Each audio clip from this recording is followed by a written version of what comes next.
Let it now, now. Let it now.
Welcome everyone here to week 4 of NCJAAE regular season of Valorant. I am Camel. Joined alongside me here is Pyro J for a bit of Valorant action here. It's HCC going up against FSCC here in a best of 3. And Pyro, I'm excited to get things started. Oh, couldn't be happier to be by your side here, Camel. Ready for some Valorant action. I assume so is Howard Community College as well, because they're coming in here with an undefeated record. In fact, Camel haven't even dropped a map. So this team, I can't wait to see what they're coming to the table with today. Yeah, and they will be starting on Split to start things out, so we can take things over to map select to see how this was broken down here before the maps started. We'll see here a couple of bans: Icebox, Haven. Nothing too surprising there. The new Icebox change is not something a lot of teams want to play with, and Haven for the side of the Hounds. But you see here, Split, Fracture, Bind. Fracture definitely a bit of a dark horse here, at least for me. Not a lot of teams are running it, especially teams that don't really have a ton of time to practice. We'll see if Howard, though, have had a lot of time to work with them. We head into Agent Select, Pyro. We see how these two teams are going to be crafting their compositions. Already a couple things locked in here. The Chamber for Fort Scott, definitely something to keep note of. And KJ and Sky on the side of the Dragons as well. Yeah, we see our Sentinels for either team here. Chamber's been a very popular one as of late once the Agent made their way into the scene, but Killjoy also a very strong selection as well. I'm excited to see which site they depend on putting that KJ, but looks like Howard also going to come out with 2 Sentinels here, Camel. Yep, we'll rock that Chamber along with that Killjoy. They will be starting an attack, so we'll see how that does play out for them. I believe I saw an Omen locked in there as well, so that also is something to keep of note. The TP a lot stronger after those recent changes. Really can act as a duelist in a lot of circumstances if you are playing with that high confidence level. But game 1 about to start here, Pyro. And, I think for the first game, it'll really just be, just the two teams feeling each other out. I don't imagine they get to scrim each other all that often, but we'll see if they do have any tricks up their sleeves in terms of this first game as we head into Split here for game 1. The Dragons going up against the Hounds here, week 4. A lot on the line, as you mentioned. Howard coming in here, not dropping a single map. Yeah, and you got to remember how important that is for the longevity of this season. They're in a group with 8 other teams. You only get to make postseason playoffs as the top team in your group. So Howard, with this undefeated record, they want to hold on to that for as long as they can. If they're able to keep getting these wins, they can remain top of the group and get that best postseason bet here as we hop right in. Pistol round. Off to a good start. Looks like we're leaning towards B side here for Howard. Leaning towards B side, at least for the start of this game. With this double sentinel composition, not going to be a ton of ways to get onto site other than at Ray, Xander being that main initiator asset. They'll turn the corner. Not a decent amount here. They'll force to back away. That's about too much for him for the time being. Still has one flash to work with here, and there's a ton of noise. Is going to allow some of these players to rotate over from the Dragon side. We'll see if anything does come about the decent push. So far, they're very slow and steady for this attacking side of Howard. Yeah, you see KO trying to pick up some information there. You're going to see a lot of those darts come out from KO to try and figure out where everybody is. And as we saw them leaning there, the Dragons on B side, they're going to get that quick rotation in. Chamber kind of leading the force. We've heard Chamber, he's a Sentinel, but hey, he can act as that duelist upon occasion as they're all getting into A site. This could be a quick plant if they play their cards right. Ample time here for Howard to get the plant down. Yoshi will reposition. And now it's really just a waiting game here for Howard. Megalodon will press forward with a pistol in hand. Doesn't know where these players are coming from. Bit of a timing factor here for the Hounds. They'll push onto the side. Megalodon, a decent amount of shots. Sway is going to find 2 kills, and Acid gets the 3rd. Things turn very south for Howard. Good trade back though from Slytherin, along with this KJ opting in for this fight. Brucey in a 2v1. They'll slowly but surely make his way over. Can't find the flick on Slytherin, who gets the third kill for himself as well. And a 1-0 start for Howard. Back and forth. That round could have went either side 15 times. Pyre, you couldn't have told me otherwise. Great start, hectic, but they found a way. Yeah, it got hectic, but it really started out patient. You can tell that the Dragons, they're gonna look for their best option on the field. If they don't like where it is on the start, then they're happy to rotate. And smart on the post plant as well. You saw their Sky, that was Slytherin with the fake on the plant, and then just allowing for the kill at the very end. Perfectly executed there for their first point, and they're buying up a little bit here on round 2. A couple Spectres on the side of Howard. A couple of Spectres indeed. Definitely expecting this to be a pretty simple round for Howard, especially with the gun advantage that you possess. They'll opt in towards A. Here comes the Stim Beacon push. So quick to the point. Gonna watch over this corner with the shorty, but Jin has the shots and has the kill. 2 going the way of Howard.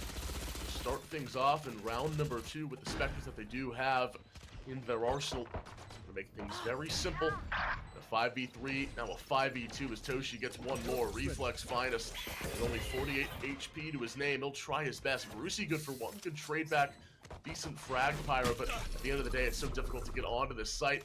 And it looks like it's just going to be another win for Howard. Strong 2-0 start. Yeah, strong indeed.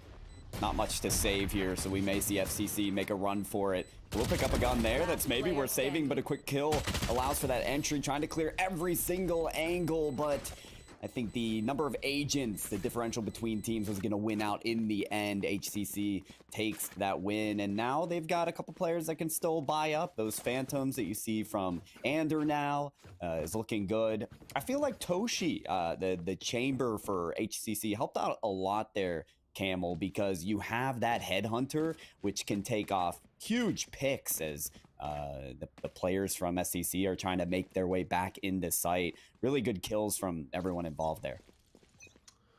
Absolutely.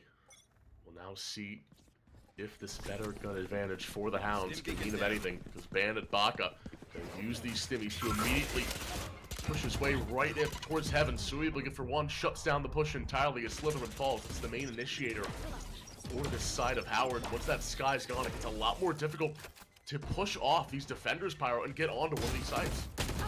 Yeah, HCC trying to make that a really quick entry, but incredible work from the Raze, the boom bot, the paint shells, all just destroying them. Great shot there from Sui to take out another, doing work on these rafters, but eventually does get taken down off of them in a deathly fashion. The Spectre, oh no, wait, that's a Spectre. Nice spray here. And they're doing work here in sight. Look at the plant time. This is a great third round for Howard. If Toshi can find one more, that really go signal here. It's all a guessing game now for the Hounds. 2v3 situation. Brucey peeks out, doesn't get taken down, but Toshi is able to dispatch of Megalodon. Finest grabs one, he finds two. And if Xander gets that kill, oh, that could have been totally different. Brucey is able to remain alive. That is the first round win for the Hounds. They needed that win, they got it, but still, 3 frags and a plant down. Howard aren't really upset about that one, Pyro.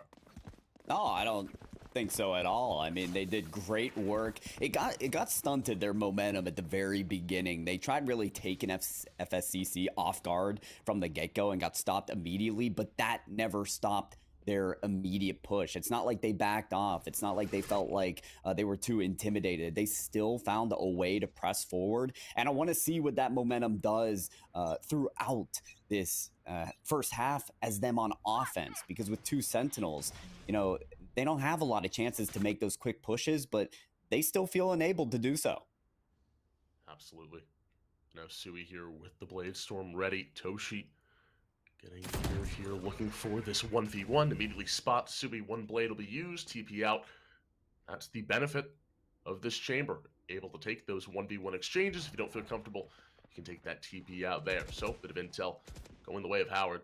And a good scout to be used as well. Attacking on 3 fronts. 1 over towards A, 1 over towards mid, and 3 over towards B. And with this Brim Stim, the push will be so quick. So if we're able, Pyro, to rotate some of these players over, which is exactly what Howard are trying to do. Only one player is really on top of B site. You have a player over towards rafters and tower here, but It'll still be a difficult defensive hold for Sui, as Toshi get caught really on the wrong timing, gonna shoot out.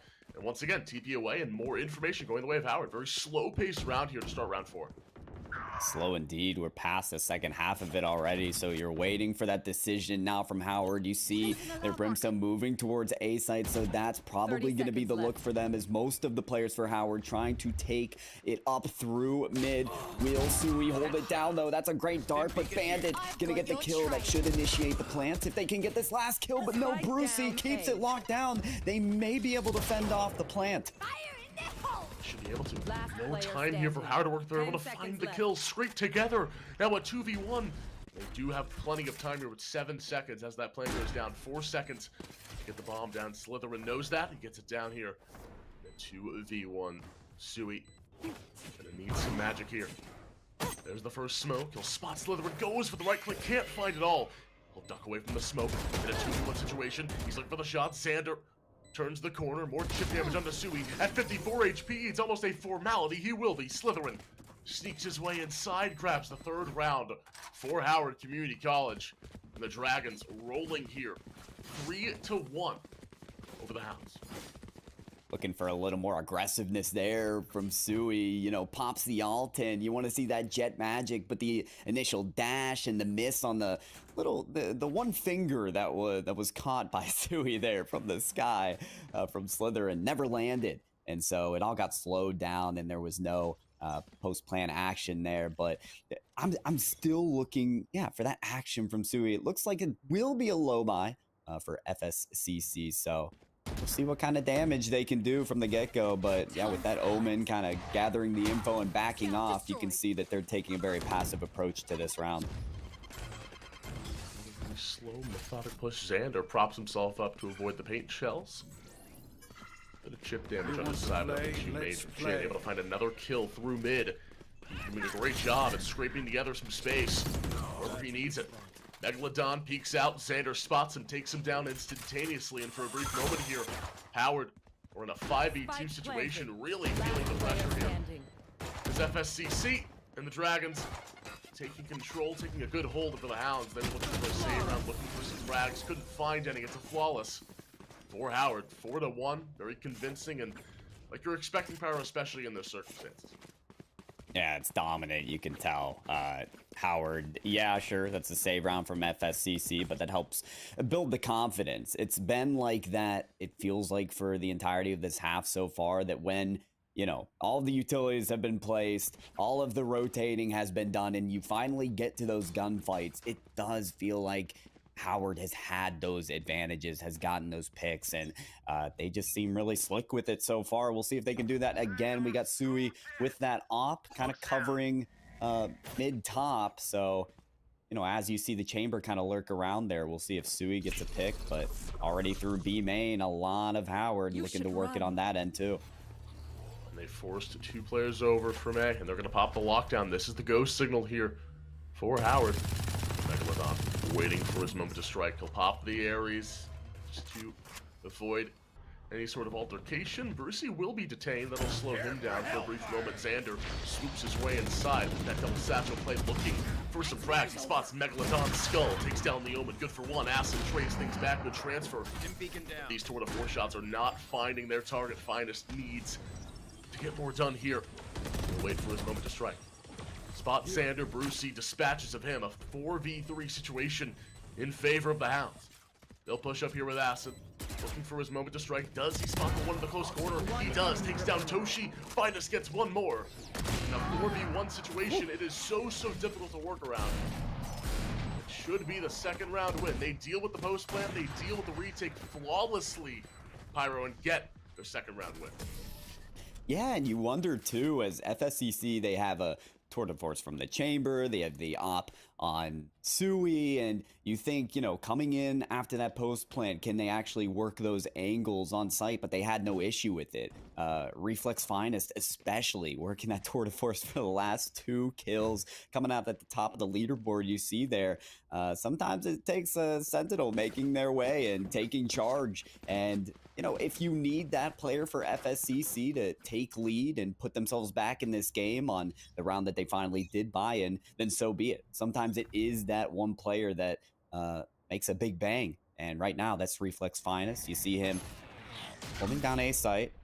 Very slow approach here from Howard. That KO dart's not going to find anyone either. I don't think they realize that we've got a lot of power bunched up here. The rendezvous there from Finest. They're going to catch him as here it is, the quick entry from Howard.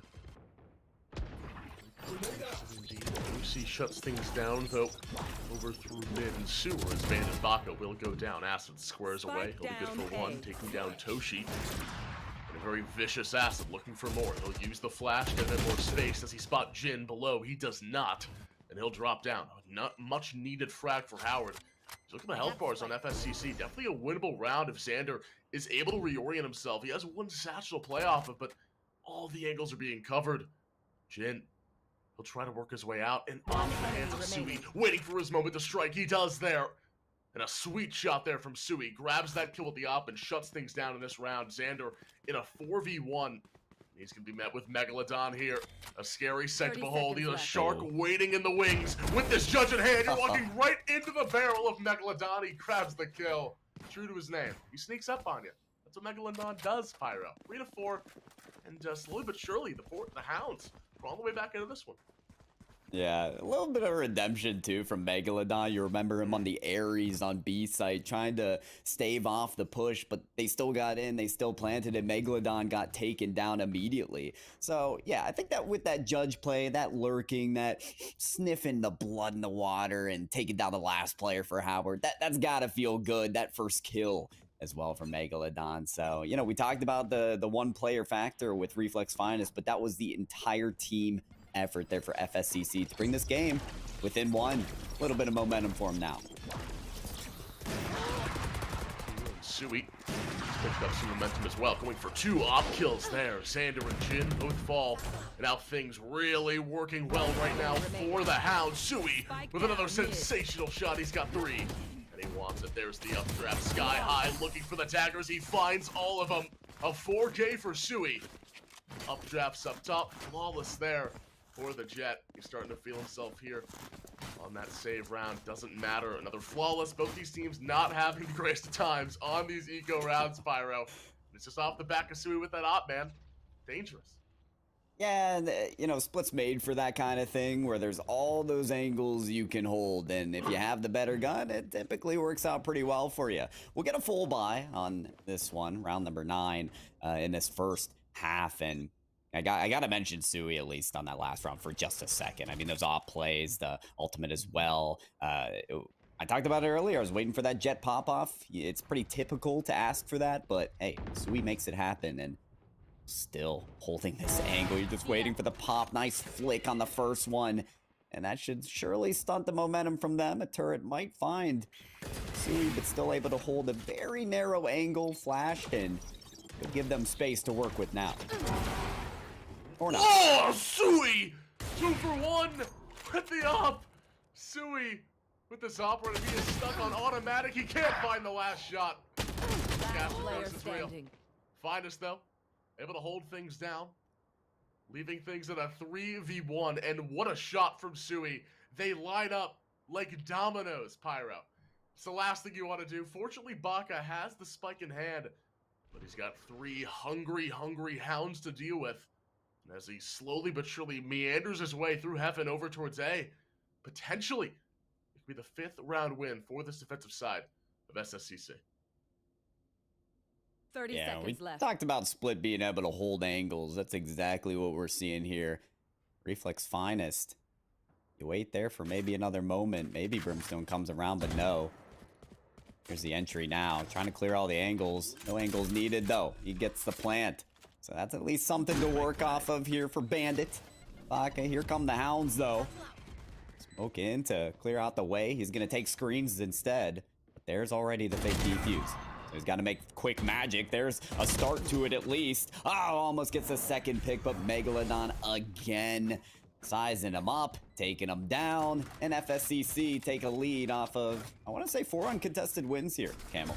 Yeah, Megalodon slowly coming into his own here will crucially pick up that operator to gift over to Sui, who has been remarkable with that PC utility in his arsenal here. And we even could see a double op. You know, this has definitely been a common theme, you know, with the chamber jet being so popular. You can run that double op here. Doesn't look like finals would go for it here, but especially on certain maps like even Fracture, which we're going to see later, or even, you know, Bind, which we're also going to see later, that potentially see later. That could be an avenue. A lot of different ways that double op could be used here, but it looks like mid will be controlled by Sui, and I like this play from Howard, just never going mid again, especially considering that op could be there, and there's the null command being applied by Acid. That'll snuff out this push momentarily. A plethora of utility being applied, and Acid just able to spray right through the smoke. Great intuition, finds Toshi's skull and clubs the chamber, but the push continues. It's an overflow of aggression. Acid good for 2, stringing his way inside for 3.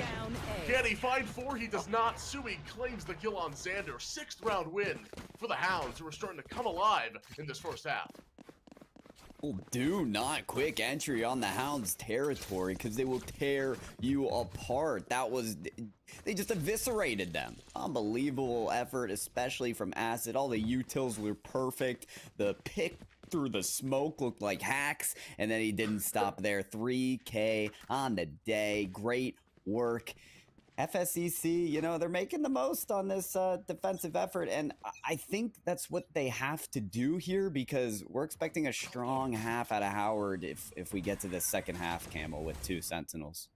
Absolutely. Well, Split, you know, definitely known for being a defensive side of map, so great on Sui and FSCC to take advantage of the opportunity they have been given. Megalodon will pop the smoke down, and he's met with a barrage of bullets. Luckily for him, none of them find their target, so he'll just stick back rather with this judge in hand. We saw him claim 1 kill earlier on top of Xander, but still mid is being controlled and hawked down by Sui. And if I'm Howard, I'm scared. And this is the problem with the double Sentinel, you know, Pyro, especially on this attacking side. There aren't ways to shut down this operator. Megalodon, he'll pop himself up and make himself known to Slytherin, who gets 1 shot there by the judge and shuts down this push entirely. Yes, a paint shell will be used. There's the molly as well, but you're just lofting in utility just to waste it at this point. And for Megalodon, for FSCC, they're just waiting for any sort of play to come through. And I don't think it's going to come out from Howard. They have the showstopper, but I don't think it's enough to get onto site. I was waiting for maybe a second ultimate. You saw it from Sky, and that should have cleared the way. There's 4 to use for Howard. And yeah, as you said, they popped all those utils, but no ults, and it's leaving them without anything to work with. They'll finally make that effort, but the judge makes it sentencing. Oh, and almost a final one, but Megalodon is taken down. Only 17 health left to work with for Engine. And there are all the shots. Nothing's landing. 8 seconds. Just a dire attempt here now.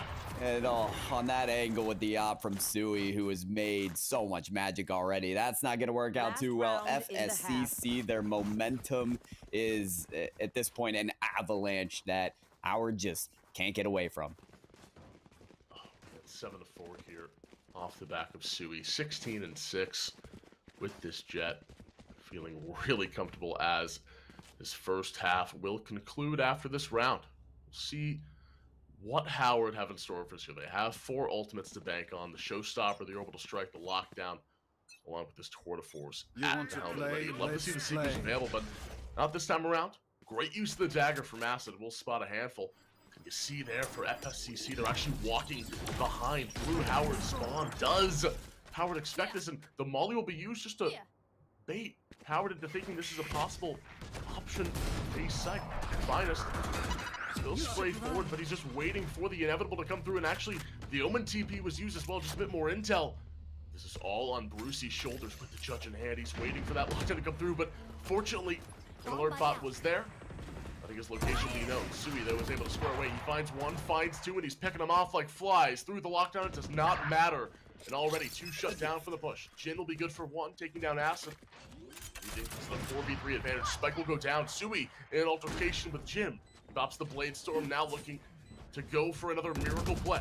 He's got no dash to play off of. Megalodon will be good for 1. Toshi falls. Megalodon good for 2. Baka's gone as well. Through the smoke, Sui, concealed in darkness, concealed in mystery. He'll find the 8th round win for his team. And a great start there on Split for the defensive side of Fort Scott. The Hounds doing wonders here. 8-4 as they should on Split. So impressed with the information they gathered on that round, the maneuvering they did around the lockdown, and then just pincered them as they entered into sight. That was good for 6 or 7 rounds in a row there for FSCC. What a turnaround for them to have such a steep advantage. Well, a good advantage, I would say. You mentioned how split a defensive map and could work really well here for Howard, but an advantage you could say that FSCC needed. As we look into this next half, Camel, what do you think it is about FSCC that's going to be needed here to try and top it over this this comp that's looking pretty solid on defense for split? It's going to be tough. They're going to have to, in some cases, just guess right in terms of where the KJ will be. This time around, it's going to be A site. I assume Howard will switch up where Jin plays around, but I love the strategy, actually. 5-man push through mid. Let Slytherin expect this. There's the first flash. They'll spot a decent amount. Back away for the time being. The Frenzy's at the helm and ready for Finest and the rest of this FSCC roster. Baka sees a handful. He'll take his shot. He'll take his aim. Doesn't find much success, though. Now he's looking for these 1v1s. The right clicks do not find their target. And Subi and Brucey claim one each. The spike will go down. And now in a 5v3, especially on pistol, it'll be so difficult. Yes, they have the flashes, but you're losing members so rapidly. Here comes the onslaught, Xander. Good for 1, good for 2. A minor over, especially considering how the health bars are looking for FSCC. The plunge in for Xander walks right into the barrel of Sui. He will be able to claim 1 before falling, but still a great pistol round to start things off. Love the aggressive push through Heaven Pyro. That is exactly what they needed. I think you kind of lent ourselves to that, was that it may need to be something that takes HCC off guard. FSCC, that's what you want to do typically in a pistol round if you can make it work, and the big push through Heaven worked out well for them. I want to keep my eye on Xander though throughout this half, because while nobody from HCC could make a difference, there was still the 3K from Xander in that pistol round. So, using that ghost to the best of its ability, maybe there's more magic to come from Xander and the rest of the crew right now. For Howard on A site, they don't see the immediate push, so they're going to have to rotate back around and cover up B. They need to do it quick. It's always unfortunate on these eco rounds. You want a 5-stack, you guess wrong. You had a 50-50 chance, but B is the target for the Hounds, and they'll get the plant off for free. Now it's about the retake potential for Howard in this very crucial frag here for Brucey. Able to take down Slytherin, who's trying to slither his way through Heaven. Brucey, a ton more information. Toshi, though, he'll square away and trample down Brucey. Good for 1 with 3 HP to spare. The judge in hand, not the long-range equipment I'd like to see for a retake like this. And we see all 3 players of HCCC now going to run right into the barrel of Sui, who's been hot tonight. Can't find much success after the first kill. Love the reposition, reorients. Now looking to go back into an aggressive mindset. Got Jin to worry about. He'll dash away to safety, allow Megalodon to swoop in and claim the kill for himself. Nifty round win there for the Hounds, their 10th, but came off of an eco, and it was just a wrong guess for HCC. If they're able to guess right and they go B, maybe that's a different story, Pyro, but now they'll be able to buy. Now this is their chance to bounce back in this half. Yeah, this is where the going gets rough here, potentially, for FSCC. They got some good looks with the buys, they got some good looks with the positioning. Now it's time to see what they're really capable of here on offense. We saw the lean over to A site from the defense on the last round. We'll see the lean here for FSCC on offense. Immediate KO spike there, gonna get a little bit of info. I see Xander holding that position on Heaven and maybe taking out a couple. I heard some dinks, I heard a kill as well. A grenade could take another out, but HCC doing a lot of the work here as one's taken down. Still just one left here. Finest with no spike, with no move into sight. There's not much he can do. It'll be tough. Potentially he's able to gain 1 kill from Heaven here on Baka. That'll be really the only thing he can go for. Or he could just save this Vandal. Plenty of options here for Finest. He'll slowly work his way around, waiting for any to kill themselves. That'll be the call out there. Baka claims the kill. Simple stuff there for Howard Community College able to pick up their 5th round. Couldn't have come at a better time. They're able to buy up here and finally have that advantage they were looking for on this defensive side. This is where you need to see Jin, who's been stepping up 14, 12, and 3 on the KJ, top fragging for his team. This is where you need to see Toshi step up. We saw in that first half, Pyro, Finest was taking those exchanges, just going for info, just finding where those players were attacking from. He was able to TP out, was able to get some good info there. Now we need to see if Toshi can do the same on the chamber he's opted into, especially on this defensive side. This is where you need to see that chamber thrive. Yeah, that's right. Chamber thrived on offense in the last half. Can they do it again here? It's worth mentioning as well, Howard, they came off of how many wins in a row there from FSCC? I want to say around 8. So they finally get a win there. Xander gets a win on the pick as well to fend him off on A site, but that's all there was to it. Most of the members from FSCC holding down mid-top. Omen and KO gonna wrap themselves around here and maybe join forces. It's Sui that wants a pick before they actually enter Heaven. Sees one retreating. There's a couple tags there. Here come the paint shells. Is it worth moving in on? It will be. Into rope. Sui goes. And Omen looks like he's going to join the forces as well, holding that spike. Knows they've got territory to work with here as they enter A. You do have Raze watching ever so silently, waiting to peek on that side. Acid making a lot of movements, a lot of noise on this B, as it looks like, no? They're still deciding here, Camel, from A to B. Which one is it? Less than half a minute remaining to make a decision. Love this idea. Looks like it's going to be A. Sui's going to go for these picks. He's able to find one. Can he find two? Can't find Slytherin. That might put a damper on plans, especially when the spike is already down. Brucey, though, works his way inside. We'll find one consolation prize with the spike. Out of charges. It's an arm like the way here for Brucey with no time left. He'll be forced to just save this Vandal to his name. And credit that to HCC. Held up on the defensive side, put one Sentinel on each site, and they allow mid to be exposed, but they put so much utility and just stall out FSCC for so long that there's no push to be had.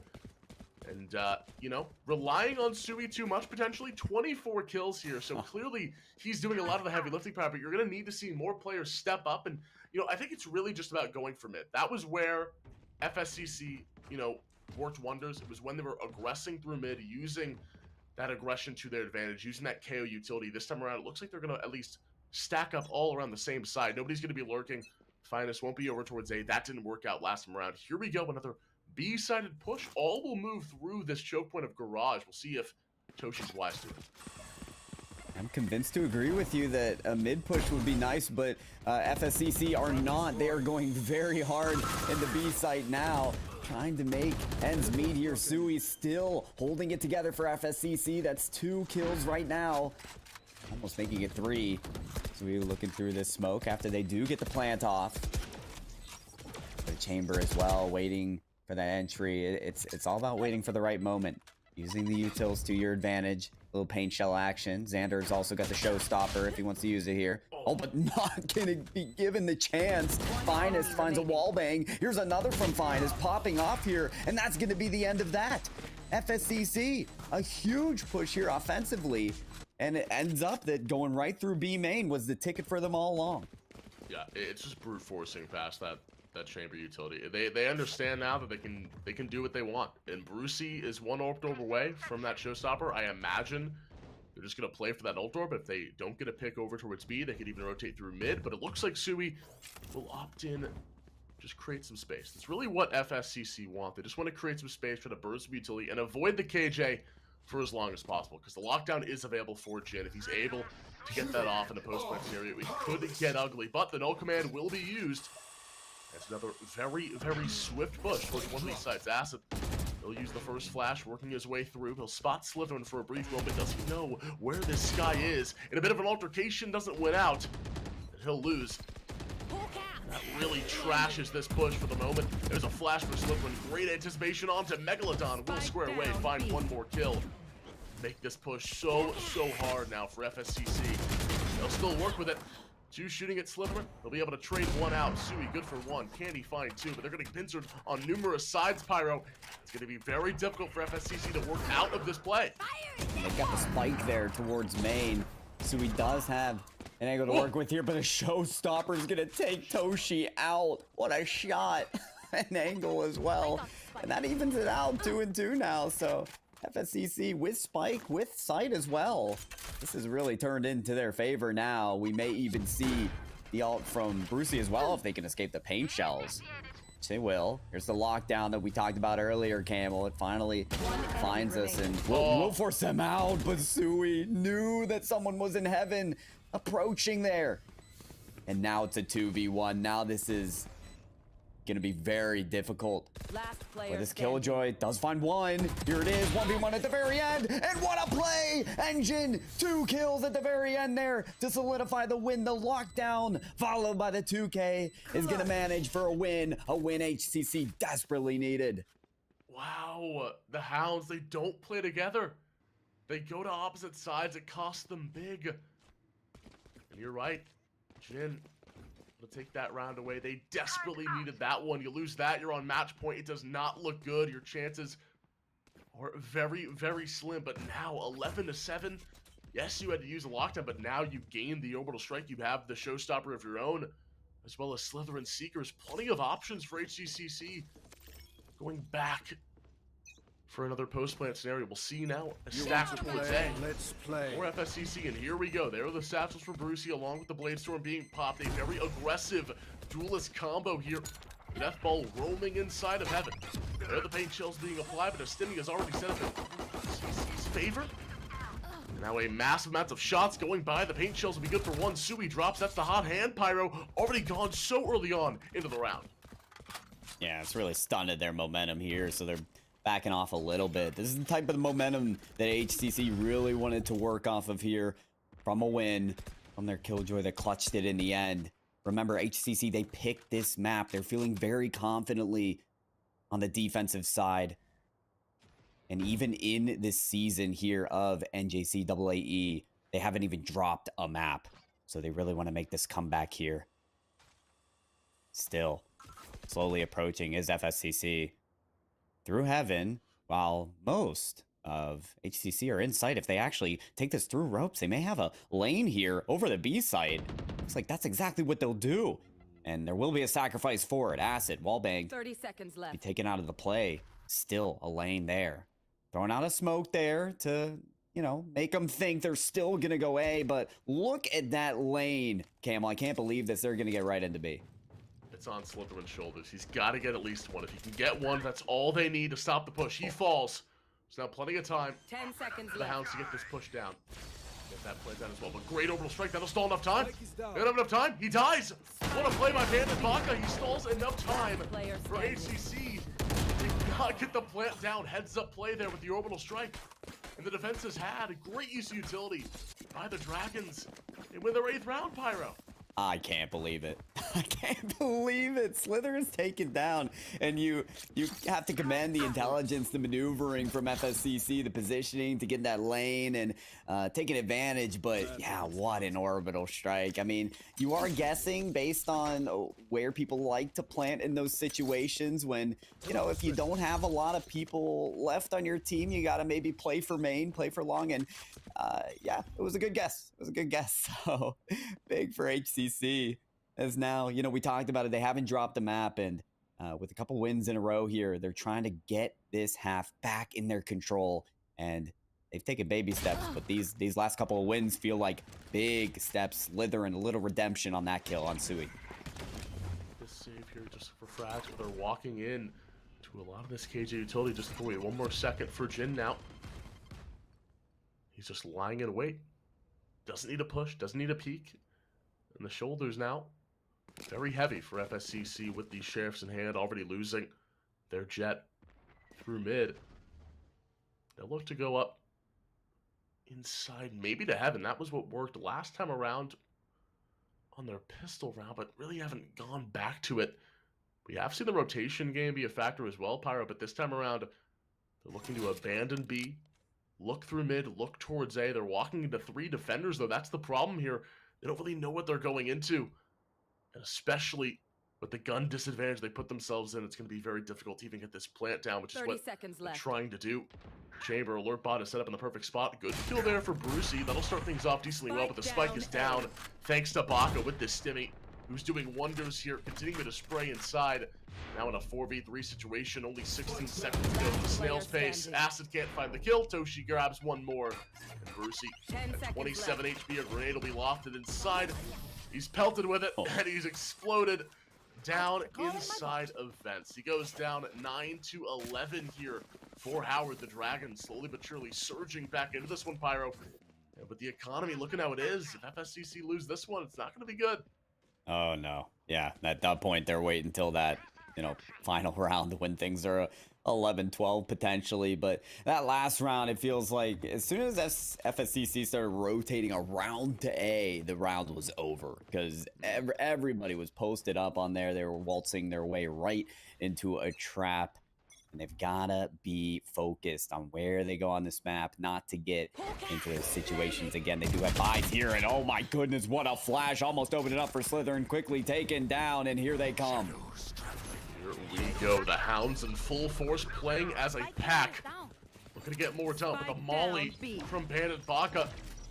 He'll sizzle Megalodon, good for one. He was at 30 HP previously. Makes that little bit of an altercation to re-pick up the spike. Finals will go for the plant. No orbital strike this time around to displace Finest. So it's the uncontested. Subi is still alive. That's what really counts here for FSCC. He's been the main man to make this magic happen. 11-9 is the score. Howard Community College have one ultimate playoff. Sui just doesn't have to peek. Brucey and Xander trade blows. Good for one apiece. 3-3 here. Brucey grabs one more. Bandit Baka gets rid of one. Xander swooping his way inside, looking to get more done. Bouncing forward with the Vandal. He can't find the shots. Now he does. Good for one. Good for two. And he makes it happen there. He's going to have three-peat for himself and the defuse as well. The 10th round win for Xander and Howard Community College. And the Dragons, they're coming out of extinction right now, Pyro. 10 rounds here. What a comeback. Slowly but surely. Hey, no ops, no problems. Once the op is gone out of Sui's hands, clearly something's working for him. That's right. Yeah, a couple rounds ago, taken out first. Then the op taken out there. And Xander, call chiropractor. That man's back is hurting. All right, he's carrying the team to these wins. Got all kinds of money as well to show for it.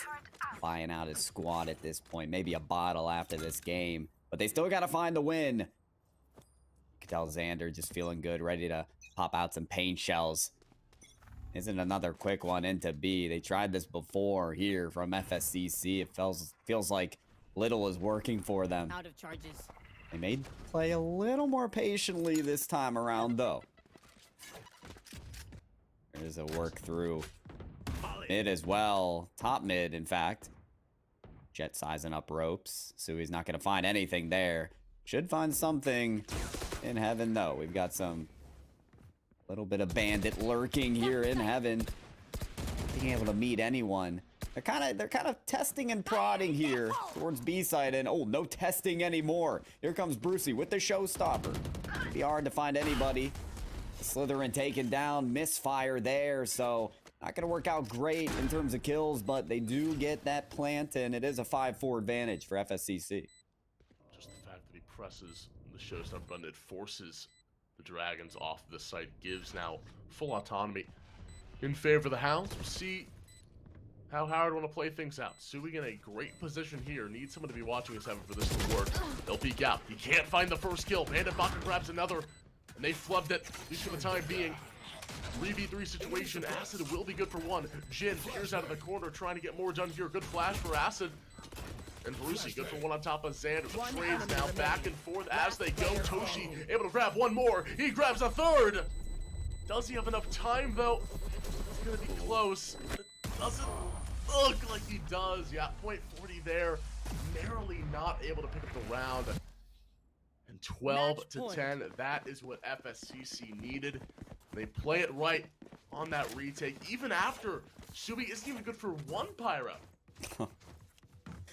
Yeah, a little bit slower to the mark. Still with that 29-13 for Sui. You can tell the impact is there. Just needs an ounce more impact if FSCC want to find this win. You see, Jin got a locking down B side. It's been pretty popular, but doesn't look like they're the belle of the ball this time around. Not for Fort Scott as they slowly, ever so surely, Press into A. Toshi still holding down sight.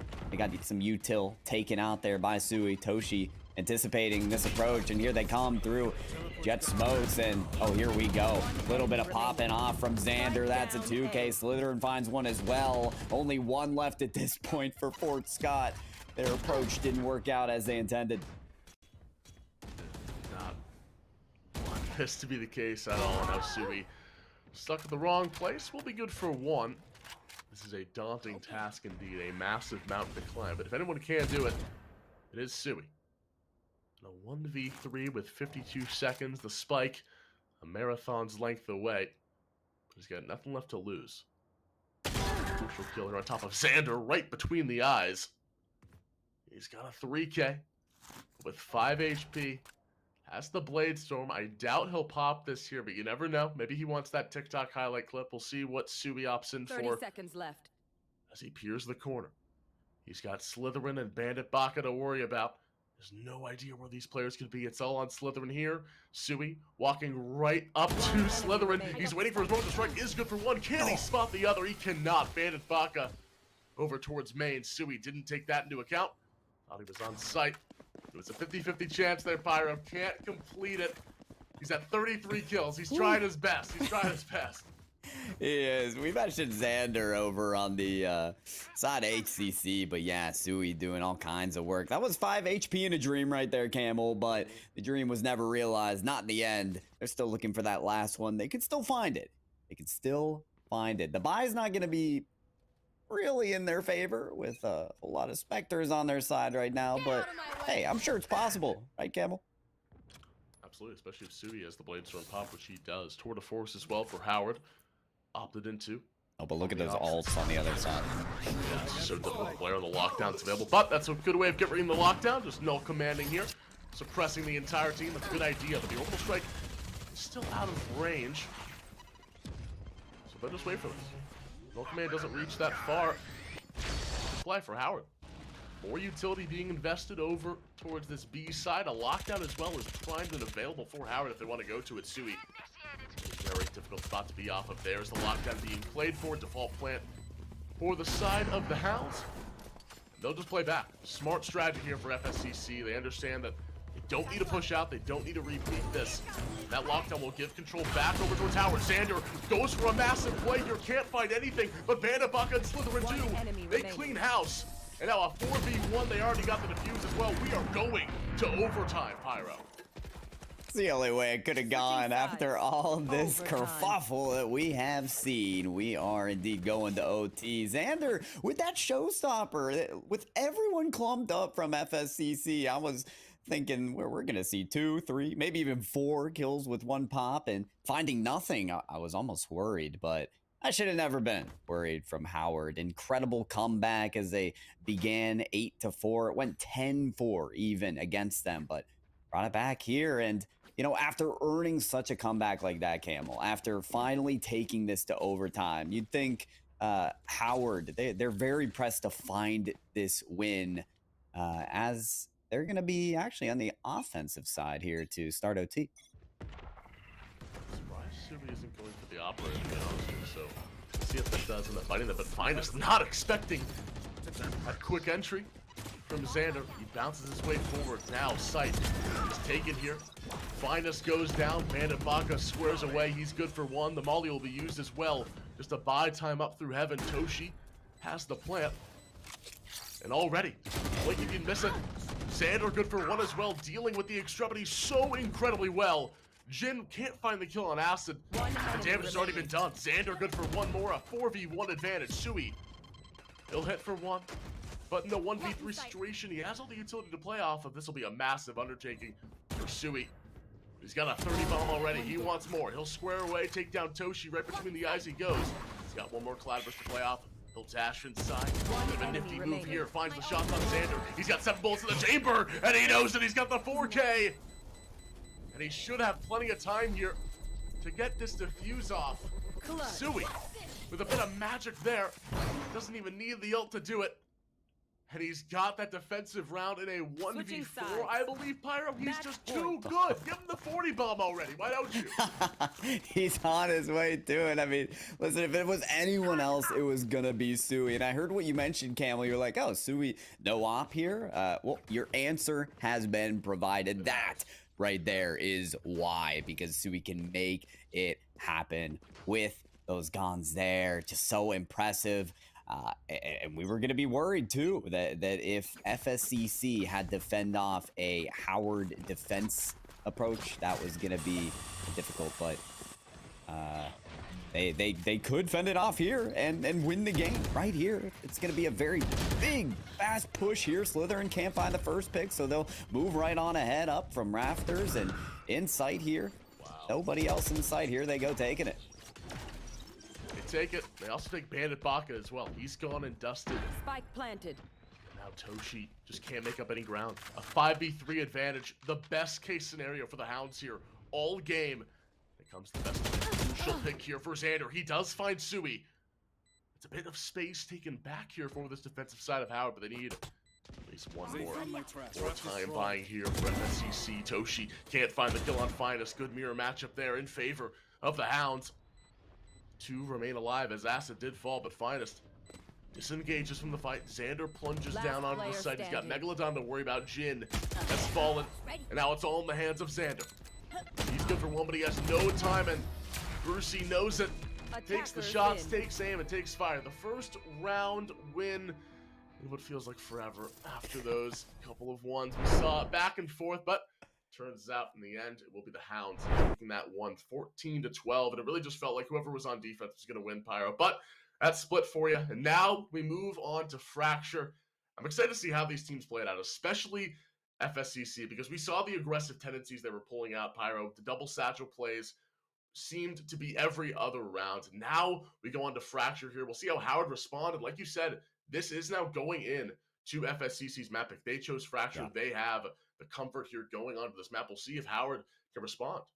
Exactly. There's that fact that FSCC has chosen Fracture. Not a lot of teams choose this, so they could really use this to their advantage. There's also the point that this is the first map that Howard has lost in this season. So this is a big momentum shift right now against Howard and for FSCC. They need to make the most of this and I think win this next map. They could really 2-0 them, but we just have to wait and see. We'll see if that 2-0 does come in for FSCC. But before we do that, we have a quick break before we go into Fracture. Don't go anywhere.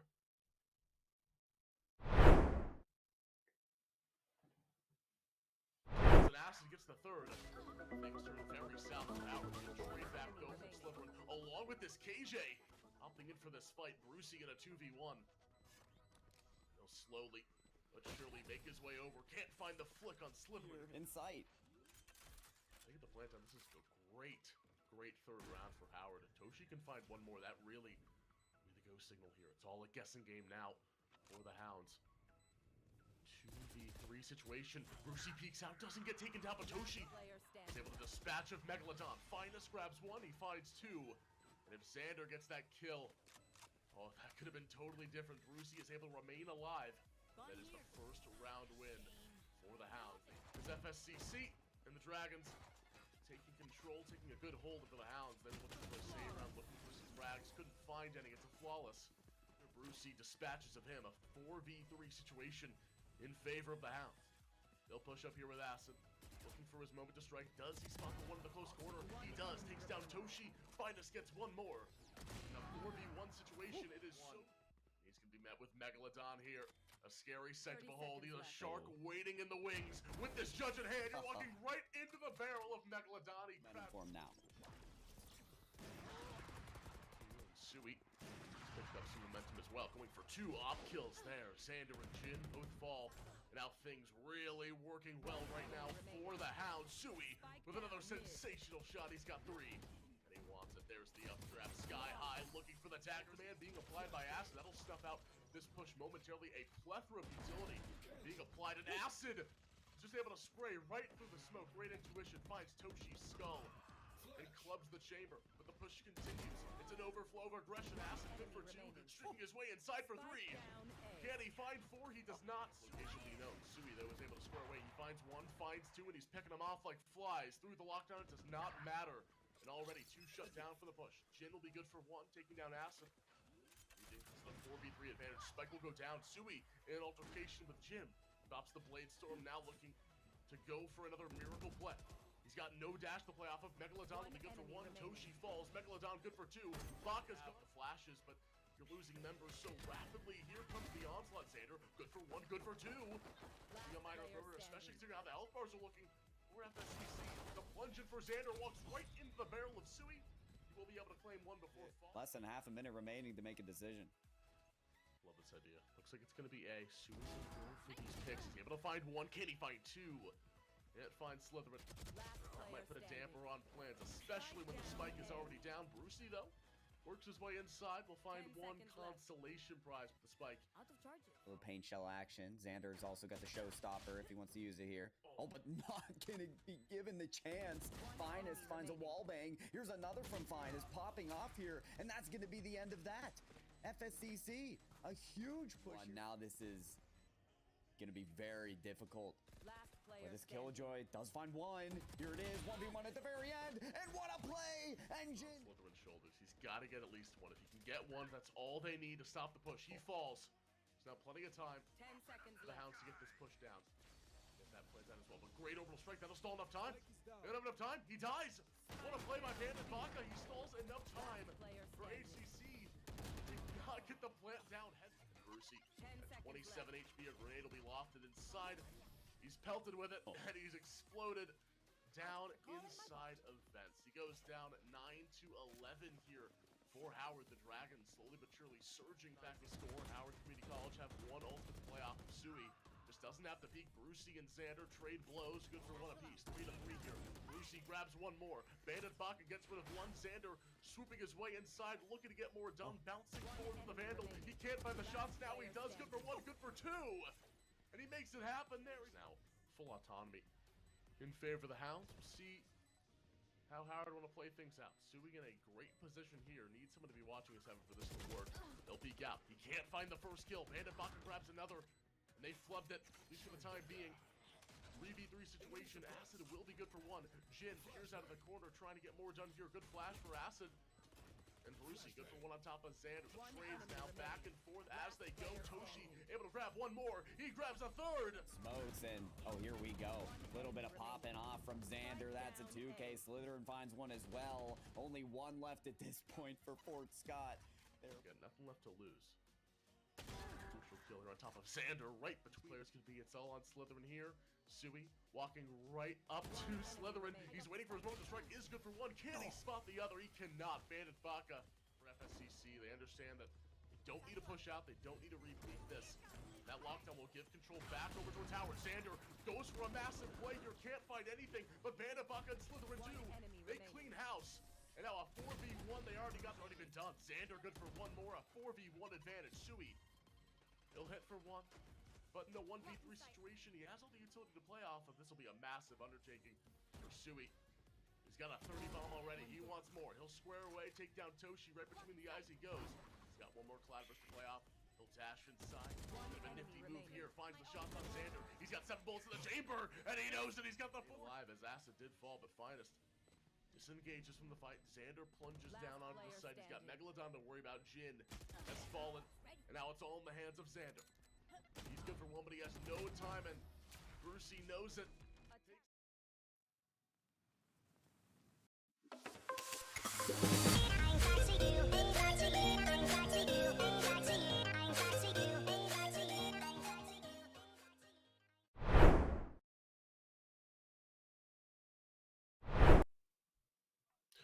Welcome back, everyone. The Hounds and the Dragons just gave us an absolute banger of a first game here on Split, but in the end, it was FSCC that came out with the victory. Now we move over to Fracture here, and honestly, I'm just excited to see what happens here. We can bring up the map screen here to show us what the bans were for both sides. The Pyro, going on to Fracture here, definitely an unorthodox choice, by a lot of teams. It's not picked by plenty because of just, the lack of practice, lack of scrimming on the map. But seems like side of FSCC are confident in themselves, and I Mm. think it benefits them because they're going to a map that they chose. Yeah, they are. And I wonder how much Howard will falter, even though this isn't a map that they didn't choose, right? They already had two Sentinels that they worked on Split, and I think that could work well as well on Fracture when the sites are uh, so disparate from each other. So we could see a similar comp style from Howard in this situation, but I would be curious to see what modifications Fort Scott makes, since this is a map that they did choose and clearly have a plan for.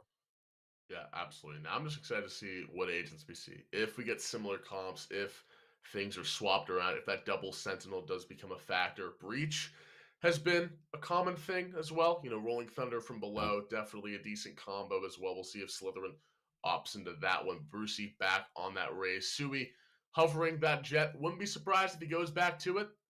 You know, definitely a solid pick for himself. Looks like that would be the same comp except for the Viper swap as opposed to the Omen for Megalodon as he's locked that in. We get a Cypher here from Toshi. This is a very interesting comp here from both sides. Very unique. Cypher definitely has some tricks on Fracture. Can definitely get a lot done, especially with those tripwires. Flanks on Fracture are a lot, Pyro, and they're annoying. So, you know, to have that Cypher, it's a good match. it can be a really nice match. Yeah, no one that I see particularly yet for smoking. Megalodon should be good enough for that, though. You have that controller action from Viper. Megalodon playing Ohm in the last scenario. So maybe a little more impact here with that Viper. Um, Imagine maybe separated on site if Reflex does go with that chamber again. We've seen kind of spurts of good action from that chamber from Reflex, but the consistency altogether throughout the round, I think, is what we'll also be wanting to see. And with those long battles as well in Fracture, I'm looking for a lot of Headhunter action from Reflex as well with that chamber. We'll see how they're utilized there. Sentinel is going to be a big conversation as we talk about Fracture. Here in round number 2, FSCC, they can dethrone Howard. Howard, a team that is 4-0 right now, has not dropped a map until today. It could be Fort Scott's day. Could be their day. We'll see if they do end up picking the second game over Howard, but the Dragons will definitely have something to say about that, no doubt in my mind, as we head into game number 2 of this best of 3 series. The Hounds looking to 2-0 the undefeated Dragons. We'll see if Howard can scrape together another miracle here. Last time around, these two teams went the distance, 14-12 in overtime. We'll see if that is the case again.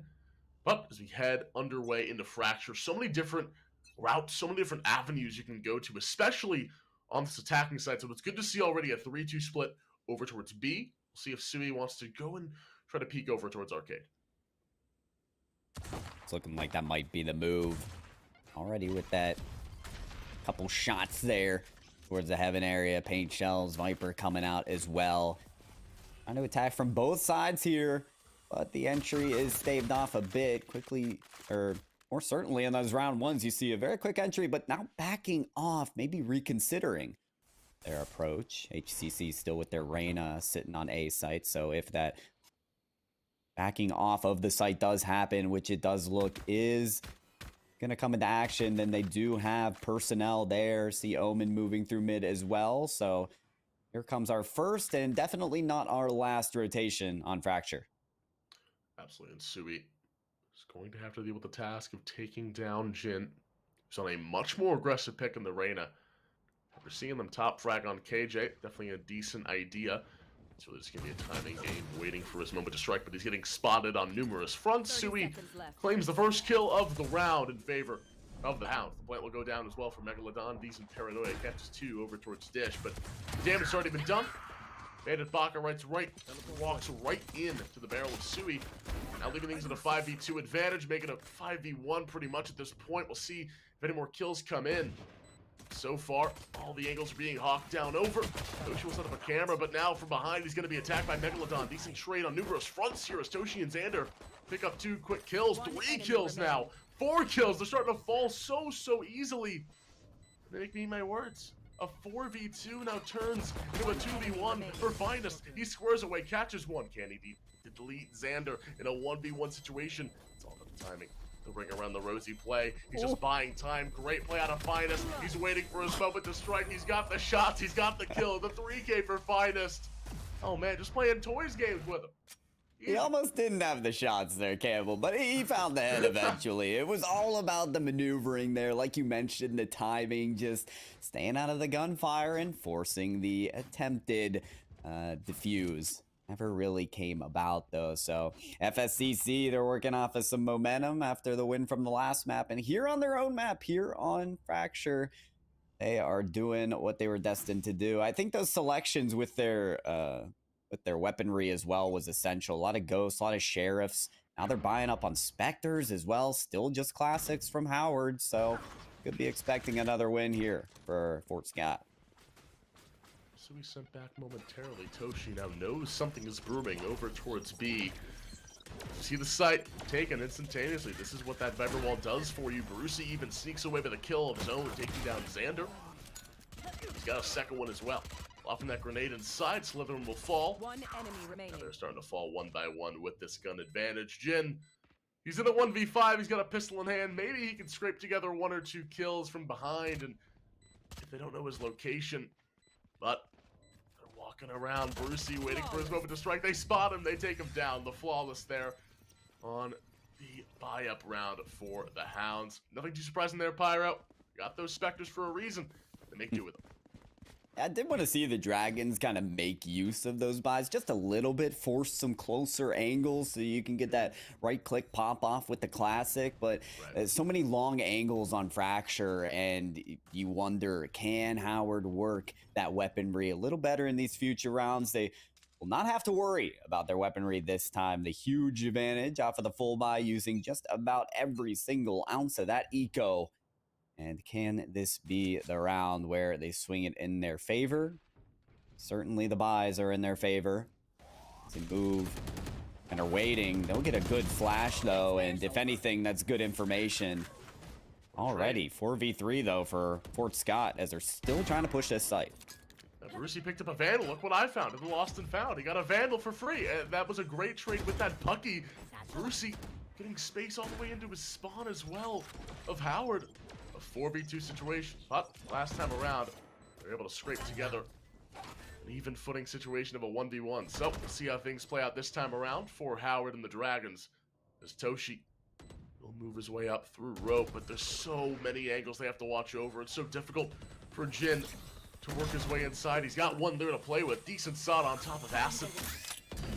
He'll be good for one. A decent shot from the Boombot there, half of his HP gone and dusted. More time buying, more time wasting, but Jin scores away. He finds one, finds two, ridiculous flick! And there shouldn't be any time for Megalodon to play with. He'll look for a chance, he sprays through, finds one, finds two! Megalodon in the shadows, a clutch for the Viper Pyro! Every time I think it's gonna go one way, they just swap it around!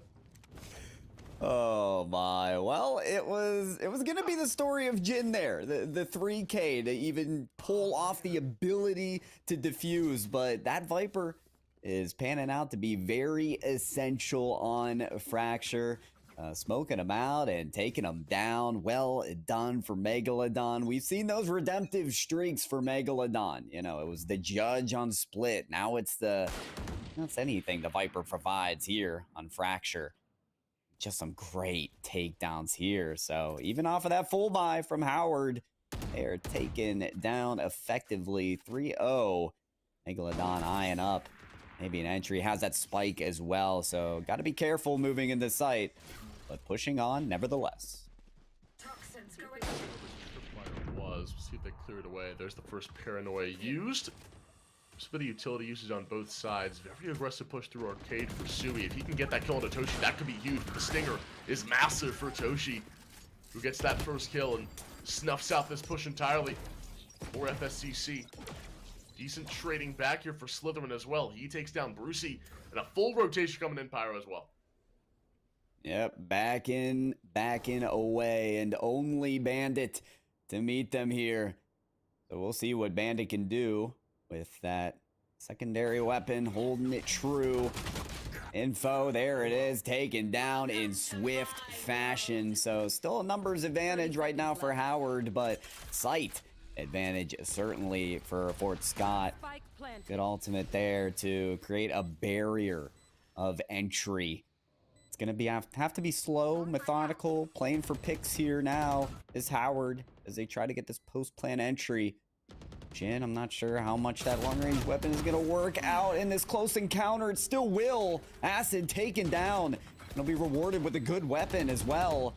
Here's the attempt on the entry. Finest finds one. There's Megalodon working it.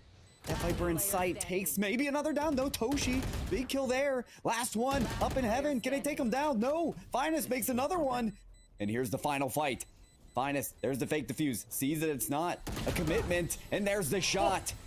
FSCC, hold on, it is Finest to clutch it out. Oh, will not survive, but I think he's happy with the outcome. Yeah, the damage is done. Megalodon is living lavish. He's got 9k credits. They do not care if they die.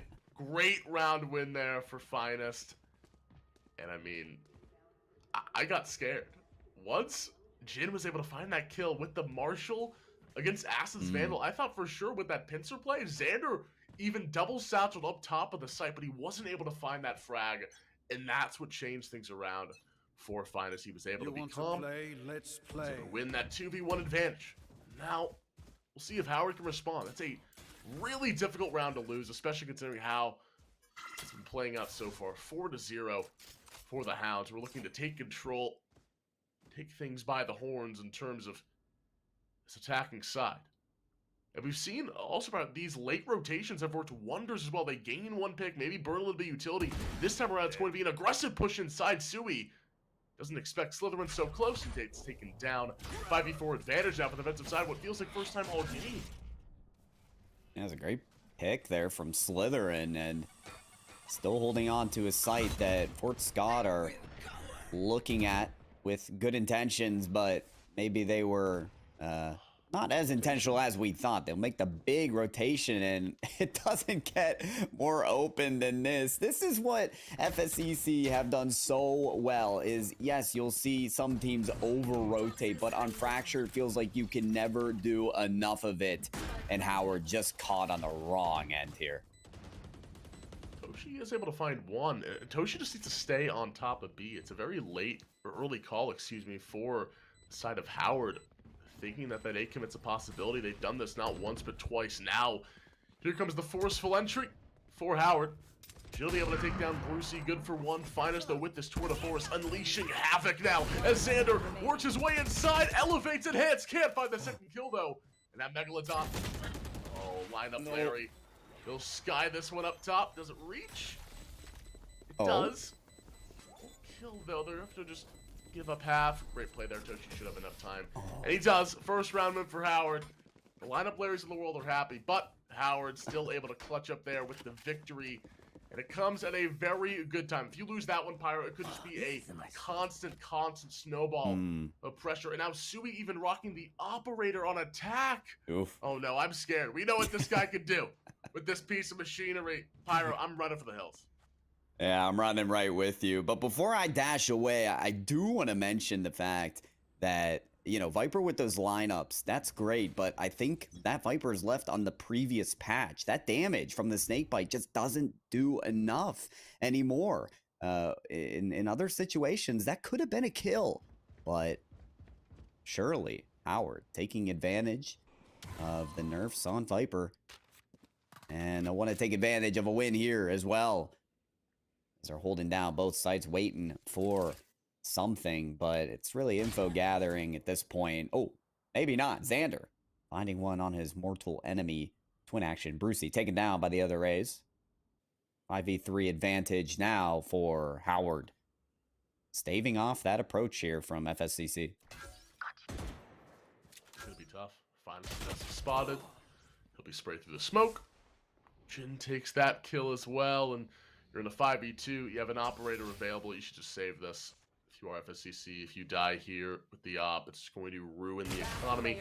Double peek there, Toshi. Spike down, Between the eyes, able to find Sui, and that op is gone. And there are your 4,700 credits deleted out of the game. Low tripwire there to deal with, and will be destroyed, but they know exactly where this Viper is. And now Megalodon are out shark hunting Pyro, and they find him. 3K for Jin, second round win for Howard, starting to work their way back into this game. Yeah, sometimes a win is all you need to turn the tides in your favor. It really feels like Howard, after that win, they just started picking off Fort Scott one by one, using the util advantage as well. You know, you saw, I think it was Toshi really holding down these sites so well. Has those angles, has those reads here with the utilities, so could be able to hold it down pretty well here. But not a great buy right now for Fort Scott as they're looking to maybe deal some damage here. Especially Sui transitioning from that operator to the ultimate. Let's see. They can take some people down. Assuming the cipher is over towards B, they'd be right. Now here we go. Be another slow, methodical push with this Blade Storm in hand, along with the rest of FSCC. Once this door does open, maybe the go signal there. Bandit Baka not spotted. Sui has no idea. Be able to spot Xander as well. Slytherin below in the site. They kill him. That's what they need to initiate this plant. Everyone. And the hodgepodge now continues as Megalodon look over the plant. 5v4 situation with the null command available, Pyro. But we've seen worse for HCC. They've been able to retake, especially over towards A, but in a situation like this, maybe if they get a kill with the neutral theft, that could be an idea for Howard. They're gonna have to walk here slow. Frenzy available for Acid. He'll play close corners. Jin works his way outside. He's exposed. Can't be taken down. Xander floats over towards the site, but he's picked off in the sky. Toshi good for one. Brucey falls. And Sui just playing with their food at this point. Finest takes down one, takes down two. And the thrifty round win works wonders there for FSCC. They engage with such poise, such determination, Pyro. There's no response from Howard there. Nothing. I think the post plants have worked out so well for Fort Scott. The only times they've been really stopped, like you saw it on the play before this, is if they can't get that plant, if they walk into the traps of Toshi, utilizing that Cypher util, or anybody really. But once they get that plant off, it's worked out so well for FSCC. They hold it down so well. Finest, really one of those players that's just making a name for themselves in this game. Picks have been perfect, and that's the momentum shift right there, is players like Sui, players like Finest that are just taking people down and opening up those lanes. Right now, they're hoping there's another lane into A. Slytherin trying to peek out, but the peek away could be very mistimed. He's missing a lot of action here in his sight. Omen hears it a little bit as he sends out the smoke, waiting for the KO ultimate, and here's the press up forward. Plant initiated. Frag there for Bandit Baka, who's wreaking havoc below in the Viper's pit, finds all 3 kills he needs. Now it's just gonna be a stalling factor. The defuse is being sticked. Brucey, can he get there in time? He does not! And they steal away around. They get the defuse off. 2 remain alive for HCC. And it just falters. Massive rush as soon as the Viper's pit is alive. Megalodon doesn't expect it. And they just rush right on in, grab those kills, grab that 3rd round that they need. We'll see if they can transition this into multiple rounds in a row. Only been able to do it one other time, 2 rounds in a row previously. Now they have the Empress, now they have the Rolling Thunder for Slytherin to retake some of these sites. So a lot of avenues for Howard as they go into this 9th round. A lot of chances for them here. To slowly approach B site. Everyone pressed up there. It could be a 5v2 take if they do this correctly. Jin kind of hiding behind these boxes. Gonna find one at this point. There it is. Regaining some health here as well. Picks aren't gonna get 2, but it's gonna slow them down just a little bit. And Spike Carrier killed as well. Oh no, this is chaos for FSCC. Things have really worked against them now. Really tough. If Jin dies here, that could be what they need. The timing for Acid is not there. He had the knife out, and he gets punished for it. Ultimate opportunist there is Jin, who gets a full heal for his troubles. And now Finest hunkered down below in the depths of tunnel. The spike was not planted, And now, in a 3v1 situation, Finest will slowly but surely hike his way up towards B. Up with the smoke there. It'll be tough to play out of. See what he can do here. About with 30 seconds. It's going to be tough. And off the back of that play from Jin over towards Arcade Pyro, that's what set it up. That's what started it. And he'll finish it. 3 kills there to end the round. Ice it off for Jin on this Reyna. Love the swap, honestly, to be honest, Pyro. Moving away from the KJ, more of a defensive agent. Now on the Reyna, where he can really start to dish out some damage and really create the space that the team so desperately needs. Yeah, and speaking of things that are needed, we are going to get a timeout. This started out 4-0 for Fort Scott. Very much their advantage. Very much looking like the reason they chose this map. But yeah, with Howard making their way back into this one, maybe it's time to rethink their efforts. You're right, though, Camel. When you see a player go from a defensive player to an offensive, especially after a loss, it kind of breaks off the chains for a player and allows them to maneuver around the field and get those kills that they've been waiting to take down. Reyna's a great player with those leers to catch people off guard and get those picks. And, you know, one way or another, Howard has gotten themselves back into this game. I am sure that they would love to find a round 3 in this series and take it to bind another map that they chose. Right now, we'll look to see if Fort Scott can make that time out useful as we're heading in to a round where they're not with the advantage on the buys, but maybe this Spectre and Judge Magic. No, still some selections there. Maybe some Spectre Magic can do some work. It'll be interesting to see what this timeout was for, if they do have a bit of shenanigans on this round, or if this was all for the buy round next coming up here. Or I'll just be told it was because of a DC. So, timeout actually for nothing. So, you know, just don't even listen to us. Clearly, Pyro, we just aren't in the loop. Clearly. Hey, you can still use a timeout for something though. So maybe they do have some shenanigans they're lining up. Who knows? Must have something here. It's Fracture. You gotta have the shenanigans ready. But Bandit Baka, he's waiting with that blind. He'll pop it out. FSCC, a decent amount of damage also as well to numerous members. They'll still make their way towards the save. They can get the plant down on this save. It could be nice. Sui drops once again. He's been the first to fall a lot of these rounds. Good trade, though, for Finest. Baka will be dropped. And that Rolling Thunder will bolster this retake potential. Jin works his way inside for one on top of Brucey. The timing not there for Slytherin. Trades back for Finest with these Spectres in hand. Long-range magic for Finest. Somehow getting these angles. And now a 2v1 for Jin. At 1 HP. He's looking for 1 kill. That's all he needs to get things going. It's all going to be a timing game with these two players. He spotted that tree mark up above. Does he go for the shots? He does. And he's got the full heal now. He's feeling real confident, real good. And he goes in for the shots on Megalodon. And another unfortunate round on a save. If they win that one, Pyro, it could have been massive, but Jin comes out with the clutch on the Reyna. I don't think he's doing that on KJ, gotta be honest. I don't think it's happening. Exactly, that change working out so well. I want to talk about Finest too, though, because what a game out of him. I mean, 3 kills up in that heaven area.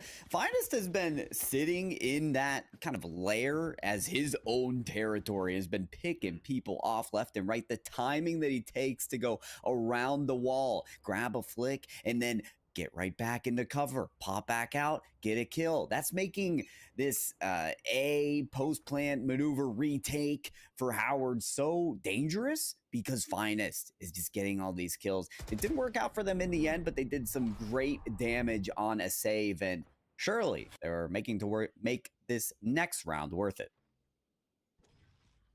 Absolutely. 5v5 and the round score here.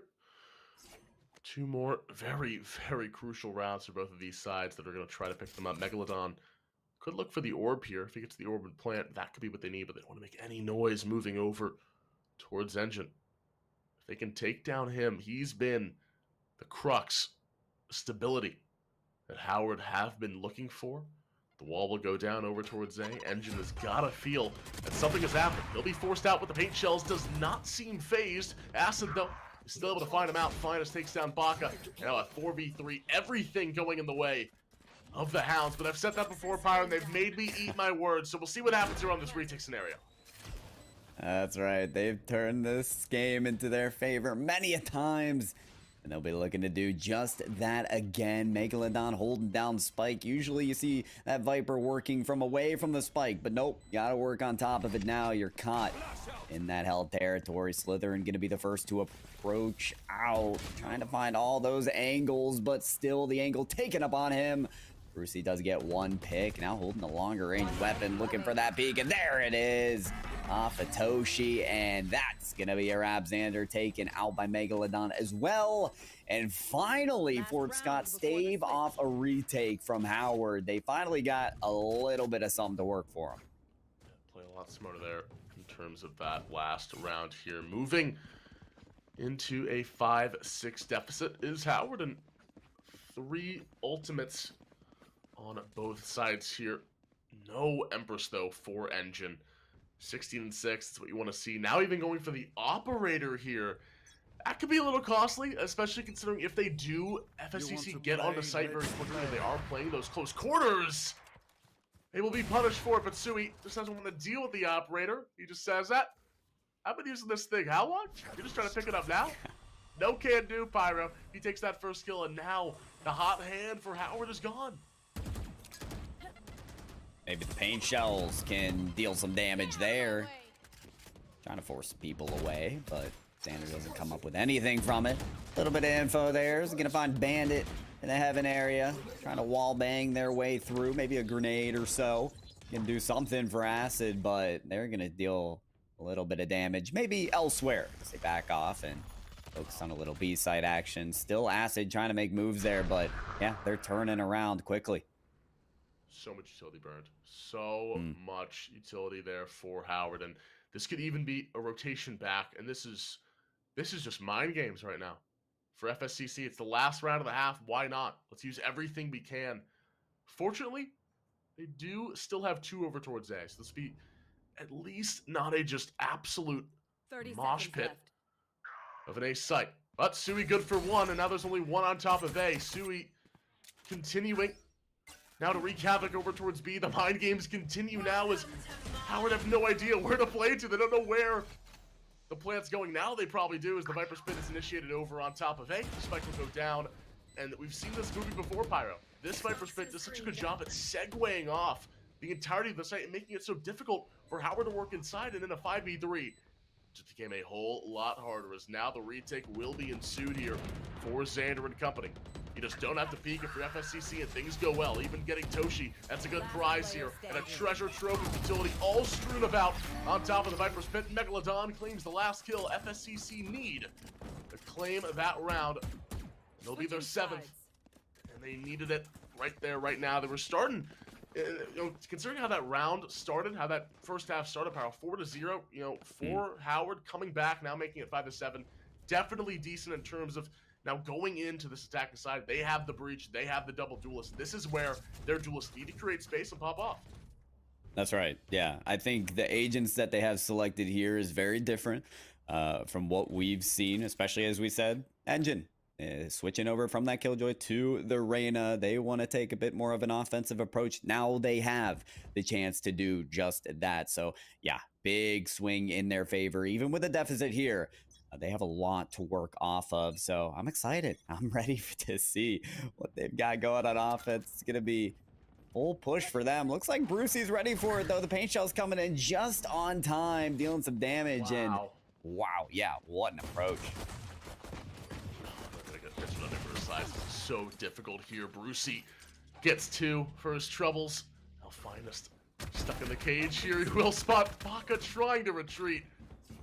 And Toshi from that paint shell, Pyro only has 9 HP. So a gust of wind will take him down. A 4v2 situation as Howard will straggle back over towards this B site. Do have the bomb, fortunately. You see side of the Hounds making a beeline back over towards this B site. They'll stop Xander in his tracks. A couple of shots fly forward for Acid. They'll take down Toshi, and Xander, a sitting duck. He'll be good for 1. Now he's got to reload, and Finest takes advantage, unravels the attacking side of Howard in that first pistol round off the back of pretty much 1 paint shell, and then Brucey doing what he does best, clicking heads. Sometimes that's all it takes, but I think it took even more this round because what you saw from FSDC was a very, very quick rotation. I mean, they almost beat Howard back over to B site. That's not what you see at the beginning of this game. The initial 4 wins from Fort Scott was because they rotated so quickly, so effectively, took Howard off guard. Howard's not going to be able to do the same thing. Fort Scott, they're so confident on this map. They're so vigilant and aware to when that rotation is happening. So I expect them to be a more flexible team on defense, and we still have yet to see for Howard to make those marks on offense. They may get a chance here, but those buys, they tend to be slim on the second round. An acid good for one. Sui squares away. He'll find his first. Toshi drops through the wall. Dash inside for Sui. Gets another kill on top of Baka. Good trade, though. Will be good for one. Megalodon works his way inside to find Xander. Now it's a lone engine against the world. He's running out of gas right now, Pyro, in a 1v4. Only a pistol to his name. We'll try to work his way back over towards B, maybe through the spawn of the Hounds, but it looks like they're keen to it. And Finest just has to wait. Right on top of the crosshair, he'll go. Finds Engine. Bit of a scare there for himself, but he is able to square away and gain that last kill of the round. No surprise there for the side of the Hounds, winning that buy up there, have the Spectres in hand. Now, this is where it becomes a turning point for Howard. They lost this round last time around, Pyro, so if they want to get this half going in the right direction, they're going to need to do something different. They're going to need to play as a team, whether it's brute forcing using that breach utility, whether it's playing off of Engine's picks. Something has got to change for this attacking side. Couldn't agree more. It did not work for them last time, so this time around it's gotta be pixel perfect. They'll try and evade the information gathering there, but I think the spike caught at least 1 or 2 of them, and it certainly did as Util's coming out there. Cypher's especially providing clearance for them, so backed off into their initial push, but Fracture, all kinds of options, all kinds of time still for Howard to not focus on this end of site right now, which they still do appear to be very focused on Sui. Not really sure how to approach that situation. Cypher's got it locked down. Pretty nice angles there. He's gonna take the punch there, but he's gonna get punched right back. Sui taken down, and a lane for Howard. They're gonna have to take. Xander's at 2 HP. Finest spots a couple as well. More shots raining in from this defensive side. Brucey, but the satchel's good for 1. Brucey good for 2, good for 3. Megalodon comes in as well, and things turn so dire now for Howard. In a 1v3 situation, Bandit Baka will try his damnedest. Good for 1, good for 2. The transfer back, he's got a 3K. And Brucey, he'll go for the tap. 1 shot is all he needs. Bandit Baka against the world. He'll smoke on top of the bomb. They're gonna spam ping it. Brucey playing things very loose, waiting for the defuse. He'll go for half. Pros do not fake. Brucey waiting for it. He's got it. The 10th round for Brucey. You gotta know, Pyro. Pros don't fake, man. They don't. You also gotta know where to spray, because you can get really around that radius of the spike, and I don't think Bandit realized that. Hey, valiant effort. You have to commend the work done to get those picks, to even put yourself in a situation where Howard could kind of crawl their way back in that round. You said it yourself, Campbell. This was a round that Howard, you feel like they really need. They don't want to be caught in that rut that they were in at the start of the first half, but here they are again. And, you know, with a Marshall buy, with a couple low buys, they may be trying to work some special magic here. You know, the quick B-side entry didn't work for him last time, but hey, why not again? For Howard, they gotta work something out here in terms of playing off of this breach utility. That has been a struggle, at least that I have seen throughout this first few rounds of their attack. Megalodon in a very precarious situation, playing off of this door, very close angle to play through, but he's content. Sui squares away, he'll fire. Finest takes down Engine, and that very well may be the engine of Howard falling with it, because now in a 3v5, yes, there are some pinging health bars, Pyro, but you really have no way of getting onto site. It's been so difficult. Now they're going to use some of Slytherin's utility to create a little bit of leeway, but again, they're not playing with that fall, and they're not playing with these satchels. They're just going in one by one. Acid takes down Xander. The main duelist now gone and dusted off this Howard lineup. Couldn't agree more that they need to start working off of these utilities, or they will go down one by one. We are seeing a lot of one-by-one action here. Slytherin picking off one with that scout. Oh, here's another one. The blast pack, a good enough distraction to take Slytherin off his course. Brucey finds the kill. And, well, that Marshall left for the taking, but nobody wants it. FSCC, they are happy with what they've got, especially on the scoreboard. I got to remind folks here, Howard had not dropped one map to any team before today, yet here they are potentially dropping 2 in a row to give FSCC a win. We're not quite there yet, but boy, is it looking good for Fort Scott. It just shows how close this entire conference is in the NJCAAE with Howard, with even other teams, Grace Harbor, Harper College, now even Fort Scott adding themselves into that list. Sui spots the barrel of Engine and takes him down. This op has been such a nuisance for Howard to deal with. Now Megalodon back to his spot. Sui has 3. We should just watch him at this point. Clearly, he's feeling himself. Clearly, he's looking for these op shots. He wants every fight he can take. Timing factor for Megalodon. Doesn't end up dying, even at the snake bite out. Brucey takes down Toshi. Good turnaround for Baka, but there's just too much to deal with. And Brucey works his way over. Big boy Brucey, another kill there to his name. 12th round win for the side of FSCC. And this time around, it's Finest who's having himself a game. Sui last time almost dropped the 40 bomb. Now it's hey, Finest. He's like, hey, Sui, I got you. I know a chiropractor. I'll send you over to him, and I'll let me do some of the carrying myself. I like that. Hey, that shows a balanced team. All right, you carry first, I'll carry next, and you know, it all works out in the end, or at least it looks like it could. Right now, you have kind of a final stand for Howard. All of their agents have their ultimates, and they are pressing up quickly. It is Engine to get some leers out to try and create some space here. It's a, Brimstone action even, excuse me, Breach. And they are doing everything they can to get that plant off. They'll do just that, but do they have enough for the point?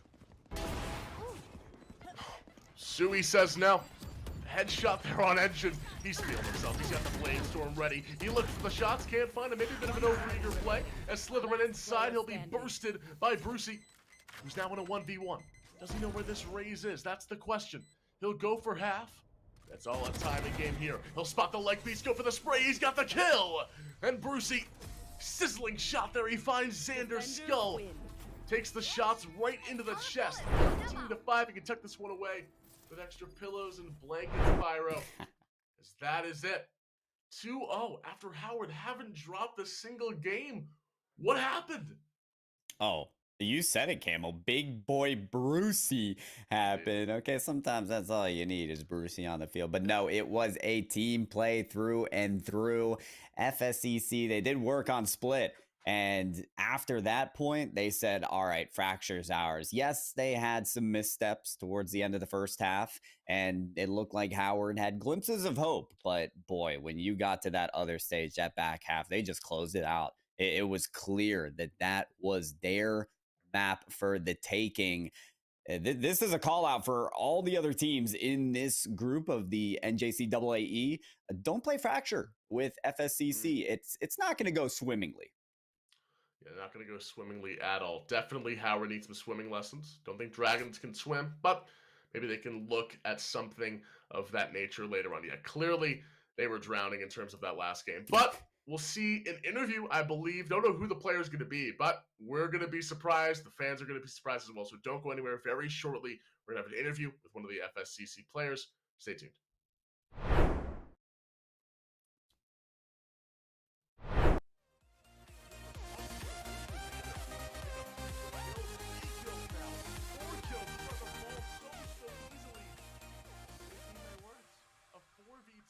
Turns into a 2v1 for Finest. He's seen Xander in a 1v1 situation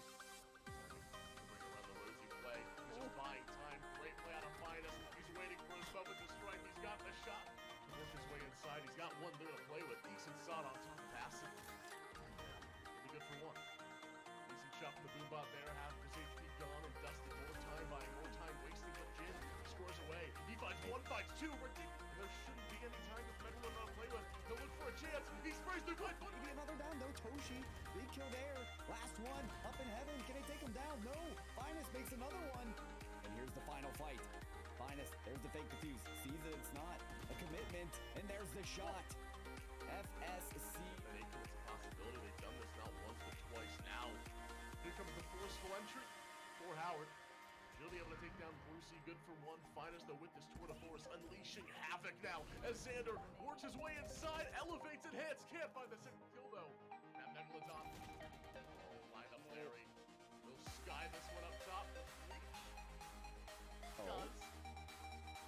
Give up half. And he does. There is now Megalodon. Around Shark Cut and Pyro. They find him. 3K. Jin works his way outside. He's exposed. Can't be taken down. Xander floats over towards the same, but he's picked off in the sky. Toshi good for one. Brucey falls. And Sui just playing with their fruit at this point. Finest takes down one, takes down two. Plant initiated. Right there for Bandit Baca, who's wreaking havoc below in the Viper's pit. Finds all the kills he needs. Be a stalling factor. Diffuse is being sticked. Brucey, can he get there in time? He does not. And they steal their way around. He drops once again in the first fall. A lot of these rounds. Good trade though for Bandit Baca. He dropped.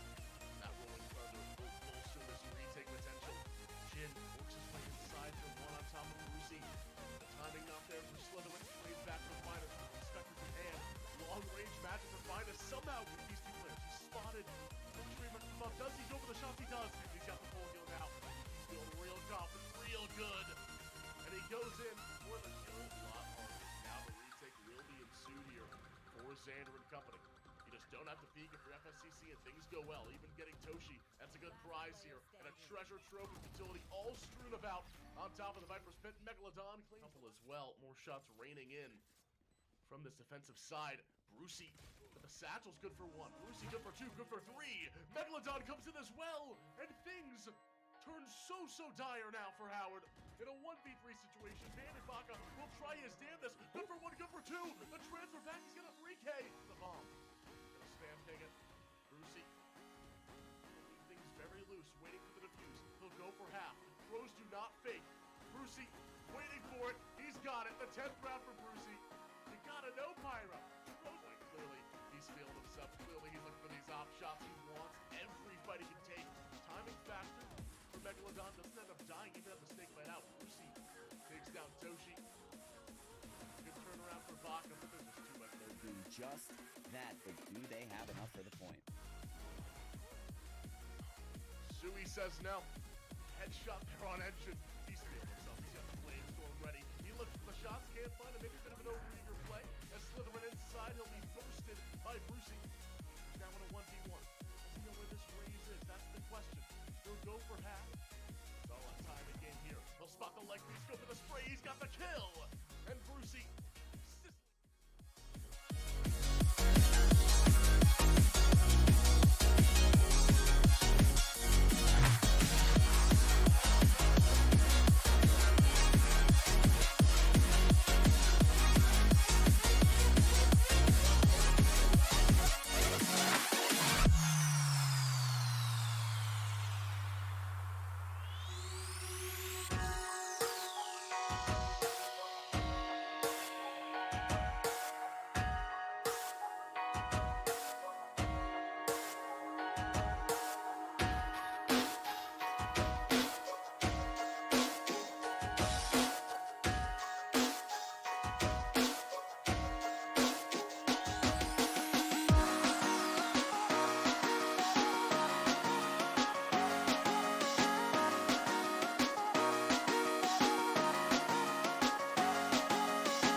Welcome back, everyone, here to our interview with our victors here in the Hounds. We have Sui joining us here.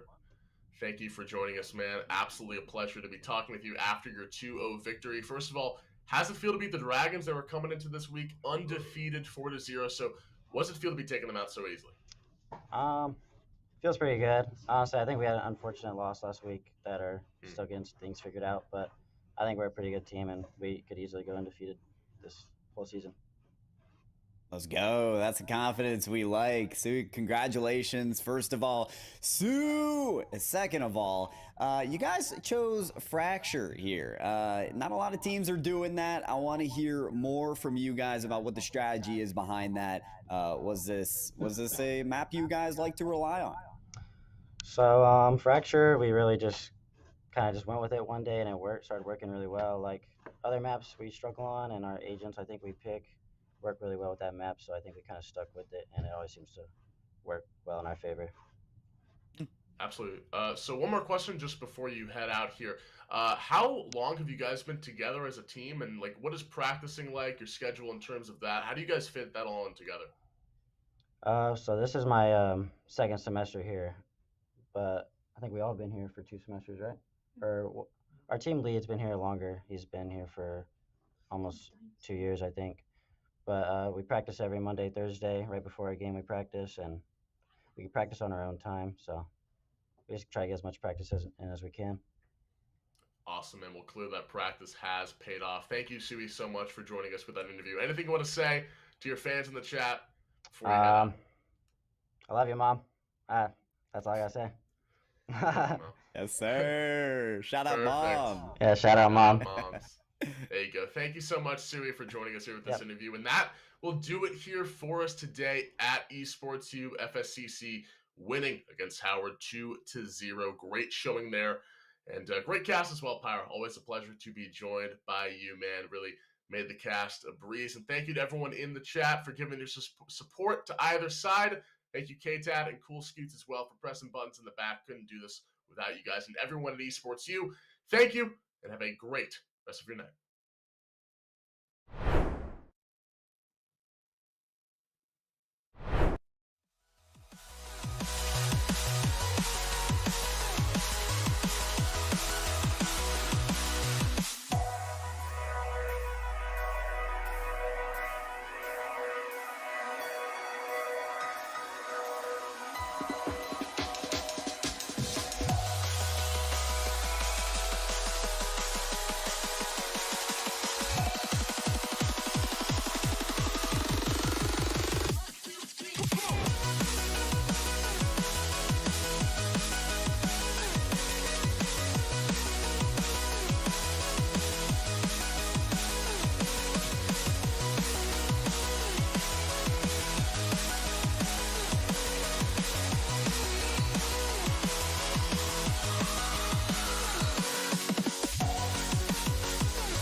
Now, 4 kills. They're starting to fall so easily.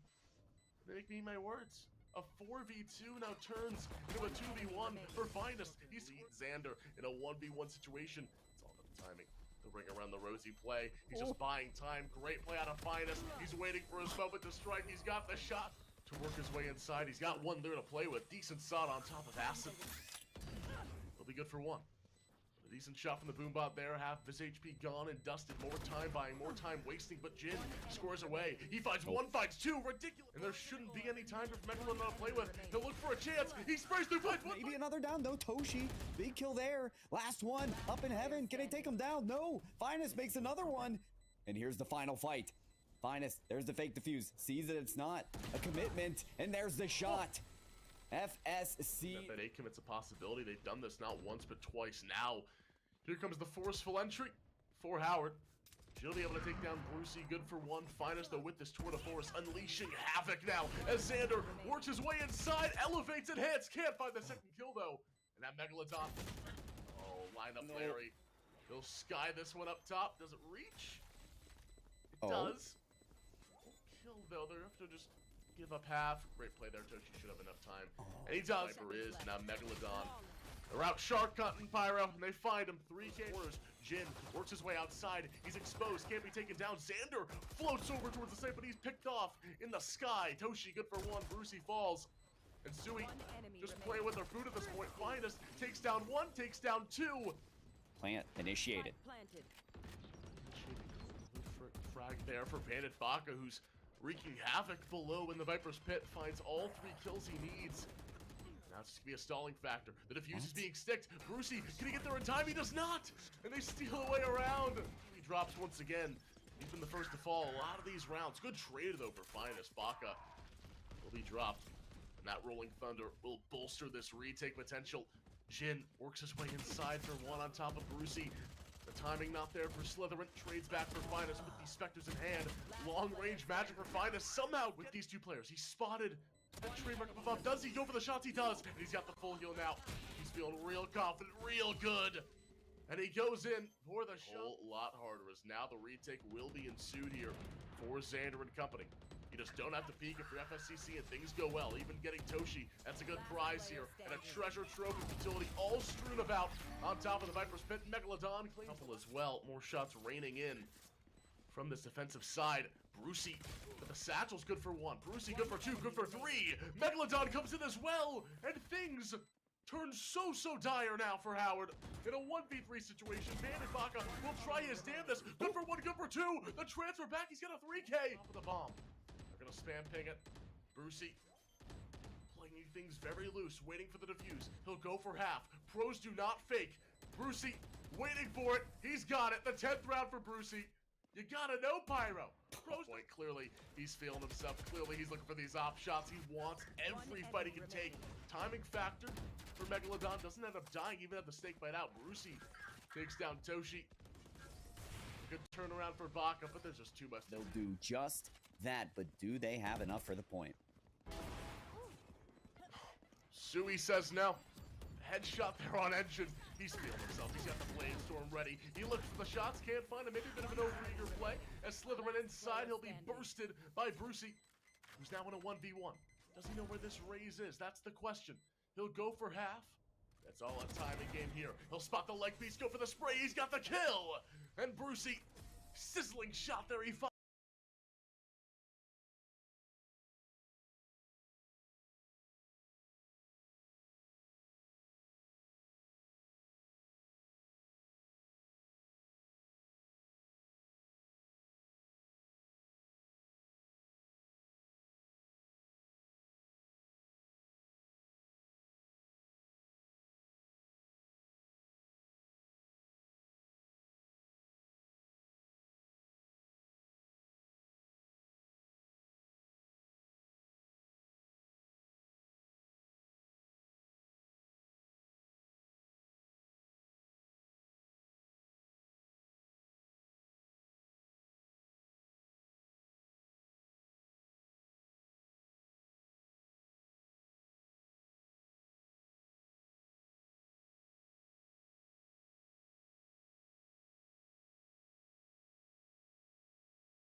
Going for this A push hard. They are selling the heck out of it.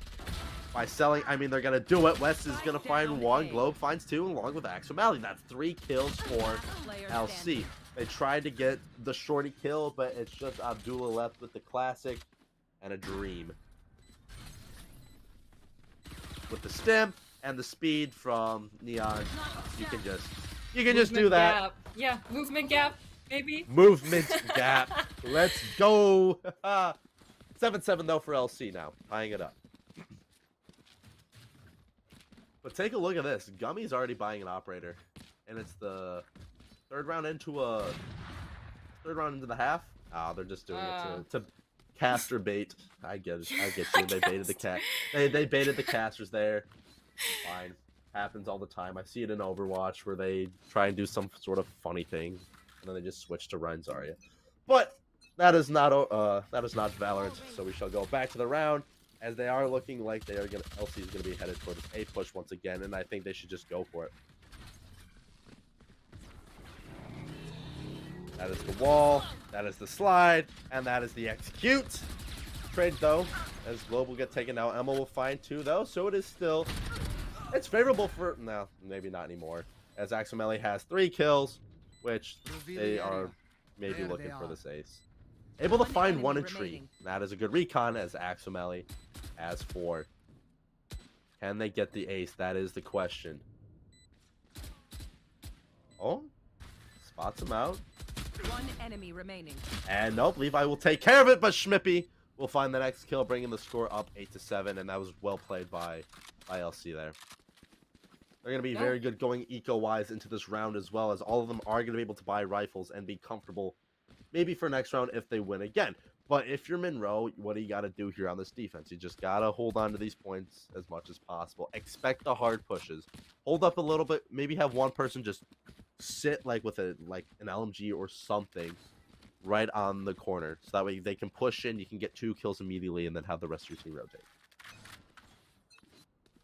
No hate to any of my Brimstone lovers, but that's why I think Omen is a little bit superior, is that he can smoke from further away. I think it's so much harder for them to push into the site with that Omen smoke in the way, and in the last round we saw there was no smoke down for them, like the entrance.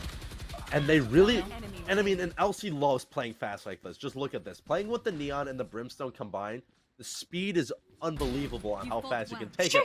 Great flick by Elmo, but it's not going to matter because West will come up with the next kill. And well played by LC again. They're going really fast.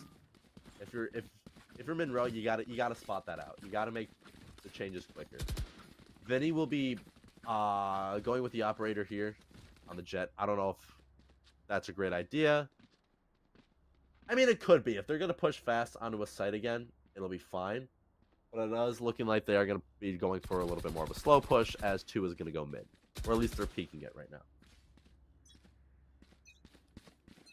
And potentially 1 kill off of B site. I don't expect the opping jet right there. Well, will get taken down. But Vinny doesn't find it. He moves out of the way too fast. And now he is at 11 HP. There will be 1 down, though, for LC. So giving a little bit of an advantage here for Monroe. Spray is unfortunately not in Elmo's favor, and that is going to be a 3v4. Still looking good for Monroe, though, as they are able to trade out. Orbital Strike is going to be sent into market to try and clear it out. But Axomeli is just going to click heads and take out Levi. Scanning ahead. We'll find the next kill. And probably this next one on to Vinny. And yeah, that's pretty much just going to be the round. Unless, of course, Abdullah can do something here.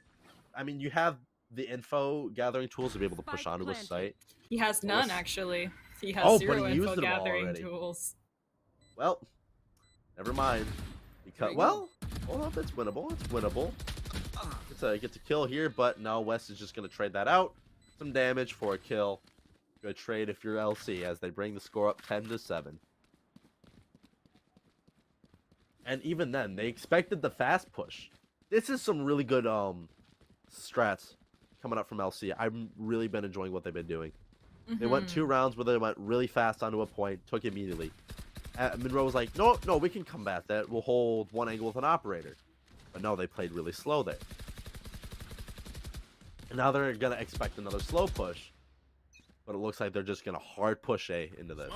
They will have double sentinels on A site, though. So, along with a tour de force holding that angle, could be deadly as it finds 1.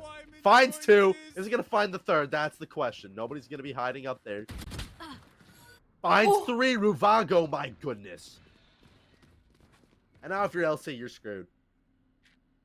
That is a 5v2 situation with not much hope.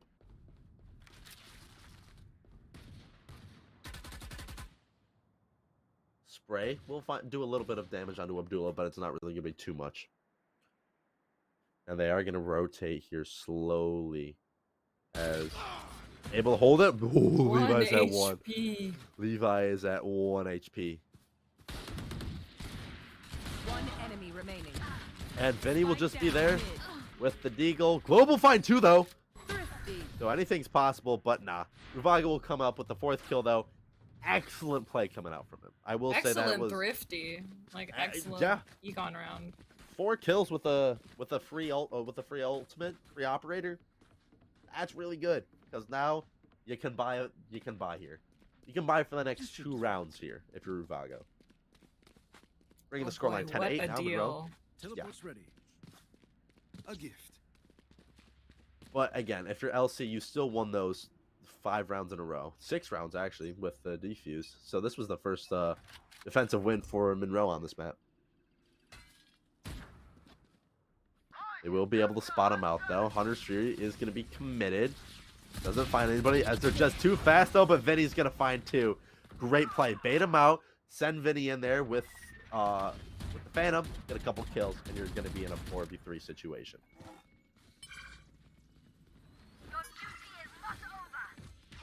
Actually, 5v4 now. Both teams are going to resurrect as Gummy and West finding the kills. That is going to be necessary, but this back and forth coming out here from both teams has just been insane. Movement gap, that's the drone, that's the recon, and that is the kill. Headshot, tried to bait the wall, but Ruvago was going to be there in market. Smithy will have the spike, though. Might be able to plant, but it looks like they're just going to be holding back site here. They play it well, they can be able to get the kills.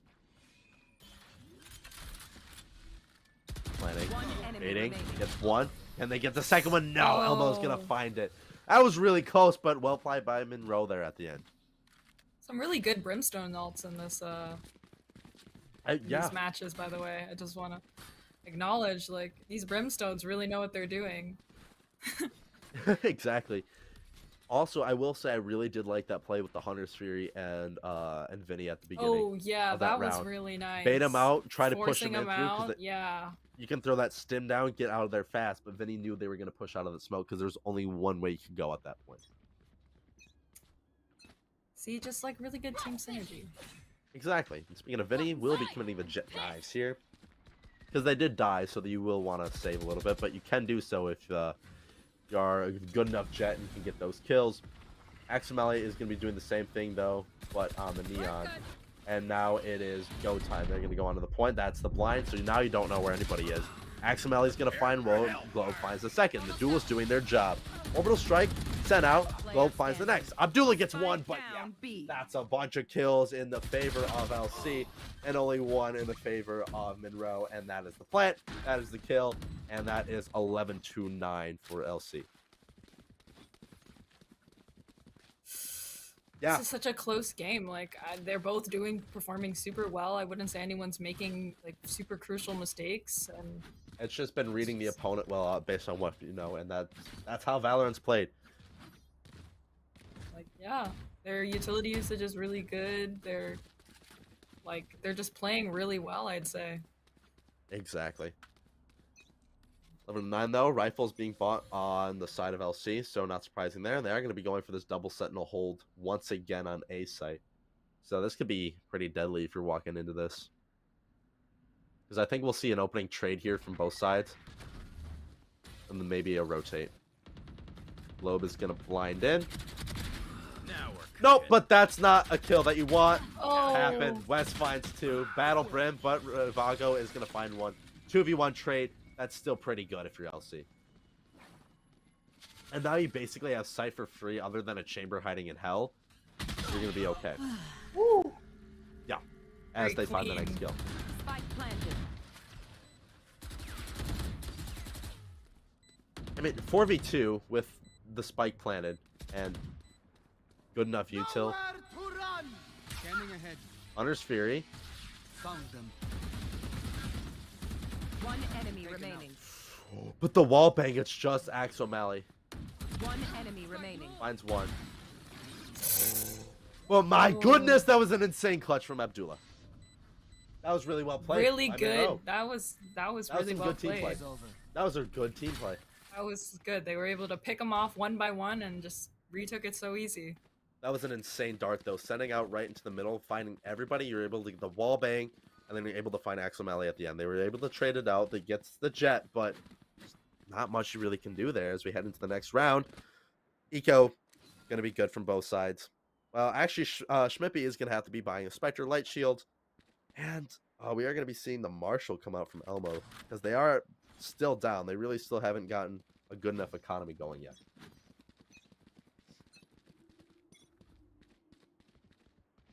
They are going to be going for this B push again. And there's nobody on A site. So they know to hold B here.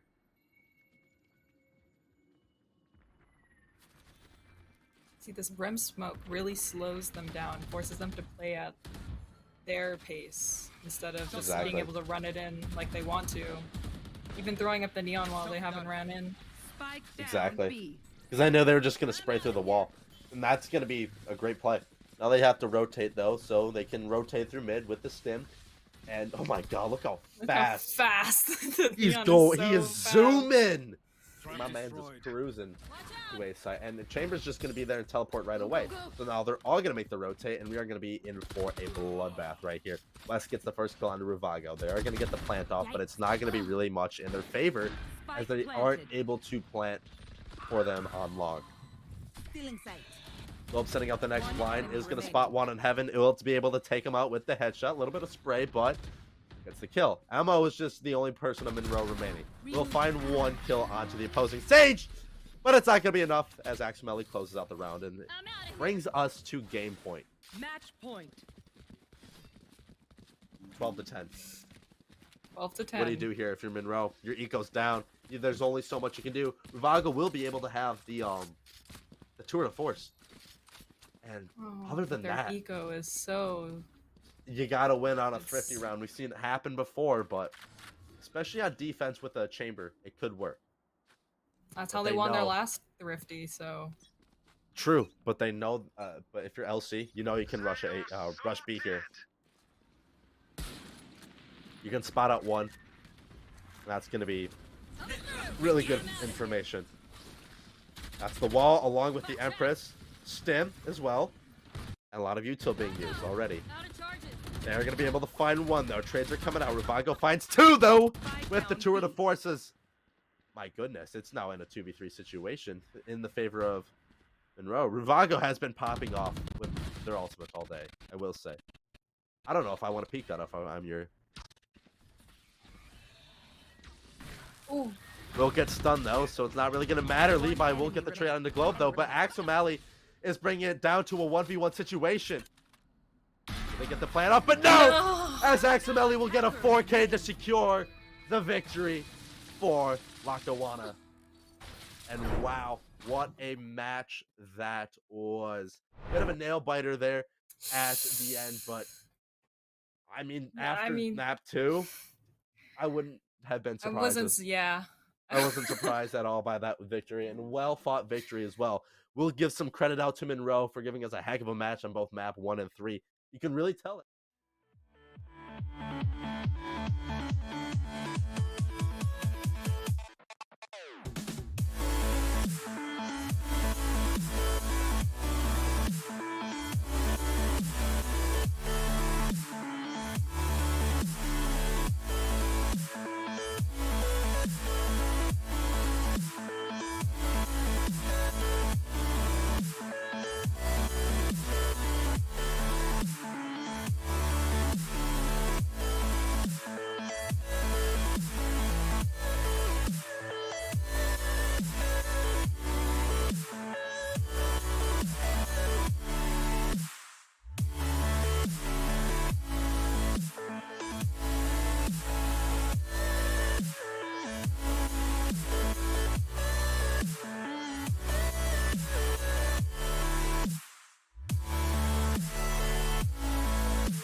Hello, everybody. Welcome back. I'm One Shot Ocelot. I am joined by Rudy TG.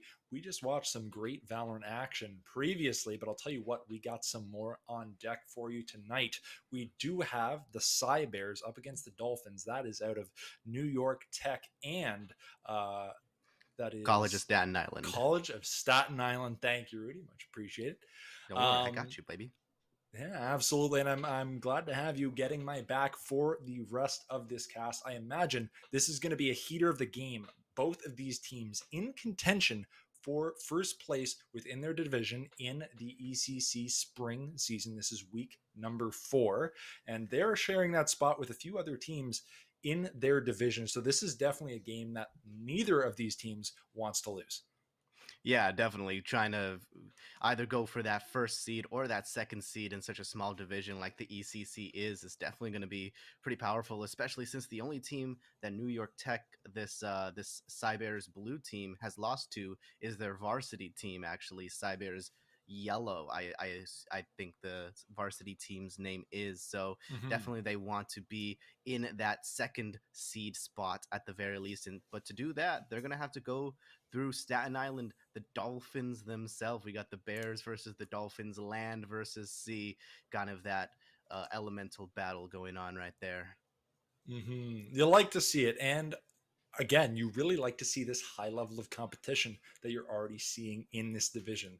The fact that all of these folks are so highly contested and really playing some high level Valorant is something that I am excited to continue to see as we move on through this division. But it does sound like we're heading into map select, so we're gonna have to see what kind of strategies and picks come out here.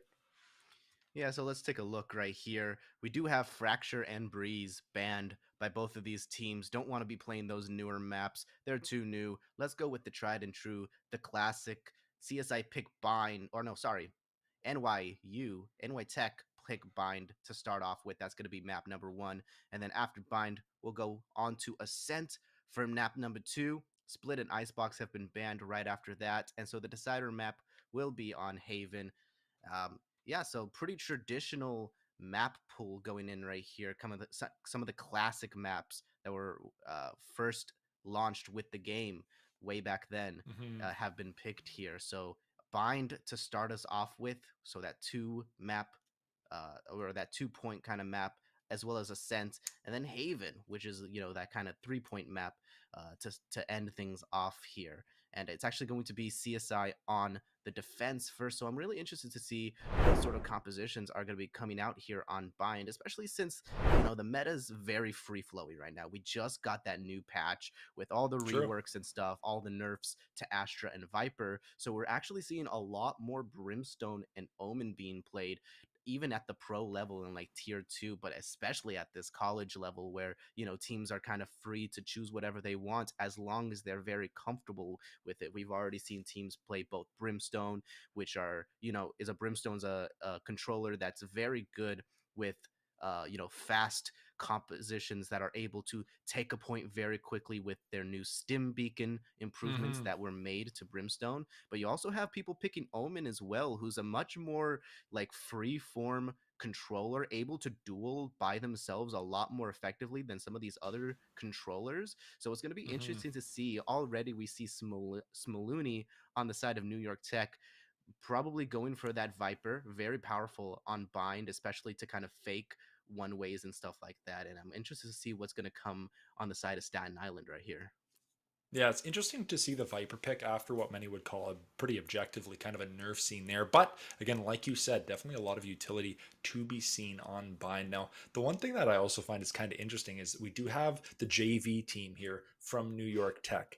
One thing that's kind of interesting when you get these JV teams up against the main roster, you wonder if you tend to see teams that carry kind of a similar play style or kind of take a lot of the similar strategies from their more veteran team that you might argue is possibly better, who knows, but still seems like it's up for debate at this point with how tight the division is. Or do you see maybe a branch off in strategy where the teams kind of look to do something different than what the main roster is doing? Regardless, we'll have to see here as a bunch of agents or agents I should say are going to be picked up. Yeah, right away we have Smoluni on the Viper, which obviously is much more defensive oriented. Meanwhile, 7 IQ on the side of Staten Island. I love that username, by the way. It's so good. Has picked the Brimstone. So obviously, I mentioned the stim beacon being a lot more effective offensively to sort of take corners and stuff like that. And I'm pretty much sure I saw both a Jet and a Raze on that team as well. So they'll be able to bust into sites much more effectively if they use the stim beacon effectively.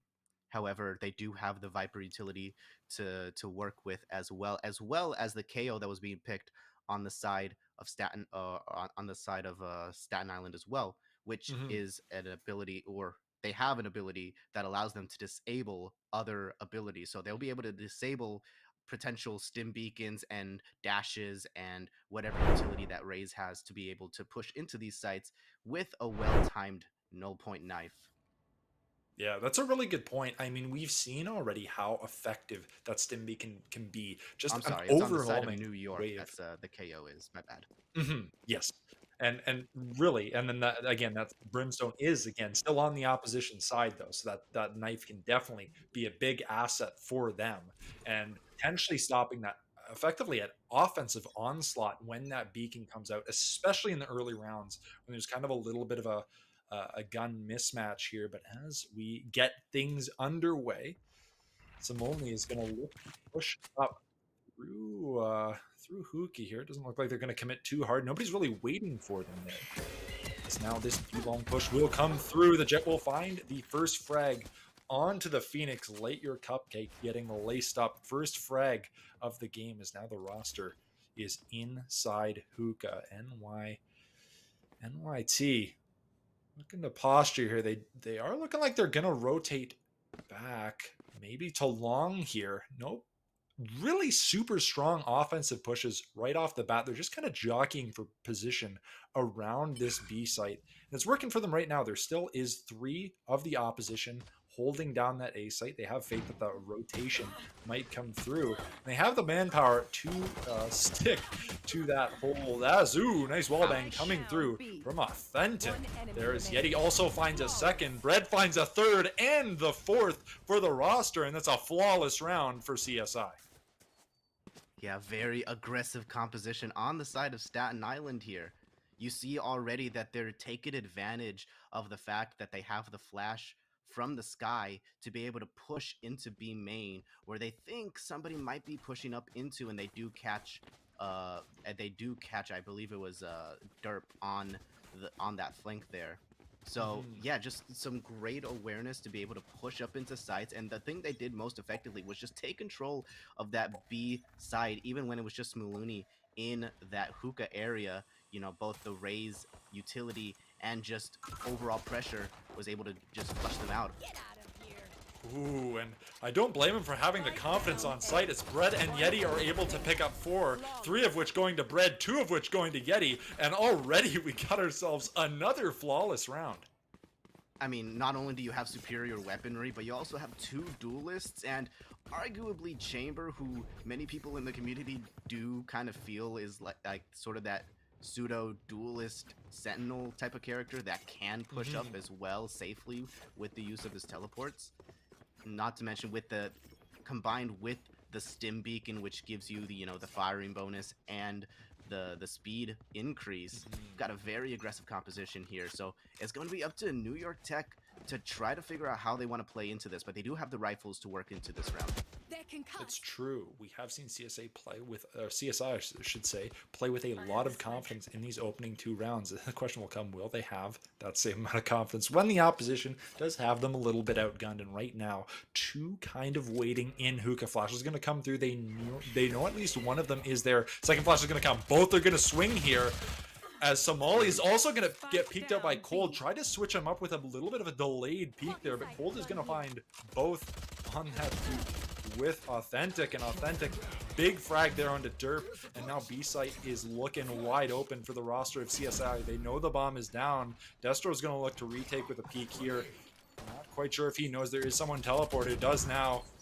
Hey, that's going to pick up 7 IQ, but Authentic's going to find that headshot on Destro in form, picking up a 3K on that round. That's actually so good on the side of CSI too, because not only do most of your players survive, so you're able to take advantage of the fact that you can now pick up these rifles that you didn't even buy into on that third round. So now you not only your economy is so good here, 7 IQ, even going for the low IQ pick of the Odin, just bringing out the big boy right away. You can see the confidence from these guys showing. Yeah, absolutely. I mean, I don't blame them. 3 rounds, only 1 death on their whole roster thus far. Even after that, some would say a bonus round for them, presumably not working out. Apparently, low IQ move working out for him really well. 7 IQ playing that Odin peak very well. Going to pick up the first frag on the push. Sees that the rest of the roster from NYT are looking to follow. He's going to play back onto site. He does have the support of that chamber there. Right now, Yeti's got them on the flank. They got them on the ropes right now. They're stuck, maybe looking to rotate back into market, but the rest of the CSI team are collapsing in on them as Brad is going to find 2 short, and now this could spell disaster for the roster of NYIT. One As enemy time remaining. is ticking down, Brad down finds A. one, maybe looking for another, and now the Omen is just being ripped through market. Form's going to get 1. Cold gonna lock down the round for CSI. That's 4-0 for them. Okay, so now if you're on the side of New York Tech here, now it's the time to start thinking about, all right, these players are pushing up. They're playing very aggressively. But when players play aggressively, it also leads them to make mistakes that they normally wouldn't make if they were playing more passively. So now it's time to start thinking about, what can we do to punish the aggression from these guys? And this is where, you know, sort of your Killjoy utility and your KO utility start to come in. You know, mention that knife is a big factor for shutting down the aggression from these teams. Oh my gosh. Oh my goodness, Yeti with a massive nade there. And Brett also going to follow up with the kill of their own. This A short play not really working out for the roster of NYIT, but frankly, I can't blame them for trying, because they've also tried to push B with little to no success thus far. Now, as Derp and Somali are effectively the last ones standing on their team, apart from Destro. Destro's gonna fall as well. Man, Caster's cursed right now. Derp is also gonna get fragged out. 7 IQ, and again, overwhelming defense on the side of CSI. Yeah, they just keep reading into these pushes, unfortunately, reading into the fact that they're gonna try to push up B main yet again. What I would try to possibly suggest would be to try to bait out some of this utility, and we do see a timeout coming on the side of New York Tech. They know that they cannot continue in this state right now, and there's probably something that they need to talk about as well. I mean, some of these players are much better than I am, to be completely fair. I'm just throwing out suggestions. If I was in this game, I would be getting absolutely destroyed, absolutely decimated. And that's You're not alone. Obviously in part of my mechanical abilities and the fact that I'm bronze. Thanks Riot for putting me in bronze jail.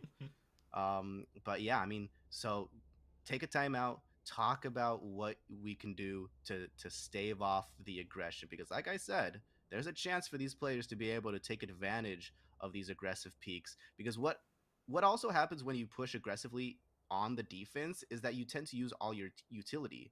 And the reason they're winning these rounds is because the utility that they're using is working, and they're getting the kills with just like with the raise grenades, the paint shells, and you know, obviously the sky flashes and whatnot. So it's obviously working. But if they were to miss, if they were to whiff on a lot of these abilities, then you've just wasted your utility on getting absolutely no kills. And as the buys do come through for NYIT, that's a really good question. Is like, can they just bait out that utility that they often use to push them so offensively, despite the fact that they are on defense here? Maybe set up a lurker. And already we have 7 IQ pushing through market, gonna pick up the flank on Somali. Cold is gonna find the frag long, as I8 Cupcake is going to be able to pick up the trade there through long. Yeti finding Derp on site, and now Bomb is stuck in hookah. 7 IQ with a little bit of a wild spray down. Brett is gonna end up, some might say kill stealing. I don't know if I'd call it that. That was a little bit of an RNG risk there with that that Odin spray. But regardless, now 6-0 thus far in this game. One of the important things too about pushing up into aggressive sight lines is that on the defense, if you push into like A main, for example, and you see that there's nobody playing A main, and you see that there's nobody in showers either, you have a very good idea of where the enemy team is pushing up into B. And since they were pushing so slowly, they didn't hear the noise behind them. It was just so unfortunate. And Yeti just is just going for it. There's no escape from this man. Absolutely monstrous. Just dunked on it. He's going to take the next peek with confidence, following up with a second frag of their own. Looking for more. That's going to be the ace for Yeti. Absolutely ruthless. The demon playing through market going to pick up the first ace of the game. And at the speed it's currently going, it may not be the last. This is looking like one of my ranked games where I'm so close to making it out of bronze, and then just a game like this pops up and I get absolutely destroyed. I don't want to play Valorant for like a week after that. Yeah, that was insane from Yeti. I mean, just the sheer confidence to go for something like this. These guys are on cloud 9 right now. Absolutely feeling themselves. And the question is, from the New York roster, they've taken their tack time out. The question is, what do they do to innovate here? I think they maybe need to play a little bit more of a neutral gameplay, try and find at least one frag, and then rotate off of that onto the site that they need to move on. But as of right now, the pacing on defense that we've seen from CSI has just been too much for New York to handle. And it might be a case of where they want to play more default, like at least a couple people on each point. Right now, it looks pretty apparent that they're going to be pushing up into this A site. The defenders still don't have a clue, though, so that's the important thing. They don't have any information about where these players are going. So you see, actually, the Raze is actually going to rotate towards B because, well, there's no noise on A site right now until right now. A little bit of information gain there. They do see that they're peeking through A. Knife's going to come through. Bread's going to be like, I'm going to skedaddle. Right, they're going to end up using that teleport, and the rest of the roster will follow him.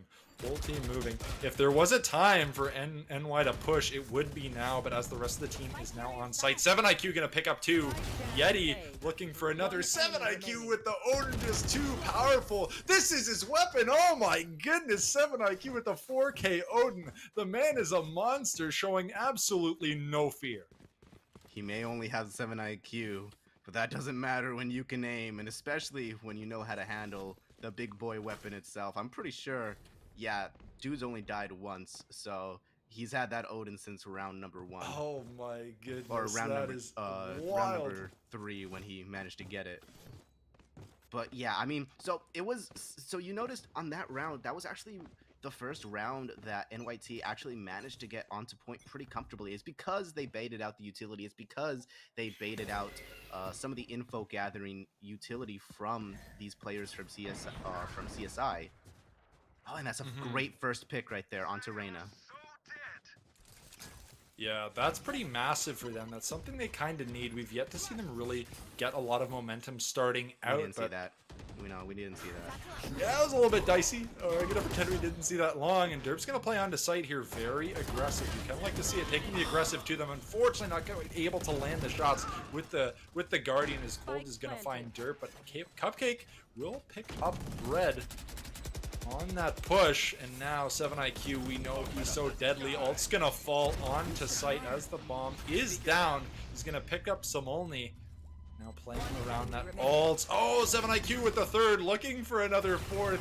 Will they be able to pick it up? I imagine they probably will. They're not quite aware that, ooh, I was gonna say, not quite aware of the timing.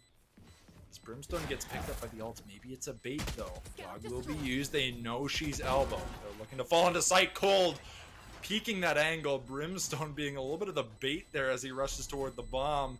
Cold being a nice clean headshot to clean up that round. Now 9-0, but it looked a little bit better for the side of NY. It did, honestly. They got onto point. They committed the Viper's Pit onto the point to be able to plant safely and assuredly. And even they were getting some frags as well. Cupcake and Form both putting in some effort on the Bulldogs, on their buys, but it's unfortunate. 7IQ spray demon over here just manages to find at least one, gathers out where the others are from the info that they have, ults onto them so that they can just bait out the Viper. Viper's Pit no longer available, and then just some great overall coordination from him and the Sky as well. Oh my goodness, you said it before, we can say it again. Getting caught out with the utility from the defense. We've seen it happen twice there. We look at the HP, and that's definitely going to cost him there, as Authentic Rain is going to pick up another just from the damage that was already dealt from the grenades there. It was a wall bang. Oh my goodness, Reyna picking up a third there. The Odin's coming in huge for this roster. Still 4 standing on CSI as New York is looking to rotate here. What they don't know is that Bread is lying in wait for them. He's going to pick them both up easy peasy. Wipes the hands with them. And now with just effectively 3 rounds left in this game, if they can't turn it around, they need to find a massive turnaround here. Yes, and I'm looking at the ultimates that they have, and they don't really have anything. They've used them all in the previous rounds, and since nobody's really committing onto ult orbs or getting any values from like kills and stuff like that, they don't have any available for this next round. And you know, those ultimates were really what were able to get them onto point to begin with. So definitely they need to play a bit more defaulty. Oh my god, look at the aggression! Yeti finding 2, what a flick. However, I ate your cupcake. It's gonna eat him up as well. We'll find the double on that B-long push. The 7IQ plays very aggressively. We know it's his style of play. We know it's this team's style of play. And now it is 11-0. Things are looking bleak for New York Tech. Well, we do see the rifles come out, actually an operator from Destro. And we do actually have 1 ultimate available. It is going to be the Phoenix ult, so that's going to give them a little more room to try to work through, potentially to try to, you know, get a pick and or gather information about where some of these players are.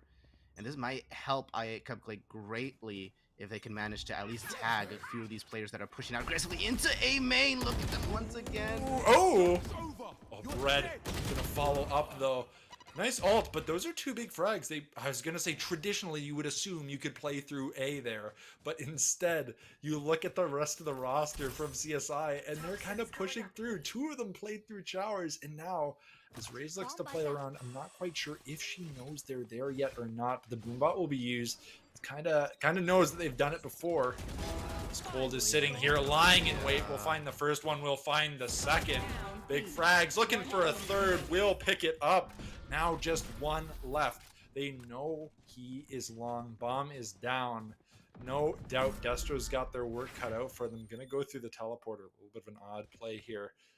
Possibly looking for a rifle to pick up, maybe. Just looking for some ultimate utility. Not quite sure what this this maneuver is. Maybe Telly's? Oh, I'm gonna whip out the op here. I guess he's looking to play through CT, but the Seekers are out. They know he's there. This is going to be a very incredibly difficult take for him. I imagine he probably just saves this round. Well, isn't this the last round before they switch, though? True. Actually, what am I saying? Yeah, this is a 12-0 situation. I'm not too used to... Oh my goodness! Authentic Reyna with an absolutely galaxy brain peak. In what world do you make the read that he's there? What a play! They knew he was pushing through CT because of the Seekers, but just the confidence to commit the double updraft into the knives. You might as well go for it, and it worked. And you can definitely put that on your highlight reel. I give you permission, Reyna. Yeah, that one's a TikTok for sure. I'll see that on the For You page later tonight. My goodness, what a move! And now, like you said, it's swapped. It's pissed around. This kid. If there is anything to look forward to, however, their comp is much more defensively sided, actually, because you do got the Killjoy, you got the KO to bait out some of the abilities that they need to push onto site with. It's just up to them to hit the shots now. Under pressure now. Stim Beacon already being used. Derp is gonna pick up the 1. And now, like you said, the team is more defensive minded, that's for sure. But if you're looking long term, they can't drop a single round. And that seems like a Herculean task as of right now. Bread does have that weapon advantage with that added utility bonus they have. Destro, though, is going to find Bread and Form is going to pick up Cold. Standing. Those are 2 pick showers, and now, oh, New York feeling a little bit confident there. Bomb is down. Yeti is playing through that connector from showers.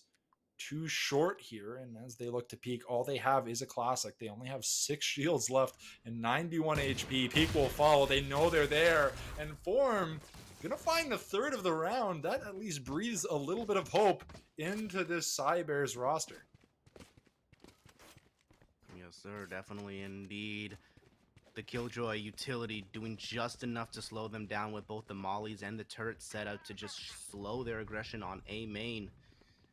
Nice utility coming out from both the Form and Derp, because obviously pushing through A main a bit, you're a bit high on just your winning streak in the first half here, so probably not thinking the most strategically in terms of just let's just push up one site or one hallway and find the picks like we have been. Oh, look at this aggression coming through the Oh my goodness.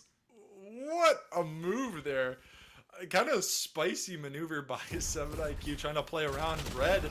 Oh, we'll get flashed out. However, is going to donk Cupcake in that D-long garden, but now just 11 HP, going to teleport out.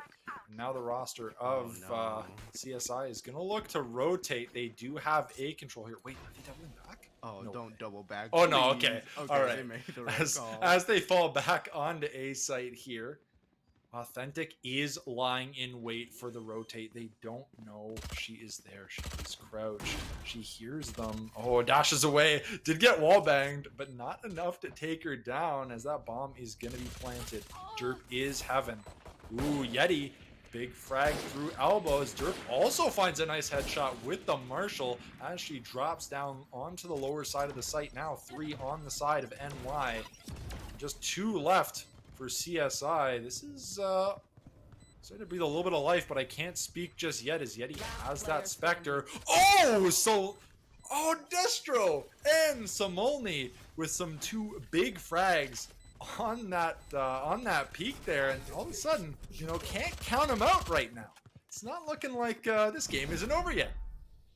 Yeah, Samolny with the 2 kills, also the wall to separate the sight lines for the attackers, so they weren't exactly sure exactly where they were going to be, retaking from, and obviously the superior gunplay. But now you're in a tricky situation here. They've saved up in that save round, and now they have full rifles all across the board, and this team is scary when they can hit their shots. So now it's going to be extra pressure on Form, on Derp, on Destro, on every one of these players to try to just survive while this utility is being drawn out on the side of the offense. Absolutely. I mean, mathematically, I think, just on paper, this is probably the hardest round that they need to...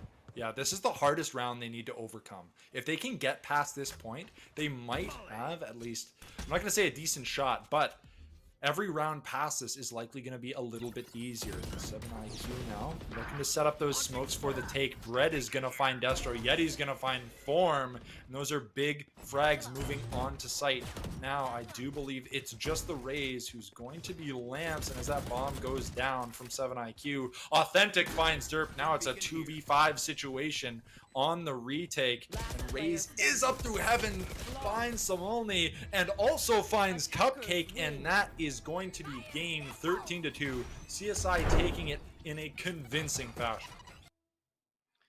Yeah, I mentioned at the beginning that this comp from CSI was so aggressive, but I don't think either of us realized just how aggressive they would be. I'm pretty sure they realized after those first few rounds that they had the confidence to hit those shots with their gunplay, and then after that, it just went full-on ranked mode, no strategy. Well, I mean, there was some strategy, obviously, especially towards that defensive side where they obviously had to read where the attackers were coming from. And in that regard, Cybears Blue were somewhat two-dimensional in that regard. They would rotate only when it was clear that they could not push forward anymore, and they were not really using what advantages Bind gives them, which is those teleporters, those fakes. There were some cool ideas from Derp on the defense, but it just wasn't enough against this College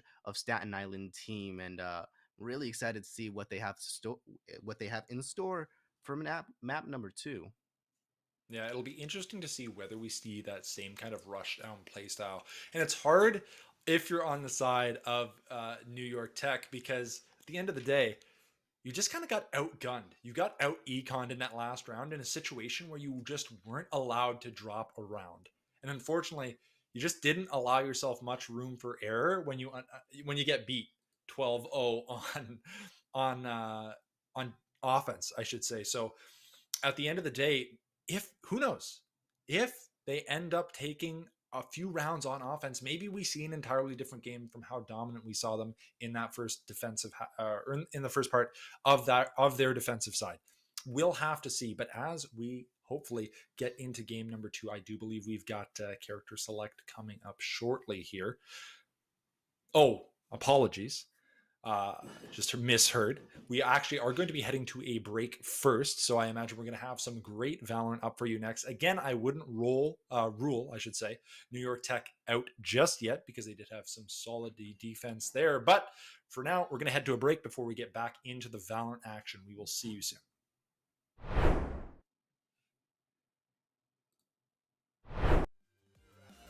Azul, nice rolling. Also finds a second, Red finds a third and the fourth for the roster, and that's a flawless round for CSI. Yeah, very unlucky out. I don't blame him for having the confidence on site, as Red and Yeti are able to pick up 4, 3 of which going to Red, 2 of which going to Yeti. See, as the time is ticking down, Red finds one, looking for another, and now the Omen is just being ripped through market. Form's gonna get one. Derp and Somali are effectively the last one standing on their team, apart from Destro. Destro's gonna fall as well. Man, Caster's cursed right now. Derp is gonna pick up the flank on Somali. Cold is gonna find the frag long, as Cupcake is going to trade there. Too long. Yeti finding Derp on site, and now Bomb is stuck in 7 IQ with a... And Yeti is just going for it.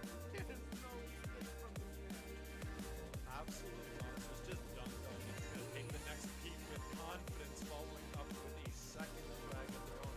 Looking for more. That's going to be the ace for Yeti. Absolutely ruthless. Very aggressive.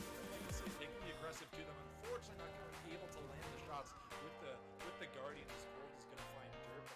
Cupcake will pick up Red on that push. And now 7 IQ, we know he's so deadly. Ult's going to fall on the site as the bomb is down. He's going to pick up Simone.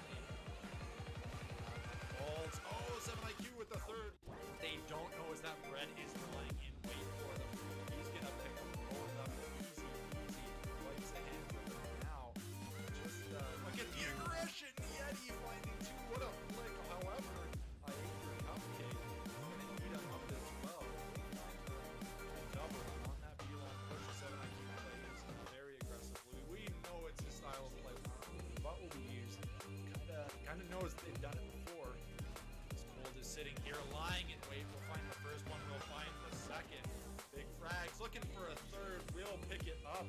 Now just 1 left. True. Actually, what am I saying? Yeah, this is a 12-0 situation. I'm not too used to. Oh my goodness! Authentic, right? A move there. Kind of spicy maneuver by 7 IQ trying to play around Red. Oh, we'll get flashed out. However, is gonna donk. Did get wall banged, but not enough to take her down, as that bomb is gonna be planted. Derp is heaven. Ooh, Yeti. Big frag through elbows. Derp also finds a nice headshot with the Marshall as she drops down onto the lower side of the site now. 3 on the side of NY. Just 2 left for CSI. This is a little bit of life, but I can't speak just yet, as Yeti has that Spectre. Oh, Destro!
Hello, everybody. Welcome back. We are here with some ECC action.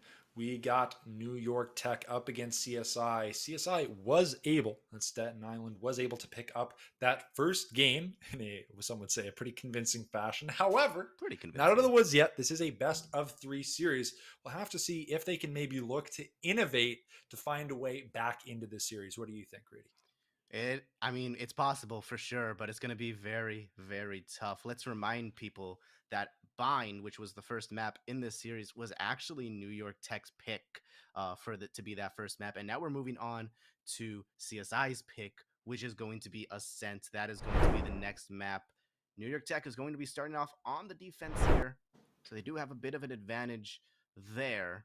But, I mean, after the performance on that first round where, I mean, we literally had a Brimstone just one-tricking the Omen, I keep saying Omen, one-tricking the Odin and just absolutely dumpstering some of these players, which, you know, we were talking about during the break. That might have been a meme pick. Wouldn't be surprised at all if it was. But also, it kind of worked in a weird way because the stim beacon improvements from the most recent patch actually makes both the speed bonus and the fire rate increase, both of those factors sort of combine to make the Odin while running and shooting a lot more accurate than it really should be, especially at these closer ranges where 7IQ really was playing from. So I just thought that was such a funny, interesting tidbit to kind of go off of right there. Yeah, and we'll have to see if that is in fact a comfort weapon. If these games end up being a little bit closer this time, we'll have to see. Because again, he did kind of go like 5 rounds without dying, and maybe then he was just like, I've held on to this gun for like 5 rounds, might as well just keep picking it. We'll have to see if that's the case. But we are going to see some swaps in terms of where these agents are going to be playing. And as we get into the agent select, let's see what these teams have in store for us here. Yeah, so this is Ascent. Pretty much one of the most, I would say, default map in the entire map pool in terms of just one site on both sides, and then just like a middle to push up through as well.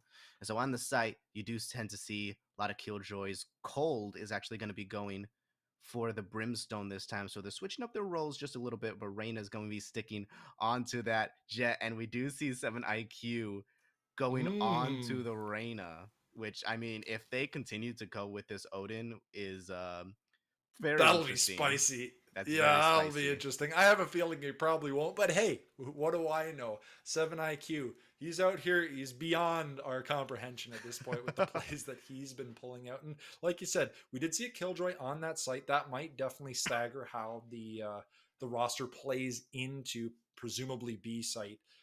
Which I imagine is where that Killjoy is going to be set up. And if we looked at the other side of things, we do have the Chamber Sentinel on that side. So somewhat of a lopsided, I might say, in terms of defensive, offensive prowess on these rosters. But as we get things started in game number 2, we'll see if CSI can close this out, or if New York Tech does have a little bit more left in the tank, maybe an ace up their sleeve. We'll have to see, as we're just a few seconds away from starting round number 1 of match 2.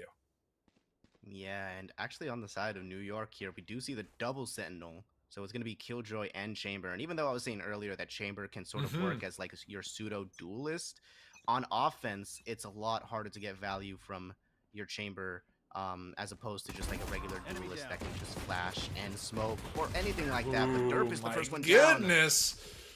Double frag there. Massive peek through mid. That's going to give them a huge amount of mid control. I believe that shot was through smoke. Don't think that was a clear read, but they'll take it anyway. 7IQ is going to find Cupcake, and now Form is stuck back in CT, as I imagine that bomb is going to go down. It won't really matter, as CSI are going to pick up that round clean and swift there. That was a shot through the smoke too. I believe maybe they caught a sight of Derp just sitting on that A short ramp right there before the smoke went down. But nasty shot. CSI almost forgetting way. the bomb there, by the way. Almost forgot the bomb at spawn. Just figured I'd point that out. A little bit of yikes moment there. The game that these guys are playing on their offensive round. True, they don't even need it. It's almost like they don't even need it. They're playing deathmatch at this point. We do see the buys coming in, however. Reyna on this Marshall looking in the same spot, but Derp ain't going to be there a second time. Honestly, learn the lesson. It's understandable. And again, having that weapon advantage early. I mean, look at the buys up here. We do have a Bulldog in the hands of 7IQ. Pretty normal default split up here. They're looking to ascertain that mid control, and they will with the weapon advantage that I imagine the opposition know they have. Looking to clear out tree here. Bread with the first flick. Doesn't know though. KO is lurking. And as the rest of the team looks to move on to A site, there is just one generator. Oh, Form is going to fall to Bread, and now they have site control. Kip is still there, but again, huge weapon disadvantage for them. Recon Guard is going to find them, and now they're going to shoot through the smoke. 7IQ will find the frag. They do see, Samani and Cupcake able to get some picks of their own here, but Bread is going to lock down Cupcake, and now it's a 3v1. Make that 3v0 as Authentic on the Marshall going to close out that round.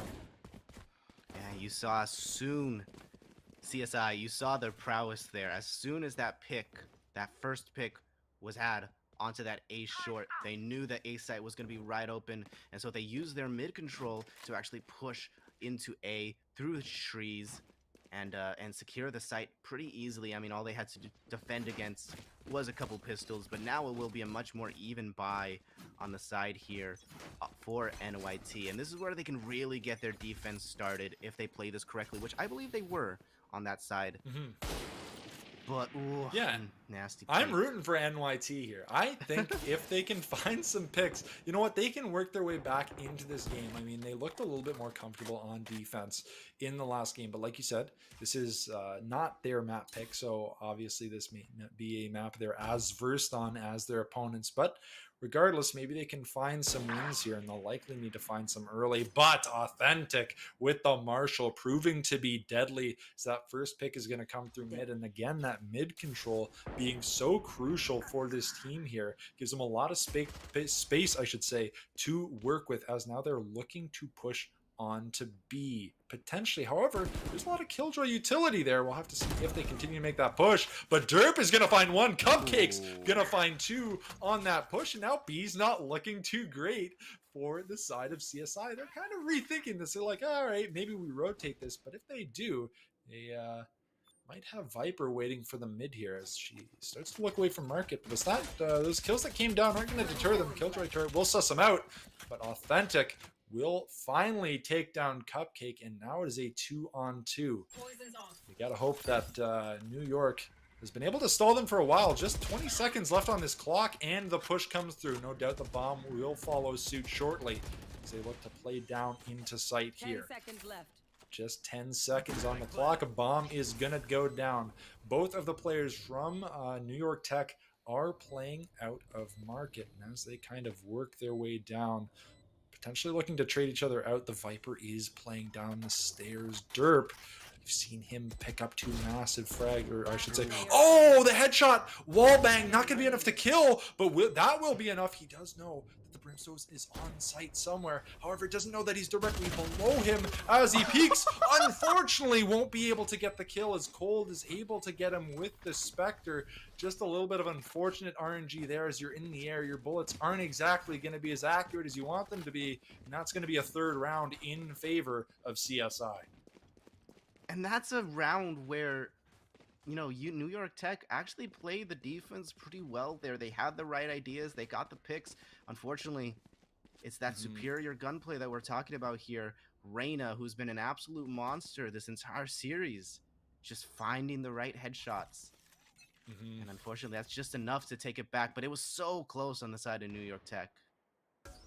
Yeah, we do have some weapon disadvantages here, and I imagine if they can find more rounds like that, they're definitely going to end up taking it. But 7IQ is going to find that first pick onto site on form. Now, as they continue to move on site, they're a little bit lit up here. They know the one is Heaven. Through that smoke, he's just presumably waiting for that to go down. Destro, though, will find a pick with the Bucky. And now 7IQ, oh my goodness. 3 frags being found by them as now Derp with the Guardian isn't able to find another, and 7IQ gonna pick up the 4K on that round, being a little bit more convincing. However, again, to be noted, there was a gun disadvantage as they look to buy up. I imagine this round will hopefully be a little bit more even. Yeah, they had the enough of an advantage to where when they took A site, they also went ahead and took control of the tree area right here, which is, you know, one of the most common places for defenders to try to retake from, even though there's a door there to be broken down. So knew that they had the advantage to go into that hotly contested area without much harm. They did get the Bucky kill, but it wasn't enough to stop the attackers from pushing through there. Look at the investment from Destro. Deciding to pick up the op to try and prevent that mid pressure. Unfortunately, this round is not the round they're going to decide to push through mid. Already, they're on to B site, and I imagine that bomb will be going down shortly. There it is. It has been planted. However, there's that Killjoy ultimate being used. Derp is going to be able to take out 7IQ. Somali and Form also able to donk 2 of their own here. Getting onto site, finds Destro. Salami's going to trade him out, though. And now that is going to be the first round for New York Tech in something they're definitely looking to pick up. And now the gun scramble begins as they're looking to pick up some rifles. But a big round for them, able to possibly gain a foothold in the rest of this match with the ops in their possession. Yeah, Derp now able to take advantage of what Chambers' utility really is all about, and that's just using this operator. Actually, no. Destro's actually going to just be doing it for himself. I think they were planning on using that same strategy that they used last round, where Destro pushes out from tree into like B heaven and B long and stuff like that, and look out onto mid as well. So, I mean, you noticed that last round, and that's exactly what they're going to do this round as well. And once again, just the default position, Viper in mid, but it looks like it's going to be a B push once again. They've caught him out this time, though. Ooh, Destro able to get out of there, thankfully, with the op, not quite taking too much damage. As now Authentic looks to play through. 7IQ, though, being able to bail out Authentic. That could have been deadly for them, but that early peak from New York Tech, unfortunately not quite working out for them, as now the roster of CSI look to make the push through B. There is a lot of Killjoy utility on this site. However, she's been down. Won't really matter, as Viper is in a little cheeky spot here. Gonna pick up one, won't find another. She's gonna be blinded. Now, I imagine that bomb's gonna be down onto site shortly. Ooh, Form looking for a little cheeky peek, but 7IQ is there waiting to get the frag through market. Derp looking for one. Now this is a 2-on-3 situation. They do have an op in hand, though, as the peek comes from spawn, looking to clear it out. They don't have a lot of information. Oh, well, now they do. They do know one of them is long, but now she's going to retreat back onto site. Now the question is, do they look for a push here, or do they save these weapons? And as the bomb timer ticks away, these are seconds that you don't really get back. Derp looking to make some frags here. Looking to wallbang. Unfortunately, nobody is there to get picked up. Op is there. Destro's going to find Yeti. Is it more? Push him. Another flick. Could be able to find more. Unfortunately, the bomb is gonna detonate. And also the op is going to find its way into the hands. Oh, scratch that. Derp actually able to deny that operator. And that's something that's big for them. However, they will get another op, but that is big for their econ. Because at the very least, that's money they're going to have to spend on other weapons in their arsenal. That's big for them. Even in loss, you can find some small amount of advantage. You actually saw there that Derp was actually making noise on the left-hand side of that B site. I think they were actually trying to push the the attackers into Derp's, or sorry, into the KO sightline to be able to get picks with that operator, and it worked out beautifully. He managed to catch his two. Yeah, and that's definitely, like you said, something that can't be discounted is a little bit of that damage to that economy. Definitely something that might rear its head later on in this game. We'll have to see. But peek will come through mid. Yet he's going to find Samolny. And now, I think the Destro's there. Shock Dart's going to find one. If he gets another, being peeked out. Oh, he's going to... Oh, he's there. Flash comes through, but bad timing. 7IQ is going to get the peek onto Destro. Yeti's also going to find Derp. Cupcake, however, being pretty lethal with the judge on bread, but cold. And Yeti gonna lock down the round. 6-1 CSI right now. It's looking like we might see a little bit of a repeat of the last game if New York Tech can't turn things around here. Yeah, they will have... actually, I was about to say they will have enough to invest, but I really do think they should just save this round to be able to buy into next round here. That economic damage they did on that last round not coming to fruition just yet, unfortunately. Because it really only comes into advantage once you can get your opponents into that hole. It is going to look like a B push once again, though a bit slower, though, on the sides. Derp has this judge. He's so close to finding a frag with it, but he's looking the wrong way. I don't know what he's doing. Oh my goodness, Yeti was able to sneak in behind him as the peek came through. It's going to be 2 agents already down on this defense. It's going to open up the site for the CSI squad. 7IQ is looking through market along with Authentic.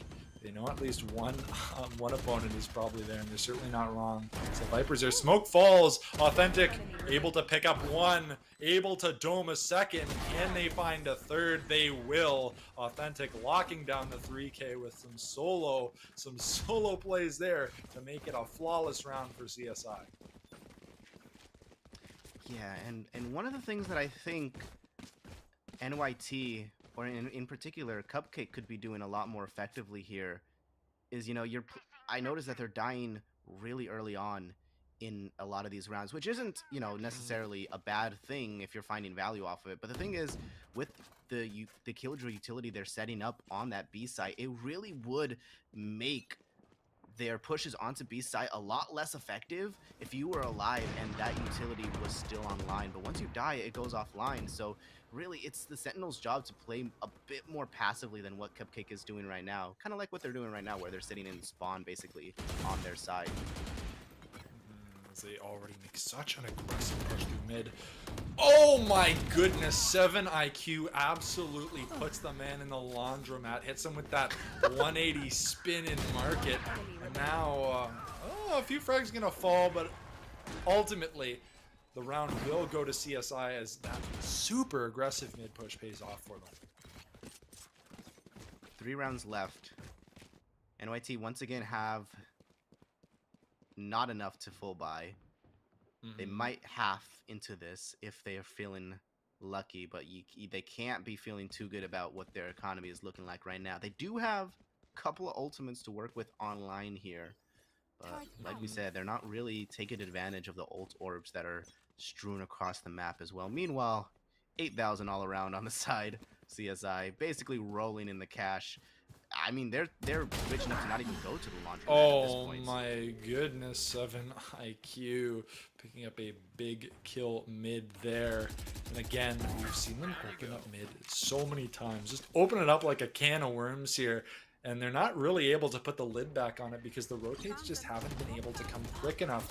And that's been able to split the defensive side of the site here, as Yeti is now going to find Cupcake on the push, and now here we go. We've seen it before. Here comes the push. I imagine with that trigger discipline, they see him. Pick will fall, and they know the last one is their 7 IQ, more like 700, as that last peak is going to come through. Yeti's going to find the frag. Won't really need the utility. And again, another big win through mid that round. 2 more rounds to go. Now you have a full buy once again, and now you have 5 ultimates to work with. Finally, counting their lucky stars to be able to get at least a few more gun rounds or a few more 1 rounds in before this half finishes. It's looking a lot like it did the first game. Actually, in the first game, they didn't win any of their first rounds. They did I not. believe. They did not. They are hypothetically doing 100% better in the first half than they were. Hey, I mean, that's something at the very least. Something. But here's what I'm saying. Last time though, they were feeling good until they ran into that kind of eco round where they were in a situation where the opposition got to buy and they didn't. So who knows? Maybe that one round padding could be what they need. But as 7 IQ closes the door and then opts to push through the smoke, likely something they're not expecting, and it isn't. The 7 IQ is able to find a frag on form, and now as they're looking to play through garden, does have a judge here. Lying in wait. Ult is gonna go down. Oh my goodness! And of course it's gonna well, I'll tell you what. Ult trade for 7 IQ. Maybe not something that's too bad. Bread gonna find the flag onto Salome. Now it's just one. Cupcake being the last alive here. Peak is gonna come through window. Authentic with those knives being oh so deadly, as it is a 10-1 game now. Only 1 round left. I'll tell you what, the econ on the side of New York Tech is not looking great. Not looking great. They're going to have to half into this last buy for sure. Destro could do some damage here with this operator, but unfortunately they're not really in a position to take advantage of it. Like, they're not putting Destro up in mid where they could, you know, try to have a bit more effective sightlines with the op. They're not rotating Cupcake off of B onto A. You know, they're just not making really any adjustments at all. And you know, when you're in this kind of situation, I think you kind of throw everything at put the kitchen sink at the wall and just kind of see what sticks. But they're just sticking with what they know. That's a great first pick, though. Form able to find the first one. 7 IQ has been so deadly with this rain, and right now that's pretty big for them. That's going to give them a little bit of mid control, but at the end of the day, again, like I said before, mid control has been so important for them, and just now they're looking to take it. But Bread is lying in wait there on Catwalk. Form doesn't know it yet. Gun will peek. Oh, Form gonna find the second of the round, and now maybe looking for more as the rest of the roster is looking to rotate towards A. However, there hasn't really been a hard commit from CSI. Destro, ooh, big op kill onto Authentic. Yeti, though, is going to pick up that Viper. And now, things are looking at least a little bit better from New York Tech as Yeti on the flank here. Cupcake, ooh, being oh so deadly on the judge. Now going to swap it out for the Vandal. Spraying down the smoke and then switching back to the judge. They don't know it's there. The Brimstone is the only one left. Oh, ult's going to come through. Whoa, a little bit funky here. What's going on? What the Brimstone heck? opting to push through the ult. That was wacky. Cold, able to pick up a frag off of it though, but Destro's going to close out the round. And that's going to be another round in the hands of NYT. Thankfully, being able to at least go into this next round with some momentum. But Brimstone, oh my goodness, what a play that was from Cold. Somehow, it didn't kill Aya, your Cupcake. Just nicked them on the head a little bit. Came in out with 5 health overall. What a crazy play. But, I mean, yeah, that's a round loss, obviously, for CSI, but I don't think they're feeling it that much. Thankfully, I will tell you this: the Cybears, they can count their lucky stars because they now are working at the advantage of the 10-2 curse. The 10-2 curse. Yes, it is more impactful than the 9-3 curse. Yeah, I mean, because you just add 1 and subtract 1, and then it's like the same exact thing. It's true, and I mean, it's proven one science. thing they. True. I was gonna say one thing they do have going for them. Oh my goodness, never mind. Derp He's gonna get that one headshot. We'll get traded out though, but that's a good entry. 7 IQ again. Oh my goodness, the pace of their defense is so breakneck. 7 IQ, oh my goodness, looking to break some land speed records with that flank, flying in from behind, picking up several, and that's gonna give the round win to CSI in a spectacular fashion. That's really gonna put the pressure onto New York Tech. Yes, sir, because now they have these buys going into this next round. If I was them, I would actually try to save, because the second to last round is potentially up right now, but they're going to force into Stinger, Spectre, light armor all around. Meanwhile, you're on the side of a Bulldog from 7 IQ. I feel like he traded all of his IQ points for just mechanical prowess. Oh, what the?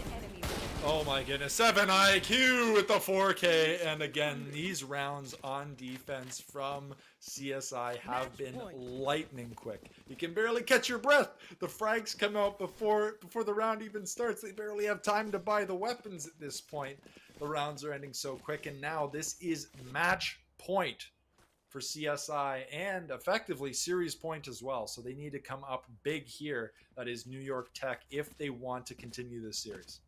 And you know that Reyna Ultimate's coming out as soon as the round starts. 3, Absolutely. 2, 1. It's getting pressed right. Actually, no. They're going to actually just kind of go into middle a little bit. Just kind of treat them out.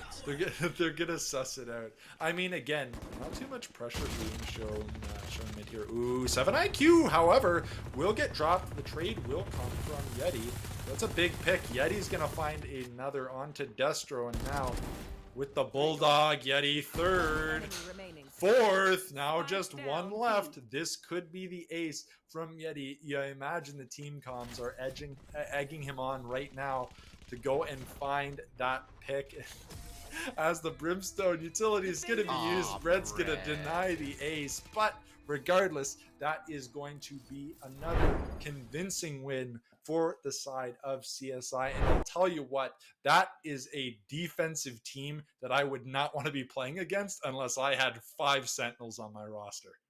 Yeah, I mean, even before they knew about the gunplay advantage that they had, this team was already pushing into A main on bind, taking full advantage of the fact that they had the Brimmy speed boost, the Stimmy speed boost to work with the Brimmy Stimmy. The Brimmy Stimmy, I like that. Yeah, that's fun.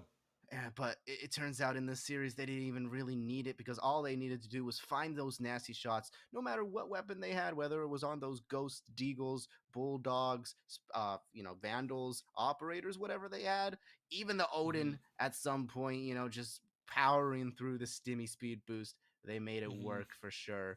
It is going to be the victory for Staten Island on the ECC, and I believe that should put them in contention for that first seed in this playoff run right here, or in that playoff berth to qualify at the end of these couple of weeks here. It'll absolutely put them in contention. Now, there were a few other teams that are also 3-1, and now these CSI is now 4-1. So I imagine there will likely be one other team that is going 4-1 in this bracket. One would assume, depending on how the matchups line up. But with that said, exactly, they are putting themselves in a position to potentially finding their way into first place. But I can't imagine that they won't be going up against the varsity team for New York Tech. Oh, that's true. Who might potentially be out for blood after the JV team was defeated. So that is it for now. We will be heading to a break. We might have ourselves an interview a little bit later, presumably with one of the players from CSI after that Titanic win. But for now, it seems like we will be right back, and then we'll have ourselves an interview. We'll talk to you very shortly, folks. Stick around.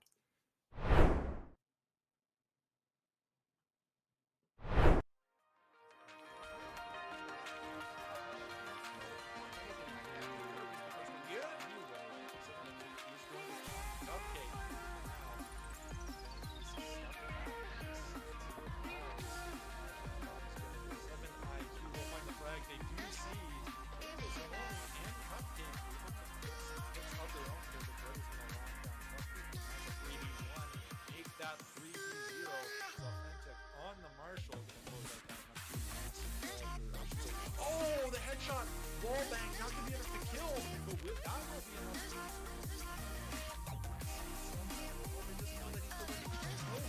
As he peeks, unfortunately won't be able to. There's that Killjoy also being used here. He's going to be able to take out 7 IQs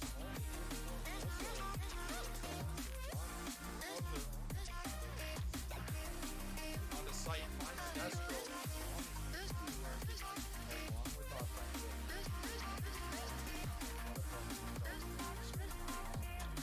Smoke balls, authentic, able to pick up one, able to dome a second, and they find a third big.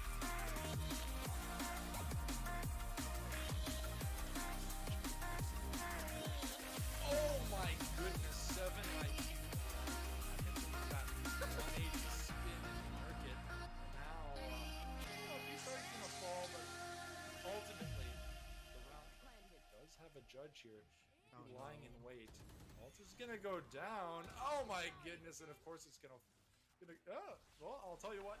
Alt trade for 7 IQ. It's too bad. Red gonna find the flag. It's just one. Hopefully, doing the last alive here. Peak is gonna come through window. Looking at least a little bit better from Monroe Tech. Cupcake.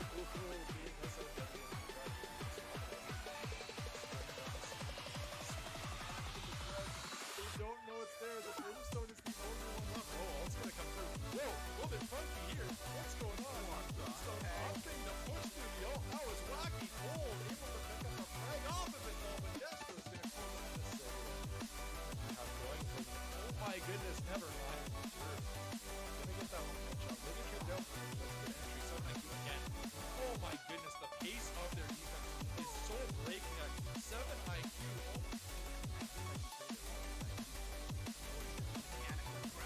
Oh, what the? Oh my goodness, 7 IQ with the fourth.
Hello, ladies and gentlemen. Welcome back. The match that we just witnessed was a match between the College of Staten Island versus the Cy Bears, the blue JV team from New York Tech. And it did go in the way of Staten Island pretty convincingly on both maps. And we do have one of the players from Staten Island here to join us. It is Yeti here, who played both Raze and Sova in this match. And I gotta say, your Raze in particular was on fire on that map number 1, especially those detonations, those ultimates where you just int into B main. Gotta love it for sure. And my first question for you was, not only were you playing fantastically on that first map number 1 with your Raze ultimates, but also your teammate 7IQ, the star MVP of the show, who was on that brimstone with the stimmies and the Odins. You see, I was kind of talking about, like, everybody else was like, oh, this guy's just memeing with the Odin, right? He's just running, holding W, running gun, get it out the game, right? But I was like, no, combined with the speed boost and the increased fire rate from the stim, this guy's actually thinking in like the 5th dimension. He has way more than 7 IQ. There's no way he just has 7 IQ. Can you tell us just the genius excellence of 7 IQ to pick the Odin and then stick with it and hold W and run down B main with it into hookah and all those other shorts? Just tell us about like the mathematics that he performed on that series of calculations, please. Give us a dissertation. Got you. So when the new Brim update came out and the new Omen update came out, 7IQ really wanted to play Omen, and I was like, honestly, Brim is the better pick. He was like, okay, I'll only play Brim if I can just stim and just run it down with an Odin. And I was like, honestly, bro, you do your thing, dude. And it was actually So it was fine, his bro. idea. Yeah. Yeah. Nice. That's so amazing for sure. And I mean, it worked for this match. Whether it'll work for the other matches that you guys have coming up, we'll see. But you know what? It's good to experiment, right? For sure. Yeah, for and sure. that's really cool. I mean, seeing that utility used so well. And another thing I want to talk about, we saw that Stimmy being so effective, allowing you to kind of speed through plays. One thing I definitely want to talk about is the fact that I would never want to be playing against your roster on offense, because when you guys are on defense, you guys are speed demons. I saw you guys rip it so many times. Even 7 IQ in that one round, I think, was breaking a land speed record by how quickly you ended up on their flank. Can you maybe walk me through your thought process, why you guys decided to play so aggressively out of the gate while on defense? Right. So last week we actually like had a bad loss because of like just playing too slow or getting timing. And then we actually got somebody to help us. His name is Michael Fielder. Shout out to Fielder. He was like, honestly, guys, you guys on defense should just like play a little quicker, play more aggressive, like try to get there before they can even execute a dart or a smoke. And like, especially on Ascent, we just abused A main, like for the 2 rounds that we had. We're like, why not just run it down their throat? Like, you know what I mean? So shout out to Fielder for that one, because it actually worked. Same thing on Bind as well for the defense, on A short as well as long B. Same thing, same exact. Just it was a great mind of Fielder. I'm going to be honest. No, that's awesome. And that's really great to see that your team is kind of consistently checking in, getting new kind of team compositions, new kind of ideas to try and break out in this kind of new meta with some new things coming out to play. Seeing you being able to innovate in that space and kind of at the end of the day, execute it very well against your opposition here tonight. Yeah. But Yeti, thank you so much for joining us. It was great to have you. Of course. Thank you for having me, man. Thank you. Have a great night, guys. You too, Absolutely. You too. And as of right now, I do believe that is it, at least from us, myself, Ocelot, on One Shot Ocelot, I should say, on all platforms, and my co-host, Rudy. Rudy, where can we find you? You'll find me on Twitter, obviously, at the TG2, the _, all that jazz. I post frequently about things that nobody cares about. So if you're into that, then feel free to come and join me. Yeah, fair enough. Well, you know where to find us now, folks. And I'll tell you what, we do have a little bit more Valorant action coming up for you. We do have Monroe Community College up against Lackawanna College. I believe I pronounced that correctly. And that's going to be casted by Rebel and Mars. So they got a little bit more Valorant action coming up for you guys. But for now, that's all from us, One Shot Ocelot and Rudy TG. I hope you guys have a great night and enjoy some more Valorant action. See you, folks.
Good evening, ladies and gentlemen. Welcome to twitch.tv/esportsu. I am your host, Rebel, joined with Mars. And in tonight's matchup, Monroe Community College Valorant is going to be going up against Lackawanna College. And I am looking forward to this match. I am too. I'm very excited. I'm hoping we get to see a lot of good plays, lots of, good gunfights, smart gunfights. True, got to get some of that precise gameplay going on. Yes, Valorant is known for its precise gunplay, so I'm hoping sure. we get to see some of that. Very exciting. Exactly. We do have the map picks already. First map we are going to be headed to is Bind. Monroe is going to be on the offense first, and LC, where Lackawanna College is going to be on defense. Next map is Split, followed up by Ascent, and Monroe is actually going to be attacking on all three. Here's that they do like their attackers first. So, I'm looking forward to seeing what they've got headed out for these strategies, especially on Bind. And with some of the smoke changes coming out recently, do they want to play Astra here, or are they looking to opt in with the Brimstone? I am very curious about how aggressive Monroe's picks are going to be because of they're completely going to be trying to get all these rounds on attack. They're going to repeatedly attack, and I wonder if that's going to adjust how they pick their teams through the set of matches. Exactly. 100% agreed. Also, so Monroe is currently 4-0, but they have one win on a bye week, and Lackawanna is 2-1, so it looks like Monroe is more favored. I'm not really sure because it's earlier into the season, so we could still see good showing from him. I am all in for it. We headed to Agent Select pretty soon, so I can, I think. But yeah, so Agent Select already. Lackawanna looking for that Raise the KO popping, maybe the Cypher. Couple of picks over on Monroe. I do see the Brimstone come out instead of the Astra, which I think I do like a lot. I see that these teams are going for pretty similar comps, actually. Wondering who's Lackawanna's going to choose for their smoke, or opting out of a smoke, actually. No Very concrete interesting. picks yet, but I don't see any smokes coming out from Lackawanna. Going for the triple duelist. So right now we do have the first lock, which is going to be Raze. Not too surprised about that. Raze is very good, especially for clearing out hookah. But the second lock coming in from Monroe is going to be the Brimstone along with the Sky, and I think they're just going to run with this. Choose your agent. Or they go with no duelist here and just have Chamber be sort of your main damage along with Sky, which, I mean, it works well if you play comp right. It can be a very Maybe deadly no comp. duelist, but they have 2 initiators, so I'm sure that will help them enter the site. Hopefully it doesn't hurt them. Exactly, that's what I'm saying. Lackawanna, though, coming out with a triple duelist comp as well. So not opting for any smokes, which, I mean, it's at this point right now where the meta's at, you don't really need to. Well, you should, but we don't really know which is going to be the most concrete yet, especially with the Astra nerfs that just came in. It really is damaging how some of the controller role is played right now. But, it's going to be an interesting matchup, and I'm very much looking forward to it, especially Monroe on this attack first, which they do have. I mean, they have more of a defensive setup. They have the double Sentinel, so along with the double Initiator. I find it interesting that the team that is defending first opted. Oh no, they do have smokes. Both teams have opted for the They go to the Brimstone. Brim. I didn't see it at the end, but yeah. Pretty similar team comps. I like the Sage. Oh, they have a Sage and Sky. So one team has double heals and one team has none. Exactly. We do take a look at the buys though. Ghosts, a couple of Frenzy or two, but nothing too major since it's only just the first pistol round. But I mean, the pistol rounds are very important because then you can snowball after and just like that. Timer will be set, and it's looking like they are opting for this B push here. Just like that, Monroe is going to be able to get pretty much full control over Hookah, though. A great great utility usage. Great utility usage, and that's already going to take out 3 from Monroe. Lackawanna getting a lot of those kills there. So now if you're Monroe, do you just opt and just say, maybe we can try and rotate to A side, or are they going to try and go for the B hit here? That's the question. Seems like they're going to re-hit. It's Sage looking like it. walking down long with the bomb all by herself. Doesn't know that doesn't know the Chamber's holding this. Exactly. I mean, Axe O'Malley just sort of holding this angle right here. It does have 2 shots left, so it depends if they miss it. Oh. And Elmo is able to get the kill. That is the thing with Chamber. You just want to, they still have it. Your crosshair headed right onto their headshot, but he just wasn't able to make it. Fine, but now it brings it down to a 2v3 situation and really allows them to, take teleporter onto A. Jet is still going to be over there. Globe is holding that angle on the showers, which he knows that's where both of them are coming due to the TP. And there's no Yoru to fake it out or anything like that. And not much util, too. 1 enemy remaining. But yeah, West is able to get the kill onto Abdullah. And that is 3v1, 10 seconds remain. Left. And, I mean, if you're Elmo, you just die and here. I think and that just was go 2 next nade round. kills that round. I think so, too. Because we had that one in Hookah as well. Yeah, very impressive utility usage coming in from West. If I'm correct, they should be forcing this round. Yeah, I mean, I would be too. You get buy a couple Spectres here. Light shield, heavy shield, doesn't really matter. As long as you get the gun advantage, you're going to be in a very good position. And you can play off of this bonus as well if you win. Very nice knife skin. Exactly. And it looks like Monroe is looking for the B push again. So, you should probably play a little bit more careful so you don't get disabled by the KO. Because this is where he gets all of his information. Throws the knife in there, destroyed, so it isn't able to suppress anybody just yet. And along with the smoke from Levi to be able to block it off, you're going to be in a good position, though. Axe O'Malley doing quite a little bit of damage on the Spectre. Finds 1 kill. Can he find the second one? That is the question. And yes, he can. That is going to be... They're now up in a 5v3 situation, up by 2. So now Monroe really has to play this carefully. The combat stem out, and Elbow's able to get the right click onto him. Spotted out. Levi is going to use the Spectre damage through the smoke, but West finds Elmo. That's not really good. You need that Sage there. Levi is going to get 1 kill, though.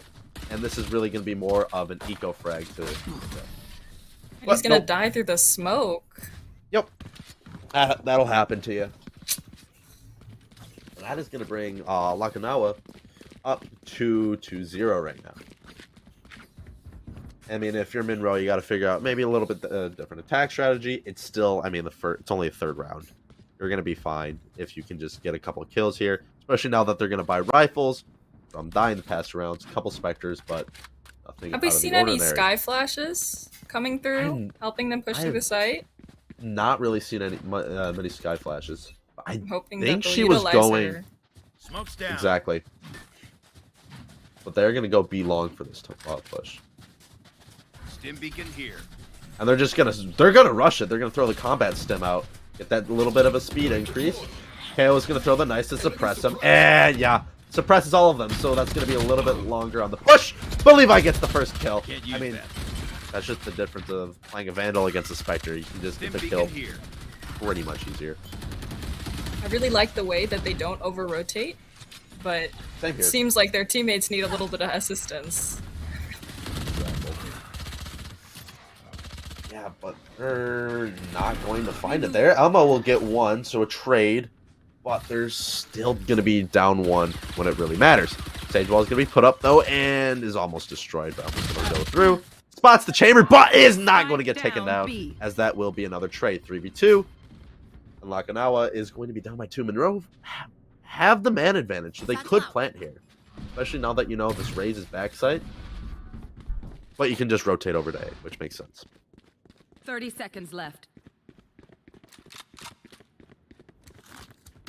Also have the gun advantage. Right. Monroe does. Ooh. Spike planted. A little Some bit of of that the good, running gun. yeah, some of that nice riot precise gunplay. One enemy remaining.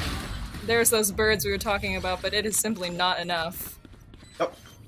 And I mean, they got the plant. They did But- get the plant. They got the plant, so I mean, they'll get the bonus for plant, but they're gonna have defuse, and that'll bring up Lackawanna up 3-0. And if you're Monroe, you got to figure out your attack strategy here. I know you've pushed B 3 times. Maybe now it's time to start switching things up. Go A side. Maybe play a little bit slower. Wait for somebody to come off guard. Yeah. I'm thinking maybe play for picks because they rotate so slow. It essentially, their 5-man rush, it's not quite working right now, so maybe they adjust, play for picks, play it a little slower. The Exactly. brimstone smokes are really slowing them down though. True. And I mean, you just got to put some util out there. Throw smoke down, and then throw an arrow or a drone on site. See what we got. See what you got going there. And you'll be fine. A lot of I mean, granted- information util they have, and I Exactly. feel like we're not getting a lot of information from them. True. And I mean, it is a defender-sided map anyways, so Monroe is going to be a little bit in the clear there. But already, kill coming off. And that's going to be 2 kills, making a trade on both sides for the 4 situation. And he will find the next kill, though. But once again, another trade off of it, 3v3. And they're really still trying to push this B site here. It's going to be the showstopper, not going to be finding anything as Ruvago gets the next kill with the Marshall. Globe finding one though. Globe's going to find 2. Globe finds 3 and clutch of the round for Lackawanna. That was huge. I like the result really threw them off, I would say. Definitely changed the momentum of that round. It was looking really in favor of Monroe, but good for Globe on cleaning up. Yeah, exactly. And now you got to start pushing A site here. You've pushed B site 4 times. It hasn't worked. Try pushing another site. See where it takes you. Just got to play it slow. But Lackawanna here is going to be great in their eco. I mean, they have an operator already. So, round 5. I mean, it makes sense. A lot of teams will have an operator round 5. But seeing it, especially now, it's going to be huge. It is going to be a throw. I don't know if the Info, dog's but it knocking goes the in the smoke, so it's not really going to find anything. You really want to bounce it into Oh, and he's still in the smoke. the lamps. True.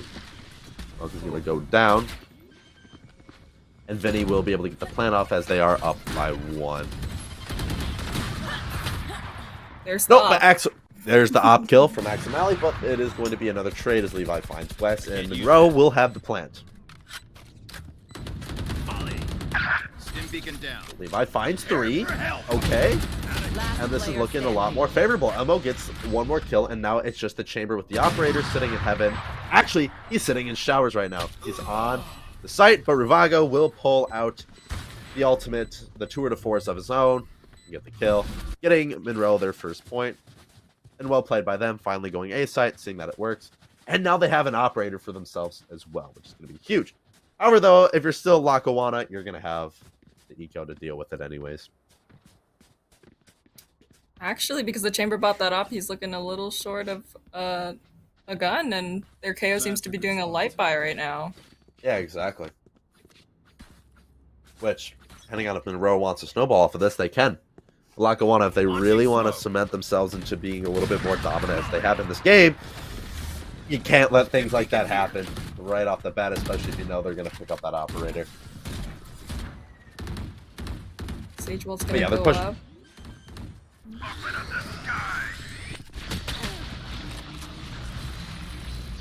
That is an orbital strike kill on Abdullah Jut. And yeah, that'll happen. Another trade, 4v3. And they're going to plant, sends the molly down onto Vinny. Vinny's going to see that and go down to 21 HP. Spike is going to be planted. Now Globe finds the next kill. Levi trading out Globe though, 3v2. Elmo's going to get the kill. Just off of the peak there. I mean, it's a 2v1. And Gummy go through lamps, but is going to be met by the Vandal of Elmo. And Monroe is going to win that round. 4-2 is the scoreline. I definitely think that I like the utility usage that they're doing now. Lots of the dog helping them get into sight, and good picks they're making. making it significantly easier. Taking out that raise first makes it so much easier for them to like hold the site because they don't have to worry about the nade, the boombot, the blast packs, everything. Exactly. And now if you're Monroe, you're gonna bounce off of this with your eco as well because you have enough to buy all rifles, and this is gonna be a save round from Lackawanna. For Lackawanna, you are going to just try to get as many kills as possible. Don't really focus on winning the round because you're still up by 2 anyways. But damaging Monroe's eco is going to be the name of the game. That is going to be the blinds onto the site along with a chamber trip, and Levi's going to find the first kill as he's aiming for that second one. He knows where the KO is, and yeah, Vinny will call up that kill. 5v3 situation.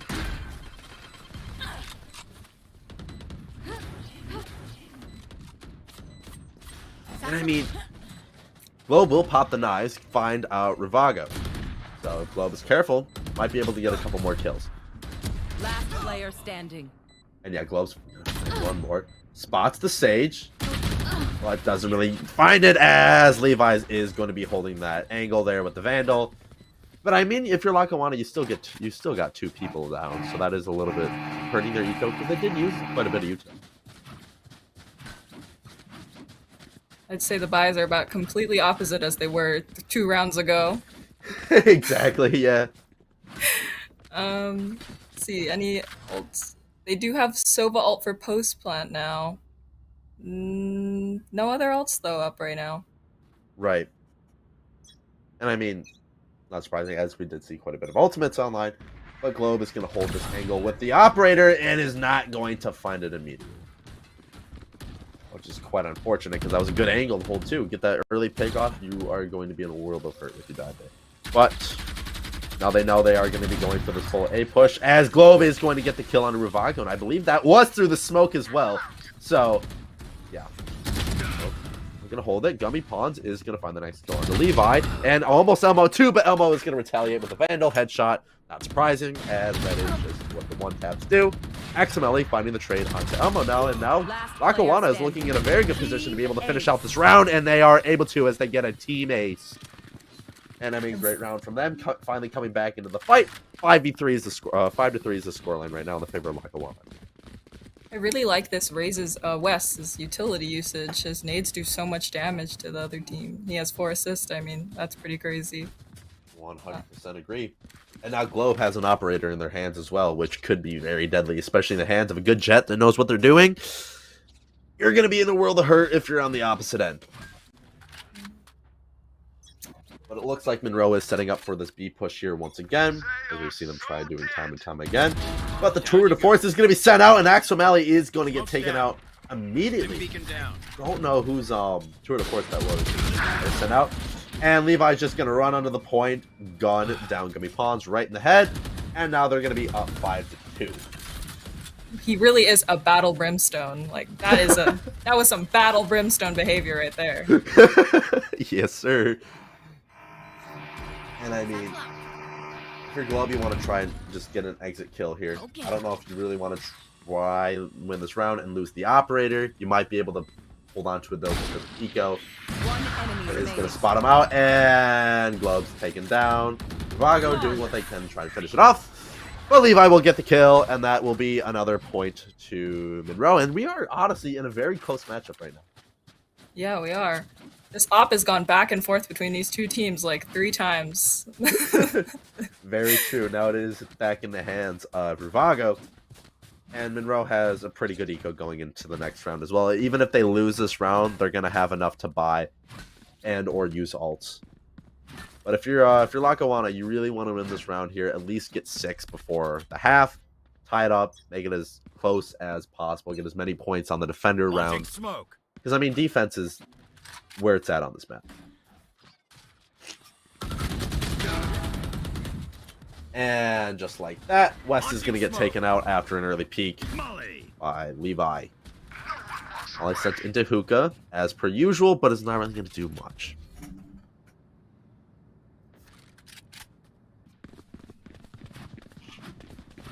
They have the pop the KO ult, but not finding anyone with that one.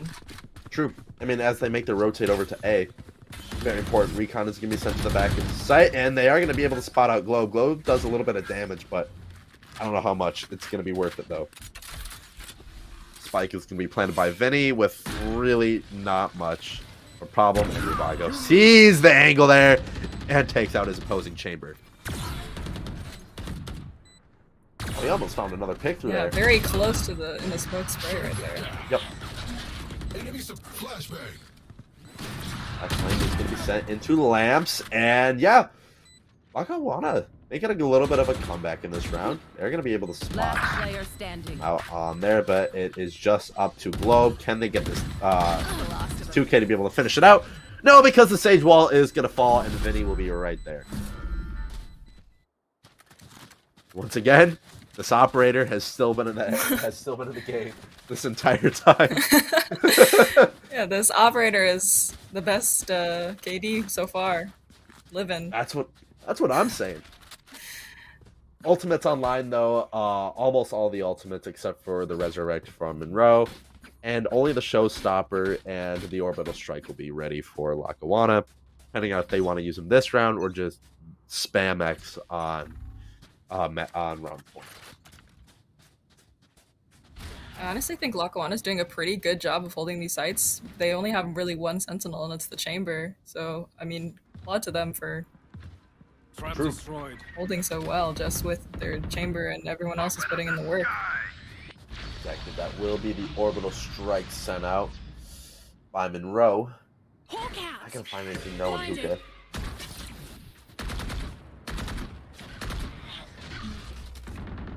But I mean, they're playing this push pretty slow here, and that's actually a good kill that you want to. You know, that Brimstone's going to be really viable. And now comes Monroe's Orbital Strike, but hey, a little bit of a comeback coming in here. 3v3 situation now. Couple of kills, and West is going to use the Showstopper just to take him out. Very smart util here, and I think they're going to win this on a thrifty. Vago has the operator, but yeah, you love to see it. You love to see it. Yeah, very nice thrifty round. And now the operator is going to be back in the hands of Lackawanna, but it's not really going to matter too much as Rubago is just going to buy one of their own, and they also have the tour de force that they can use if necessary. So be prepared to see a lot of ultimates used as it is round 12.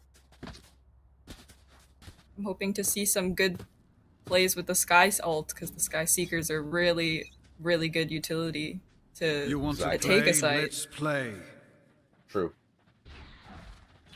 Very true. They are going to go for the B push initially, which makes sense. You want to get as much util as possible off of, or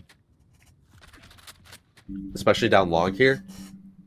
Yeah, it's a great place to just have the defenders just throw away a lot of util. True. Because that's knife down and 1 KO flash already.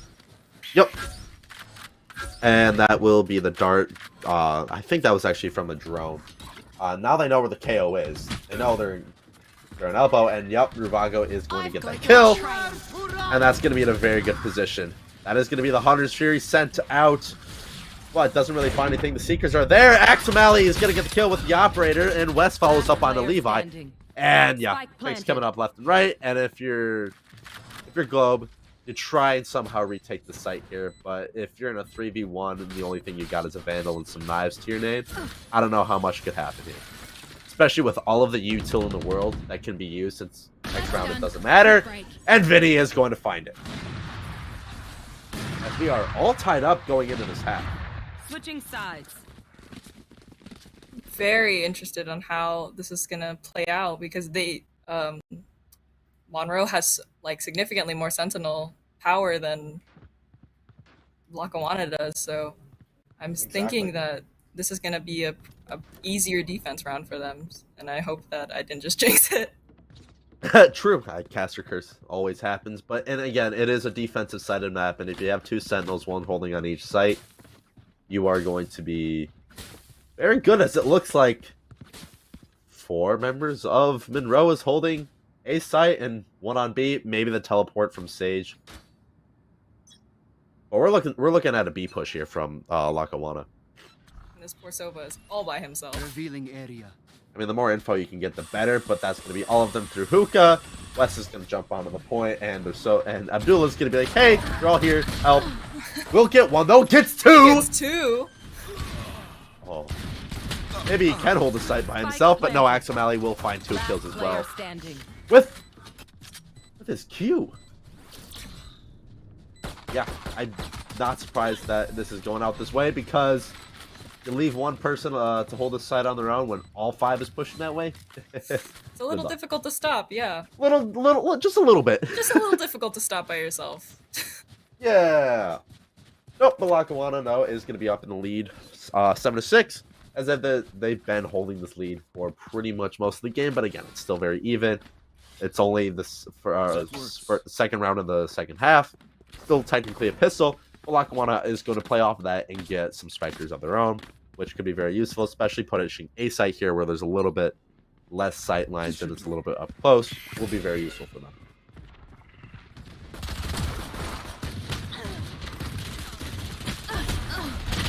Axomali finding 2 already, and that's going to be West with the 3rd. Only 1 person down from Lackawanna, and I mean, not going to really matter that much as it's just Abdullah and the Sage left, and Abdullah's going to get taken out. West finds the last kill, and really good round from Lackawanna. Clean offense. Again, still a pistol round, so. I definitely like the chase for the eco frags for the Rays because I think an ult for Rays on offense is super impactful. Go get your eco frags, King. Exactly. And I mean, yeah. We're getting a judge from Ruvago. Oh. That is interesting. That is interesting. Will he be, oh, I think I know exactly what he's doing. He might be going from TP with the judge, trying to go through. And they're just going to get pretty much hookah for free. Elmo will be there with the wall, but it's going to get shot down immediately. But Abdullah is going to find 2 and will get traded out himself. But I mean, a 2-for-1 trade is going to be very good going into this round. Especially if you've been losing 2 on defense, you got to win the 3rd round. Otherwise, your eco is just going to suck going the rest of the game. I get very slow now. Exactly.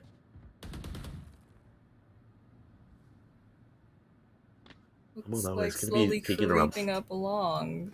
Hopefully to catch they one don't off know. guard. They don't know. That's the worst part about observing this kind of stuff, because you know exactly where they are, but you're just like, are they going to do it? Are they going to peek? Are they going to peek? And then just like that, somebody dies in hookah. And yeah, that's going to be way more of an advantage for Monroe now, as they're just waiting to see. But yeah, Schmippy is going to die. And it's just Axomali left with the Spectre and a Dream. 30 seconds left. We'll take out Elmo though. He's gonna get 1, but you're not gonna follow that up. You can get 1 kill, hurt the eco a little bit, but not really gonna matter that much as Monroe takes this next round. It's still 8-7 though, so Lackawanna's still in the lead, but again, going back and forth. Also, Ruvago is still holding on to this judge. I'm really optimistic that there will be a fun judge play that he'll do, and it'll be amazing and stun us all. Me too. Well, we might be seeing it this round because it looks like they're going for the A push. A gift. But Axomali will be using the tour de force, so all depends on who gets picked off first. Because this is more of a spread out push. They get taken out. West gets taken out on A site and showers. Unfortunate. You want Boombot there so you can, clear out showers and stuff like that, but it's unfortunate. But Lackawanna will be down 1 going into this. Monroe is still up 1. They're really playing for the slow push here, which I like. Slow pushes into hookah. Nothing spotted in the corner. Elmo is going to be waiting to put the wall up. Just like that. Misses the slow, though. Gets the second one. But Elmo will get taken out by Axomali's tour de force from long. Vago sitting right there with the judge. Gets 1. Commitment to this Spots judge. the KO, He gets a 2. second. Spike down B. Oh, he pulls out the pistol. Doesn't find anything out. Axomali there still with the tour de force. Could pop off here. So it's any man's game. It's looking more favorable towards Monroe right now, but you never know. Does he try and go for the wall bang? Yes, he does. Spots that shoulder. He has one bullet left. Finds the next kill. Can he make this clutch? Can he get the ace? He is not able to do so as Levi finds the next kill and ties it up 8-8 for Monroe. That could have been really clutch. That was pretty close. That was taking out scary 3 close. will severely hurt their economy. I mean, they're still able to full buy here. Ruvago's still gonna opt for this judge, which I mean I do like. It worked clearly, but they're gonna catch on to that pretty soon. More of a buy right though coming out from Lackawanna, as Globe is just going to be going with the Sheriff and the Light Shield, and West same but with the Heavy Shield. I never thought about it, but Chamber really can get away with stuff like that because his whole kit is just other guns. Like, if you're not wrong. You just can judge the whole game. Don't have time to reload, just hit Q and get a Sheriff for free. But that will be the suppression. Spotting at Ruvago, and Boombot will go to clear out lamps now. Globe dashes onto the point. A lot of smoke is going to be sent out, and Vinny will find the first kill onto Gummy Pawns. But for Monroe, and that's going to be the next couple of kills. Aximeli will take out Ruvago, but I don't really know how much of an advantage that is going to be when you are in a 2v4 situation on the attacker side, and Levi will finish it up with the rest of the kills. This is the most battle brimstone I have ever seen in my life. Like, Levi is putting in the work. True. He 22 really and is 11. right now on this brimstone too. God, I'm very happy that we're seeing a lot more brimstone gameplay right now, because Astra for a year was a little annoying. But Brimmy with the stimmy going on to rushing your team onto site is always a fun thing to see. It is. It really is. I remember when people used to like use the brimstone stim as a fake flash because it just wasn't very useful, and now it actually like has purpose. True. And like if you're playing Counter-Strike, maybe it'll work a little bit better that way, because I know that's a strategy. But in Valorant, since most flashes are like actually like ability, they're not actual like flashbangs other than maybe KOs. Never know, but those look like that. Oh, Lackawanna is going to be going for this A push here.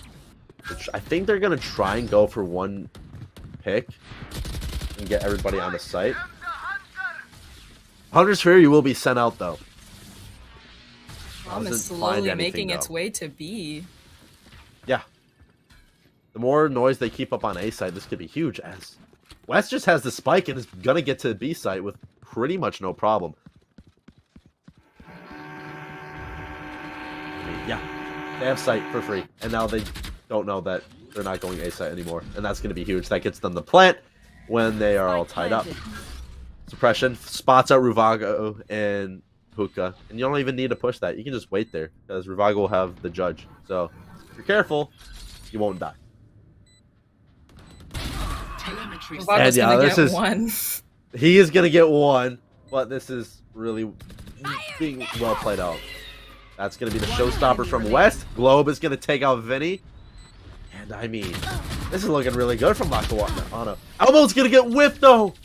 Oh, unfortunate. You hate to see it. And Globe racks up 3 kills and an excellent round from Lackawanna. I really love that strategy there. Fade out as much util on A as possible. Rotate to B. Send somebody there. Because once you realize all 5 people are on A site, you get a site plant for free, and you can just play for whatever. Yeah, I think they did really well with that. Like baiting the rotate really gave them a free site, easy for all 4 of them to come there and hold their specific positions, and you know, made that retake extra hard. Exactly. Benny will be sending out the dog to try and spot out. Is going to spot 2. Ruvago will have the tour de force being used just to hold that angle. Will teleport to heaven, try and see if he can hold it better from there. But I think this is just going to be a B rotate, and Globe is just going to make some noise and showers to do so. Yeah, I think they're just going to leave Globe there, try to do some duelist stuff, but now Levi with the operator will spot him out. They still think it's A. However, though, they are smarter and are leaving still 2 people on site, because you don't need to push. You don't need to push until they make a full push. That is going to be the Sage Wall, though, going to be used by Elmo to try and block off Hookah. West will get the kill onto Abdullah, and I mean, now they're tied up. So they're tied up for 4v4 right now. It looks like they are just going to go ahead and commit for it. West is going to try and satchel on a point and get Elmo, but XMLE will finish up the kill. Schmippy going to find the next one on Rivago. I mean, that's going to be a huge advantage going into this. But no, now it's down to a 2v2. How do you play this? XMLE is going to be going to the backside, but is going to get flicked on by the operator. And I mean, Schmippy can do what he wants to do here with the KO. You might be able to find the kills, but going into an operator, especially if you go down elbow, yeah, it's going to be difficult. 10 seconds left. Wait, I mean, you can't really type the timer. You have to type for the kills. But now, once again, the operator's going to do the damage there. Levi racks himself a couple of more kills for that. 9-10, Monroe looking a little bit more favorable right now on this defense, seeing maybe why they picked it to offense first. And Ultimate's going to this round. Lackawanna is going to have 4. The only one they don't have is the Showstopper. And Monroe, they're only going to have 2 as well, as Rivago did use the Tour de Force last point. XMLE is going to be opting for the Tour de Force as well, so there will technically be an operator on their side, which can hopefully get them a kill and maybe even take out Levi. Maybe. Levi's going to get one on West. Yeah. The blind Globe is going to find the one with the blades on the Vinny, and that's the orbital strike. Rivago takes out Globe, though, so that is your main duelist out of the way. Rivago is going to find one as XMLE is just sort of standing there trying to hold that angle. You can only hold that angle so long before they notice. And especially now that Gummy is able to rotate to B side with the spike and just get the plant already, they have to change up their whole gameplay. But can he hold on to this with just a classic? That is the question. One enemy remaining. He's unable to do so. And Schmippy trying to get the kills, but no, Monroe is able to close it out. And they will be able to get the defuse as well. I mean, they tried doing that bait push again, which I mean, I did like them doing on that first time, but they've caught on to it. And now the score lines up 9-11 in Monroe's favor. Just didn't have quite enough people to hold the site by themselves. They didn't have enough guns. Very true. Looking like full buys this round, though, so hopefully if they want to pull another bait rotate, it'll work a little bit better. It will. Schmippy going to be opting for the Spectre light shields, though. Interesting. I mean, that's mostly just because of an eco thing. I'm assuming they really want to try and buy a rifle next round. Because best to save in case of you lose and it becomes match point. Oh, I guess. Yeah, exactly. They're going to go... Looks like they're going to try and go through a short again. That's the knife to try and get some information, but is only really going to catch out the sky. But once again, West gets taken out. Levi finds 2 with the operator. He find the third? That's the question. No, Vinny is going to find the next one. And now it's a 5v2. Can they get the flawless? That is the question.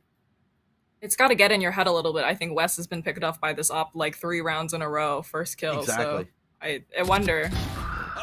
They find Levi, though, just sort of standing out in the open. Schmippy finds the next kill. What are you doing?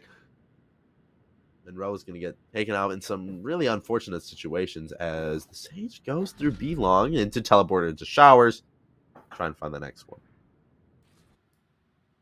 This is a very they're winnable fully 2v3. Oh, this could be interesting. This could be interesting. XMLE finds. Gets been the a first huge spray, pick. but Elbow takes him out. And just like that, Monroe is at match point. 12-9. Can they close it out? Point.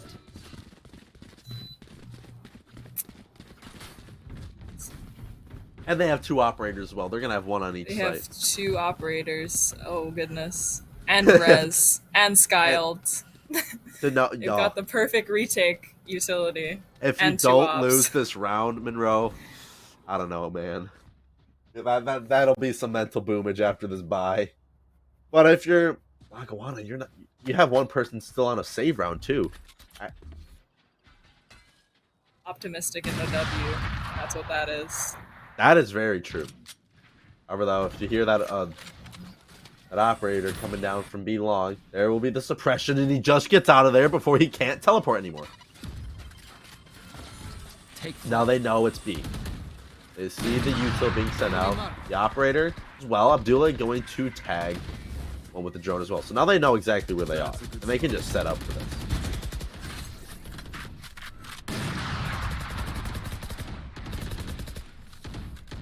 But it looks like they're trying to make out for that rotate. They're gonna send 3 over to A and leave. Yeah, no, they're just gonna fully commit to the rotate. They see Globe and they know exactly where they are. Ruvago does get the miss though. That will be them rotating. West is going to find the first kill on Vinny. So if you're Monroe, that's unfortunate. Your Sky is going to be taken down, but now they are going to have time to play for this retake here. Suppression by Schmippy will catch out 3. Oh, that's unfortunate though. And now Lackawanna is in a very good position to be able to finish out this round. I think I might have just pulled the caster curse as West finds the next kill onto Levi. I think I just cursed them as they are able to get a flawless on a round that they should not have won. Oh, definitely.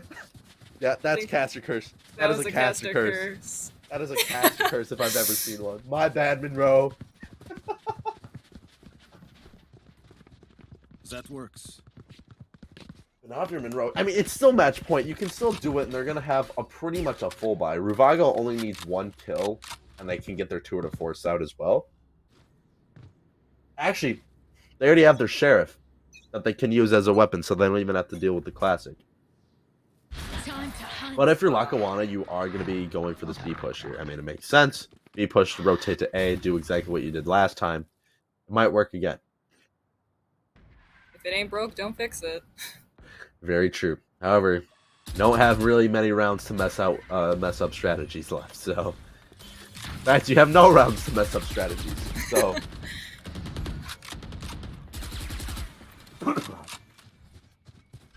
we're seeing a little bit more spam through B, and it looks like they are going to make their full rotate onto A site as they do give the spike over to Schmippy. Minute on the clock, able to push here. Ooh. Couple of shots, Globe, almost giving Vinny a haircut there, but not really yet. They're just really kind of holding this angle fight. Dashes in, is going to get spot out by the chamber trip. Will be on site, and Globe and Schmippy find the next 2 kills, or the first 2, in fact, and that will allow them to get the plant. And Levi, Levi still exists, so a clutch could happen. I take that back. Levi no longer is alive in this round as Elmo finds out Globe as a trade, but you really gotta rely on the info from the Silva Dart.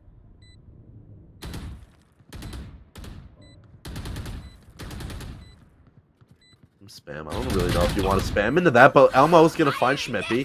Unfortunate, and that will be the showstopper from West to try and throw it on the spike. Along with the orbital strike, and that'll take out Abdullah, and it's just Elmo left. Elmo finds 1, and I don't think they're going to get the ace here as it's too late for them to do anything more. Try. Yeah, it's a nice try, but that will allow Lackawanna to bring it to 11 to 12, almost overtime. I'm just saying, it could happen. It could happen. I wonder if we'll be seeing an overtime. I wonder. But I mean, if you're Monroe, you have the 2 to force online that you can use to just get a kill instantly, pretty much. That works. And Schmippy also does have the KO as well to really suppress everybody and just deal with everything. And I think they're going to go for the strategy again. Spot out where everybody is, get the info, and then make a decision on that. Because sometimes hard pushes can work. It's really in these moments that you really need to sort of just play it slow. Because you have the time to do it. Mm-hmm. Yeah. You know, but now it looks like that they're going to try and rotate over towards A as they are going to have... They're really going to sell out this B push here, too. As they're only leaving the Sky on site yet again. And honestly, it's better to play retake than it is to rotate site. But that was an I was about to say that was a really good bait, but however, there's everybody on B side still. And yeah, that's going to be the KO ultimate. Gummy Pawns is going to get taken out. Axemelli finding the next. Trades coming out left and right. As Levi finds the next one, but Globe takes out Levi. This is a lot of freaking trades right now. West finding Ruvago and Abdullah finding West. Everybody is going after each other. 2v2 situation. They are hungry for these kills and the win. Because if you're Lackawanna, you get to go to OT. All the plans right here. Abdullah and Schmippy. Right at each other. And he gets the right click, throws the frag out. Abdullah is like 1 HP. 1 HP in a dream. Schmippy, you got to push it right here. 10 seconds remaining. Flashes himself. You got to get the kill, otherwise Monroe wins. Yeah. And unfortunately, just like that, Monroe is going to be taking map 1 here on Bind. 13-11, and it really couldn't have gotten closer than that. It was so close. It was really close. And I mean, that was really well played by Monroe toward at the end. I mean, Abdullah's like, I don't need to take this fight. As long as he doesn't plant and is just trying to look for the kill, you're going to be fine. But a good showing from both sides. Some very good strategies coming out. Yeah, it was very smart. I really like this. We started off a little bit slow with the utility usage, but I definitely like seeing it grow or be more useful as time went on. So I hope to see more of that. I really like the plays, the rotating, baiting the rotate was really good. That worked really well for them, and I hope that, you know, as Monroe is attacking multiple times, or hopefully only, oh, well, who knows, as Monroe's attacking, that we'll get to see more of that kind of baiting util and baiting rotates and stuff like that. Exactly. I mean, and for Lackawanna, you were also very close to that round. And, I mean, those slow pushes that they were doing worked out really well for them, especially since the next map is split. A little bit harder to do. I mean, it's actually honestly easier to do. What am I talking about? Mid exists. You can go through mid and then see where you want to go from there, get a first kill. But honestly, it might favor them still a little bit more because they still really like playing this raise. I mean, when West was popping off, they were popping off. They weren't getting picked off first. So you should really play on that. Try not to get picked off first if you're West. And see where it goes from there. I agree completely. Yeah. Very excited to see this next match. Hoping we have another close game. Awesome. Very interesting. We are going to be sending it to a short break while we get everything set up for map 2. So don't go anywhere. Grab some water. Check your posture. And we will be right back.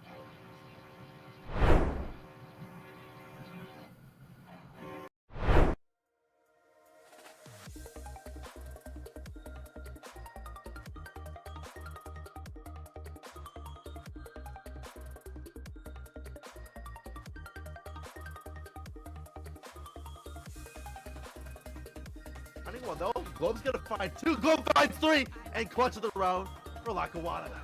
So, gonna hold it. Gummy Pawns is gonna find the next one for Levi, and almost Elmo too, but Elmo is gonna retaliate with a Vandal headshot. Not surprising, as that is what one has to do. Axemelli finding the trade onto Elmo now, and now Lackawanna is looking in a very good position to be able to finish out this round, and they are able to as they get a team ace. I mean, they're playing this push pretty slow here, and that's actually a good kill that you want. You know, that Brimstone's going to be really viable. And now comes Monroe with a little strike, which, hey, a little bit of a comeback coming in here. 3v3 situation now. A couple of kills, and West are just to take him out. Very smart util here. And I think they're going to win this on a thrifty. Vago has the operator, but now they know where the KO is. They know they're an elbow, and yep, Ruvago is going to get that kill. And that's going to be in a very good position. That is going to be the Hunter's Fury sent out. But doesn't really find anything. The Seekers are there. Axemelli is going to get the kill with the operator. And West follows up on the Levi. And Abdullah's going to be like, hey, we're all here. Help. We'll get one, though. Gets 2. Gets 2. Maybe he can hold the site by himself. But no, Axemelli will find 2. You never know. He try and go for the wall bang. Yes, he does. Spots that shoulder. He has 1 bullet. Finds the next kill. Can he make this clutch? Can he get the ace? He's not able to do so. And yeah, this is 1. He is gonna get 1, but this is really being well played out. That's gonna be the showstopper from West. Globe is gonna take out Vinny. And I mean, This is looking really good from Lackawanna. Elmow's gonna get whipped though. Oh, unfortunate. You hate to see it. And Globe racked up 3 kills. Curses West I finds think the you next might one to have- Levi. I think I just cursed them as they are able to get a flawless. Gotta get the kill, otherwise Monroe wins. Yeah. And unfortunately, just like that, Monroe is going to be taking map 1 here on Bind. 13.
Welcome back, ladies and gentlemen, to twitch.tv/esportsu. And I mean, we saw one heck of a match on Bind.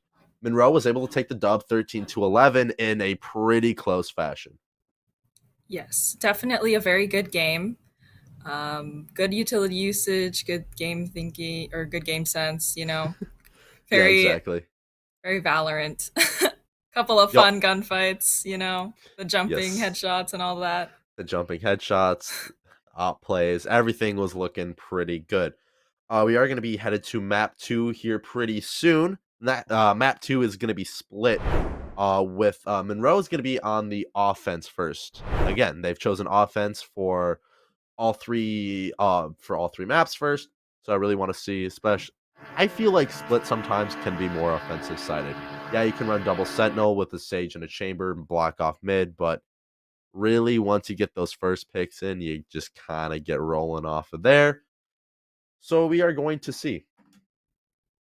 I'm kind of hoping we get to see a Killjoy, because I know that Split is a Killjoy map. Kind of hoping we get to see like a nice cringe setup with mollies and alarm bots and all that.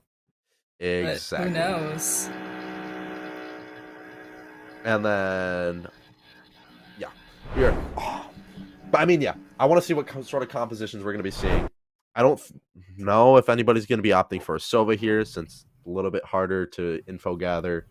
I mean, it could still happen, as we did see Abdullah do pretty well on Bind, getting those info kills as much as possible. But we do head over to the Asian select screen. We are going to see Axe O'Malley hovering the Neon. I would love to see Neon being played, but I'm not sure yet, though. However, though, Monroe is going to be looking at a couple of picks. Hovering the Brimstone, not surprising. Brimstone's probably one of the best controllers right now, maybe besides Viper. But yeah, Elmo on the KO, Abdullah over on the Sova. So no locks just yet, as they're still sort of talking. But I think this is going to be the comp coming out from Monroe. But if we look at Lackawanna, I mean, they're starting to look a little bit similar as well, just with a Neon instead.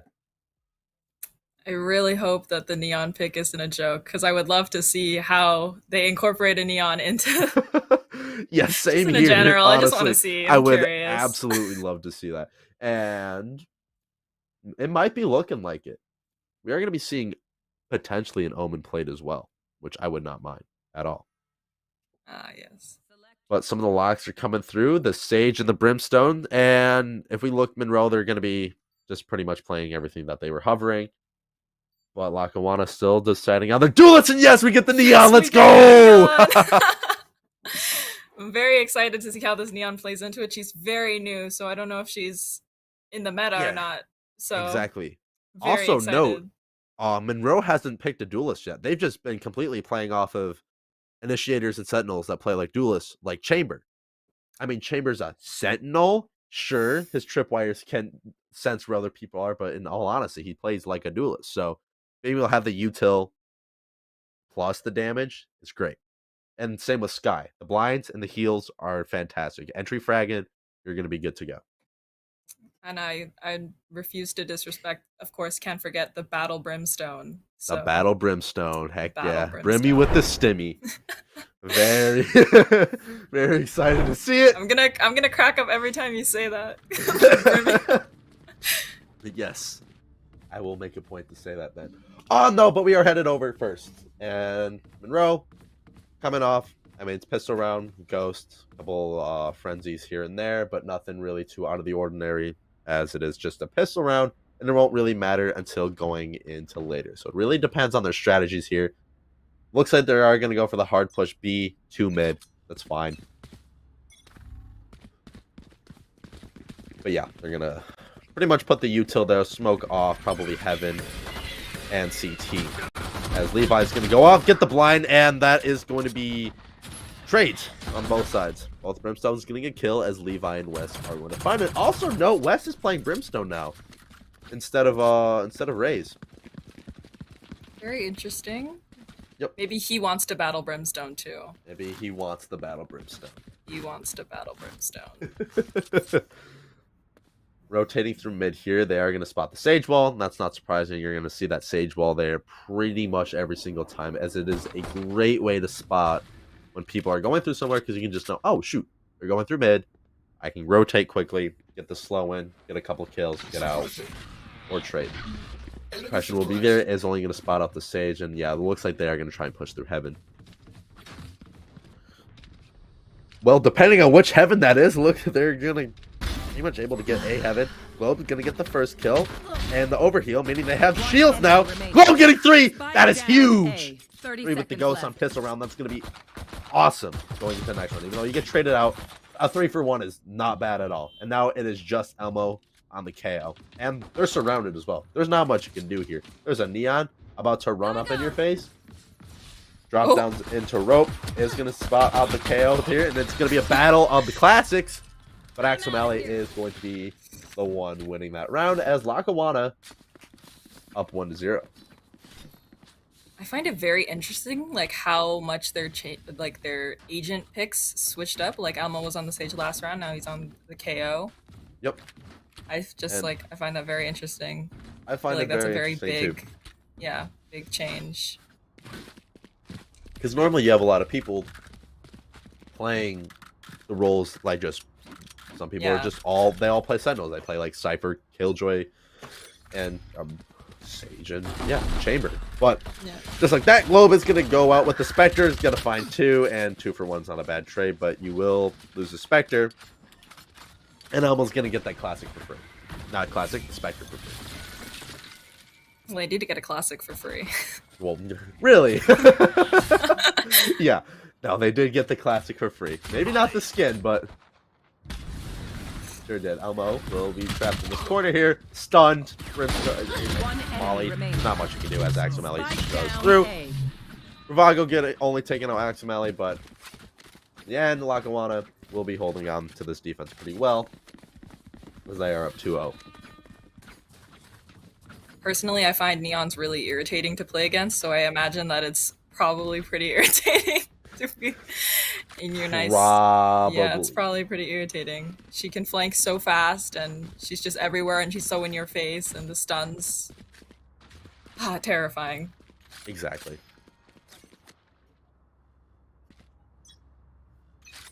And pushing to this next round here, Ravago is going to be going with this Marshall, trying to see if anybody wants to push through. But I think they know better than that after what Globe did to them next time.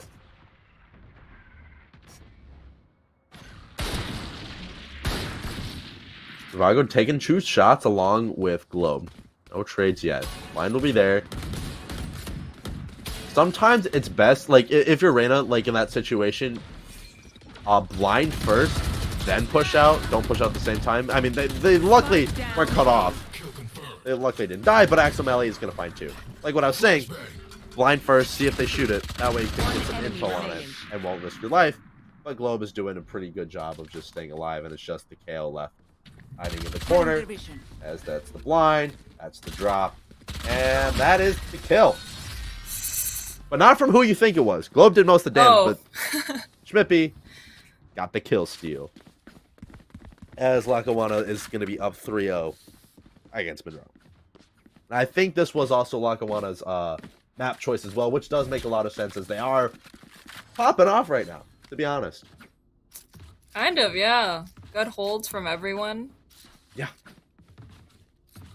I do also want to point out there's been a lot of that nice Spectre running and gunning. I absolutely admire it. Yes. You know, movement that gap is and whatnot. Movement gap, precise gameplay, whatever you want to call it. That's why we love the game, no? Heck yeah. Great game. It's going to be a mid push, though. I mean, the Sage Wall is going to be there, so you can only do so much without revealing what your plan is as some of the rotates come through. Molly is put out, and Schmippy will take out Levi first. So Mally is going to be using the Neon ult here. Finger Guns is going to be finding one. Oh, spots out the chamber, finds two, finds three. West follows it up, though. Elmo is going to take out Aximali, but that's one trade is fine. And West will finish it up with the fourth, and that is 4-0 for Lackawanna. They are angry after that last map, and they are hungry for this win, as they are pretty much going to be destroying any sort of hope that any hope that Monroe has right now. I will say last map was a 4-0 at the beginning. So maybe I just cursed. So maybe I just Caster cursed cursed again. They only get four. They only get 4 4 points is this all they entire get. map. Caster cursed again. It's happened too many times to count. Really love the neon run and gun. Just wanted to emphasize. Really. So good. True, but West will find one, and he will follow it up on the West as well. But that's going to be not the right person you want to kill because they can get resurrected just like this. And once again, it's a 4v3 situation. They do get the plant, however, and the resurrect. So now they are in a very good position. And yeah, I think I just cursed them. Maybe. Maybe. Movement gap? Oh my goodness! I hate to say it. Okay, so cursed him. I cursed the wrong team.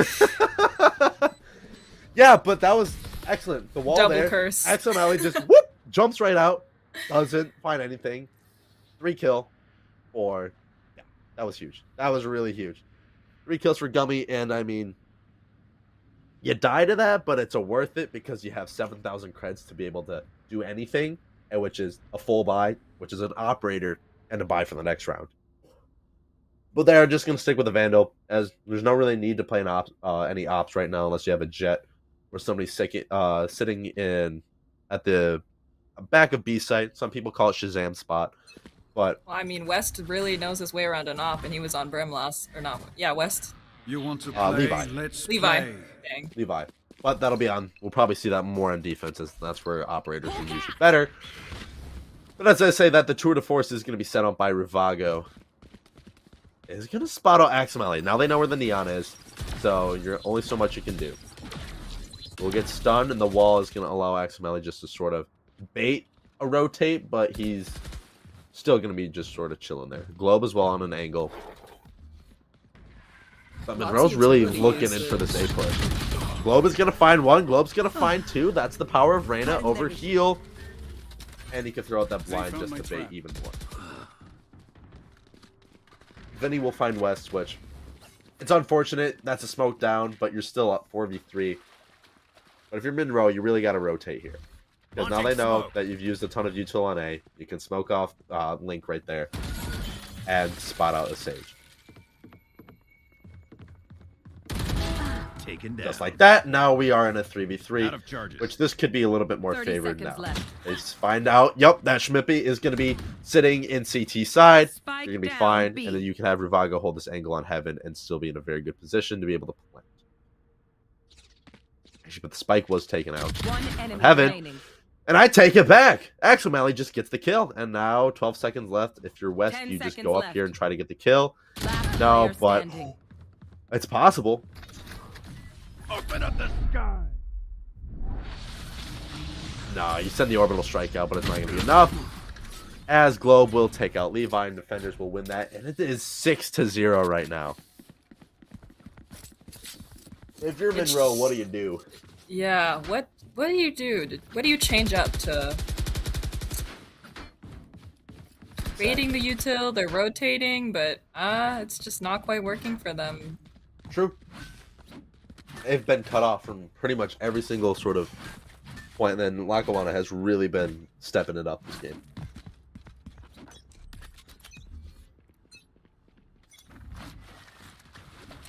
But it does look like they want to go for a mid push here, as they can just sort of take out the Sage Wall and get mid for free. Levi will spot him, but Gummy is going to get a kill on the Levi, which is your smokes down, so unfortunate. Like And this that's going to be the double next hold they couple of have going on. kills. Yeah. Lackawanna's probably just going to take this round here. Something big could happen, but Elmo is going to have a Marshall. So I don't... Well, actually, no, I take that back. They will pick up the Vandal off the body. As West jumps out to try and get a kill. But that is what we call an angle. Overheat. That's just unfortunate. Trying to do the pull the combat brim out, didn't really work too much, but Vinny will be able to get the plant off. But I don't know how well that's going to work out for you. Vinny will 14 HP, gets the self heal, and Elmo and Vinny are just sort of sitting there, just waiting. But Schmippy's going to get one kill. But runs out of ammo and will die, and that is a running gun and another point to Lackawanna. Somebody wants to go to a map 3. Somebody really wants to go to a map 3 as we are up 7-0. Their eco is in a very good spot right now. If you're Monroe, you have to win this round or else you are doomed, because next round is a save round. You have to win this round with the Vandals and just do what you got to do. Tennis balling between saving and not saving and saving and not saving for them. And... Exactly. And Lackawanna has all of their ultimates online too. Oh goodness. Excited to see another Neon ult and just run it down mid again. It'll probably be next round when they do it to absolutely just dominate their eco. But if you're Levi, you really got to smoke off these right angles. Yep. Get mid smoked off, bait a little bit, but in the end you want to try and push B here. Ooh. That is a suppression, so the dog will not really be able to find anything. Checking their flanks, nothing really there. Flash to bait on A. But not much, as they are going to make this rotate towards mid. Smoking off mid one more time in case they want to rotate through sewers. But that will be the Hunters. Gonna pop the Sky ult, but 2 of the cabbages are gonna get destroyed immediately. Yeah. Spot the Sage too, but you don't really do much other than that flash. Vinny will find West though, and Levi will find Schmippy. But Gummy's just sort of sitting there and is just going to have the spray with the Phantom. Gets 2 for themselves, and that's both initiators down. The spike is planted 3v3 though. So this could go either way, but it's going to be looking a little bit more favored towards Lackawanna as Globe is able to get the next kill. Neon sends up the wall. And we love to see the movement gap happen if you are Neon, as Lackawanna brings the scoreline up 8-0. Movement gap. Let's go, Movement Neon. gap. I'm so happy that they have a Neon. Movement gap. Movement gap, absolutely. Yep, exactly. And I mean, what do you do? What do you do is What do you a do great if you're question. Monroe? It's a really great question. It's just so hard for them to take anything, and I mean they're using their util, but it's just It's not enough. Like they don't have the synergy to peek off the sky flashes quite correctly, so it's just not working for them. Because they get really not. the sky can pop her blind out, but Exactly. nobody can really get the kill on it. Exactly. I mean, for Lackawanna, you don't need to change anything up. You really don't. And especially if we see a little bit of ultimate usage here, any sort of major kill on this round is going to be huge because they are Monroe scrapping for guns right now.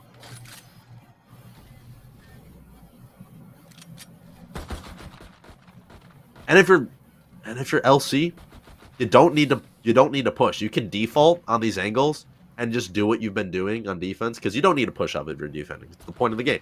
Attackers really control the pace of how this is played. So if your defense and the attackers are playing slow, just sit, hold some angles until you hear some important util being sent out. Like that util, for example. Smokes are sent out, and Aximali will spray through smoke. Almost finding one, though. Will damage Ravago a little bit. Gummy is going to take out Levi, though, so that is one down already. Orbital Strike is going to be sent out, and Aximali will find two! But West gets two with it, and he gets three. Racking up them kills with the Orbital Strike, and the score is now 9-2-0 in favor of LC. That was a big ult. That was a big ult. Really set the momentum there. Yeah. What do you do? I don't know. I don't know what you do here. It's just a little tough. They're really slowed down by the brim smokes. I don't know. They don't want to dry swing any of the smokes, so they just kind of wait them out. But then they just get re-smoked, and brimstone smokes last so long. Oh, but this might be the change in fate. Are you sure about that? Oh, have I spoken too soon? As Aximali finds two, and I don't think they're going to go for the res on that KO. They can't. You can't afford that. Excuse me. Go to my drink a little bit. Ooh. Aximali, oh, they're actually going to do it. Oh, bye-bye KO. One enemy remaining.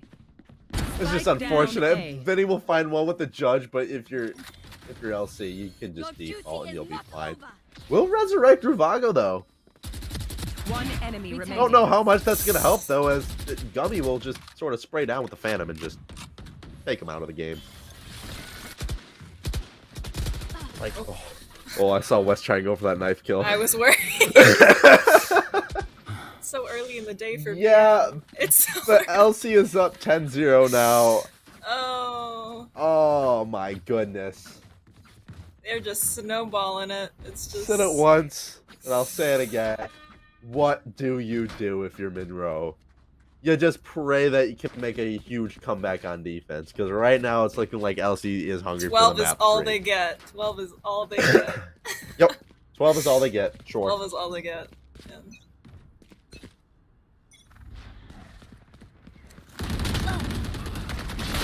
West will take out Levi though, but Vinny will find West, so a trade from both sides. That is both Brimstones out of the game, as Schmippy finds the next kill on Elmo, making it a 4v3 situation.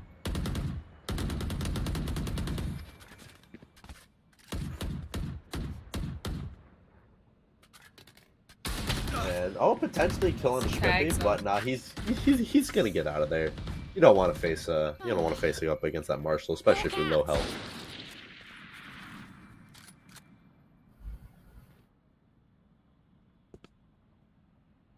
However, they're just defaulting. If Monroe's just sort of just holding this angle, which I mean, it's fine. You got to sort of put some util here. You got to find one pick. Otherwise, it's gonna be how the last 10 rounds have gone, which might just happen anyways. I find it interesting that the sky broke away from them as their like main source of. Oh no! Oh no! I would have loved to see Aximali just not let the sky, just like let the sky go through and just go for the knife kill while dashing. Vinny will find Gummy though, but once again, another round going to LC as the scoreline is 11-2-0. This is some of the most dominance I've seen in a Valorant game in a long time. I haven't. Not in one of these collegiate games ever. Oh yeah, Abdullah has 0 kills, by the way. Oh no. Unfortunate. Happens. Warm up It'll rounds. happen. Warm up rounds. Warm up rounds. Yep. Warm up rounds. Yep. Warm up round. That happens. Happens to the best of us. Okay, so You something's want not to adding play? up. Let's play. So, Ravago, I think Ravago has 13 deaths because he's been resurrected twice. Okay. Just a fun little stat just to throw out there. You're looking at the kill feed. Because I'm like, oh, everybody's Oh, died the 11 neon. times except for Ravago, but Elmo will take out Axamali. That's a great pick. The Globe can just sort of spray through here, especially with the Stim and the Emperors. You're just gonna be doing so much damage so fast. Not much. You don't want to run into that right now. But West will find the next kill. Gummy Pawn's gonna get the next one. Enemy down. And the next one from the Battle Brim, going on Elmo. Vinny will make the rotate though. I almost On said B side. 11 is all they get. Well, they hit. Well, sure. Yeah. With 5v2, Spike's planted, so I guess they could probably find one here, but they're gonna use Seekers as well. Ooh, nice Levi shot will from find Levi. one. We're good. Out of charges. Last player standing. No! The judge spray Not doesn't the find an whip, Axel not the Alley. whip. We'll get the The next judge couple of will kills while running through and allowing their friends to get some of that diffuse action as it is 12-0 at the half. Switching sides. Match. Wow. That was the most dominant half of Valorant I've seen in collegiate at least. Any of the collegiate games that I've casted, most dominant. This is an insane match. Well, this map Yeah. is at least. I don't think I've ever seen anything quite like this one. Nope. It's kind of crazy to think the match we watched before this was like so close. True. And And this now one is all you have just- to do if you're LC is just rush B, get some util on site, because you can commit to this. You can commit to this point and win the map. And if you lose, oh no, you have 12 points Oh to deal no, with you anyways. have 12 rounds. Oh. They will suppress all 5 of them, which is a pretty good spot, but once that suppression ends, the util goes out, and they all have frenzies for the spray and pray. Levi finds one, Elmo finds the second, Axamali will find the third, Axamali will find the next kill, and that's a 3v2. enemy remaining. Spicy's gonna get planted, Axamali finds the third kill, and well, that's gonna be the map, ladies and gentlemen, as LC takes Oh my split gosh. 13-0. What was that? What? Oh my goodness. I can't I'm believe in it. disbelief right now. I can't believe the first one was so close. And then they just 13-0'd out of nowhere. Oh my goodness. I'm speech. I'm stunned. I- That I- was the most dominant map of collegiate I've ever seen. I don't have much to say. Like that. I don't. I don't know what just happened. If Lackawanna, good job. Keep it up. There's not much that you did wrong. Correction. Yeah. There was nothing you did wrong because you won 13-0. For Monroe, however, you gotta find some strategy on Ascent here. I mean, I think this was Monroe's map picked as well. Don't quote me on that, but I believe it was. So we are going to be seeing some interesting there. And then they are attacking first, which I feel like Ascent can be a little bit more of an attacker-sided map, especially with mid and tree. You can get an op kill there, and you're going to be in a very good position. We are going to send it over to a quick break, though. So don't go anywhere. Grab some water, check your posture, and we will be right back for Ascent.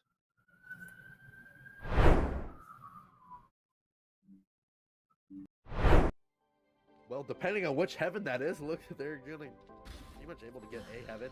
Globe is going to get the first kill, and the overheal, meaning they have shields now. Globe getting 3! That is huge! They're dead. Elmo will be trapped in this corner here, stunned. Molly, not much you can do as Axonelli goes through. Ravago only taking that situation.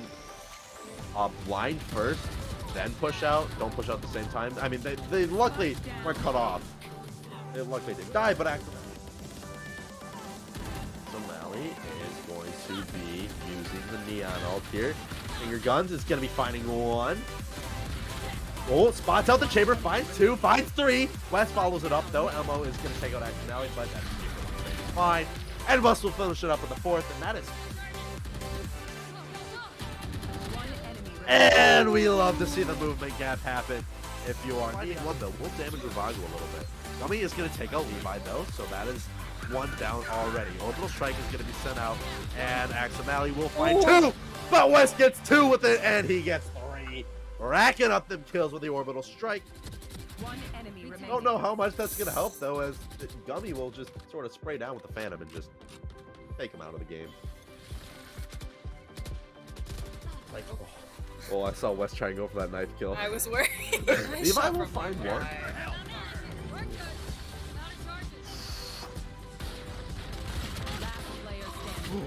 No!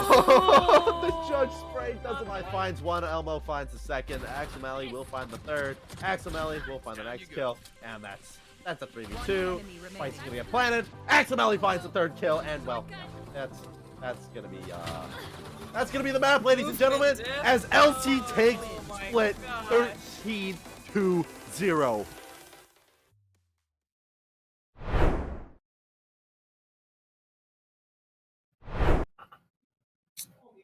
Welcome back, ladies and gentlemen, to twitch.tv/esportsu, and my goodness, map 2 was a banger. 13-0 for Lackawanna, and I don't even know what to say. That was just so dominant from them. You can definitely tell that was their map pick. Yes, definitely played it super well. Obviously, 13-0 doesn't just happen magically. No, exactly. But if you're Monroe, you really got to come up with a good strategy here on Ascent. I mean, we always see that they attack first, and we couldn't see their defending side on at all because they just ran in with frenzies, run and gun, spray and pray, however you want to call it, movement gap. And they just won that. LC just won that round immediately. But map 3 is going to be Ascent, so you really got to show some good attack right here. Otherwise, you're screwed because there's only so much that you can do especially after a 13-0. Sometimes you can get mentally boomed from it. I know I probably would have been boomed from it, but I just don't even know what to say here. Yeah, I really hope that we do get to see both teams on each side of attacking and defense. Hope it's a closer game, you know? Yeah. I was about to say, the series is pretty... On paper, if you just look at the scoreline 1-1, you're like, oh, yeah, no, it's pretty close. I mean, first map was 13-11. No. Next map was a 13-0. And it happens. It happens. But hey, Ascent is one of the best maps in the game. I mean, I know everybody in the community loves Ascent. Only a few of those weird little people out there who don't like playing on Ascent. It's just a solid map overall, and you can do a lot of good stuff here, especially on Jet. Having some operators going on the sites. On both sides, the operator is viable, especially on offense. You can play it through mid. And as we take a look at the picks coming out so far.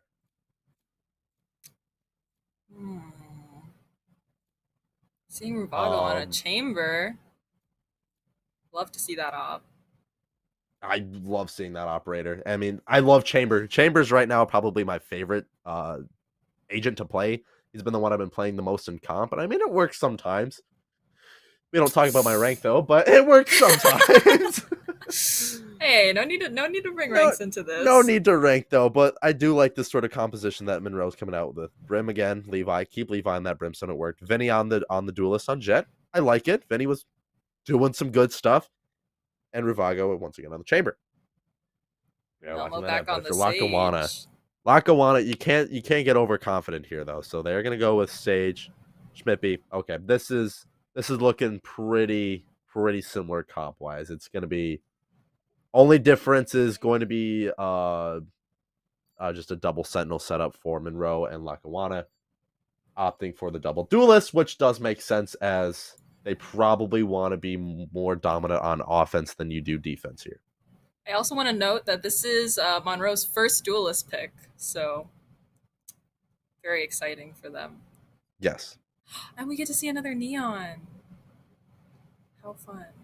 I love seeing Neon, dude. Hopefully we get more great Neon movement diffs. More movement gap, please. More battle brim. Brimmy with the stimmy. Always.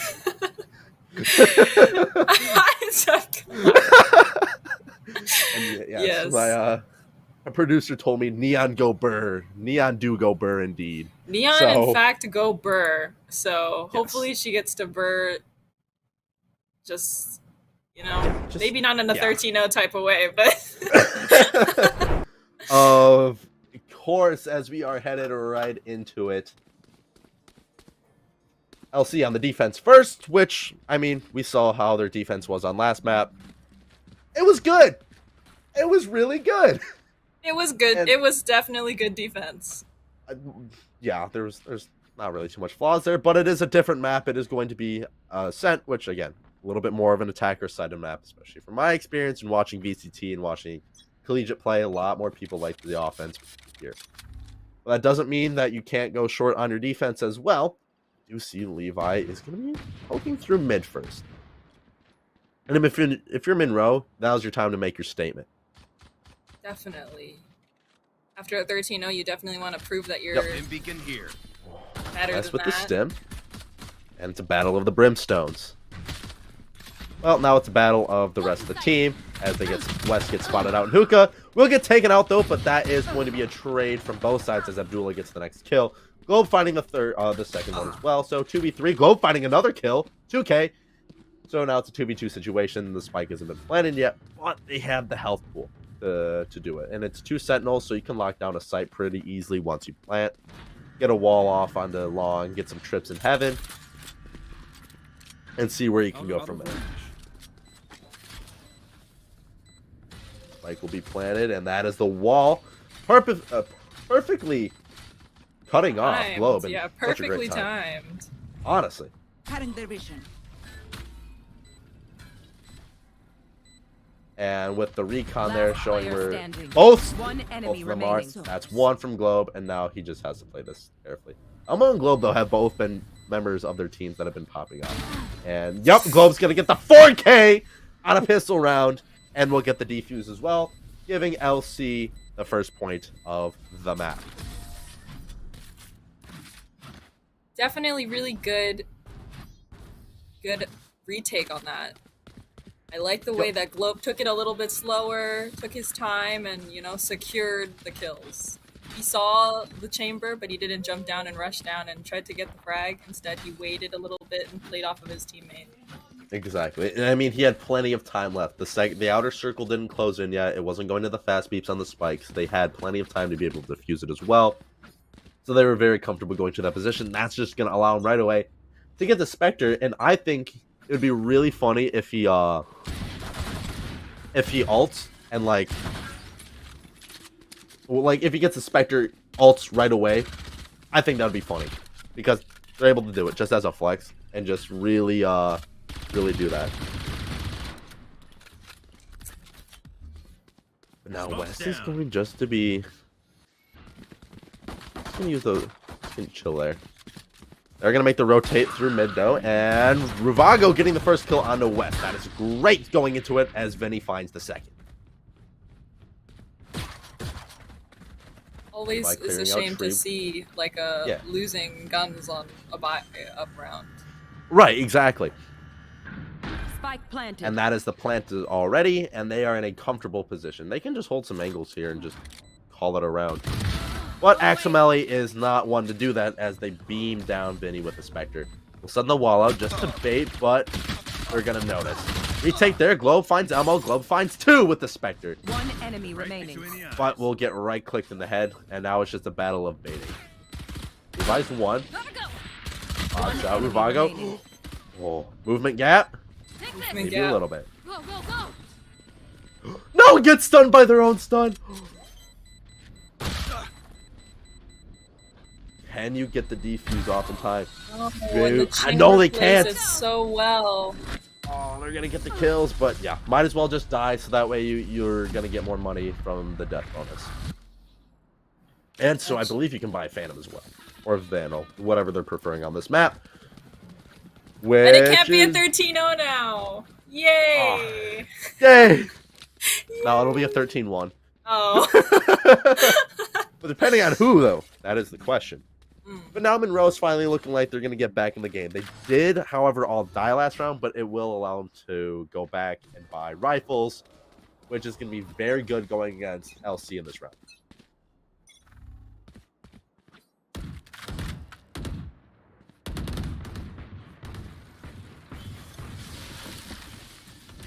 I really like the way that Monroe is trying to like get mid control every round. I think that is a very good strategy and Right? allows them to. Ooh. And that is pretty much B side cleared, except for Globe just chilling in CT. By stairs actually is going to take out the spike carrier. Globe will fall as well, so now it was just a trade. Abdullah will get the plant here, and there's only so much that you can do for a retake at this point. You have a Sheriff, 90 HP, and a Dream. You have some util that you can play around with too, but only depends on how much you're willing to put into this fight. One enemy remaining. But it's not going to be that much as it, yeah. You can't really win a 4v1 with only a Spectre and like no util left and a spike planted with, yeah. As Monroe It's a little tough. Yeah. Little tough there. Little not tough. gonna Little lie. tough. Yeah. I'm not a professional or anything, but it seems a little tough. Eh, seems a little tough. Nope, but that will be 2-1 in Monroe's favor, which, yeah, again, Ascent, attack, sided map, makes sense.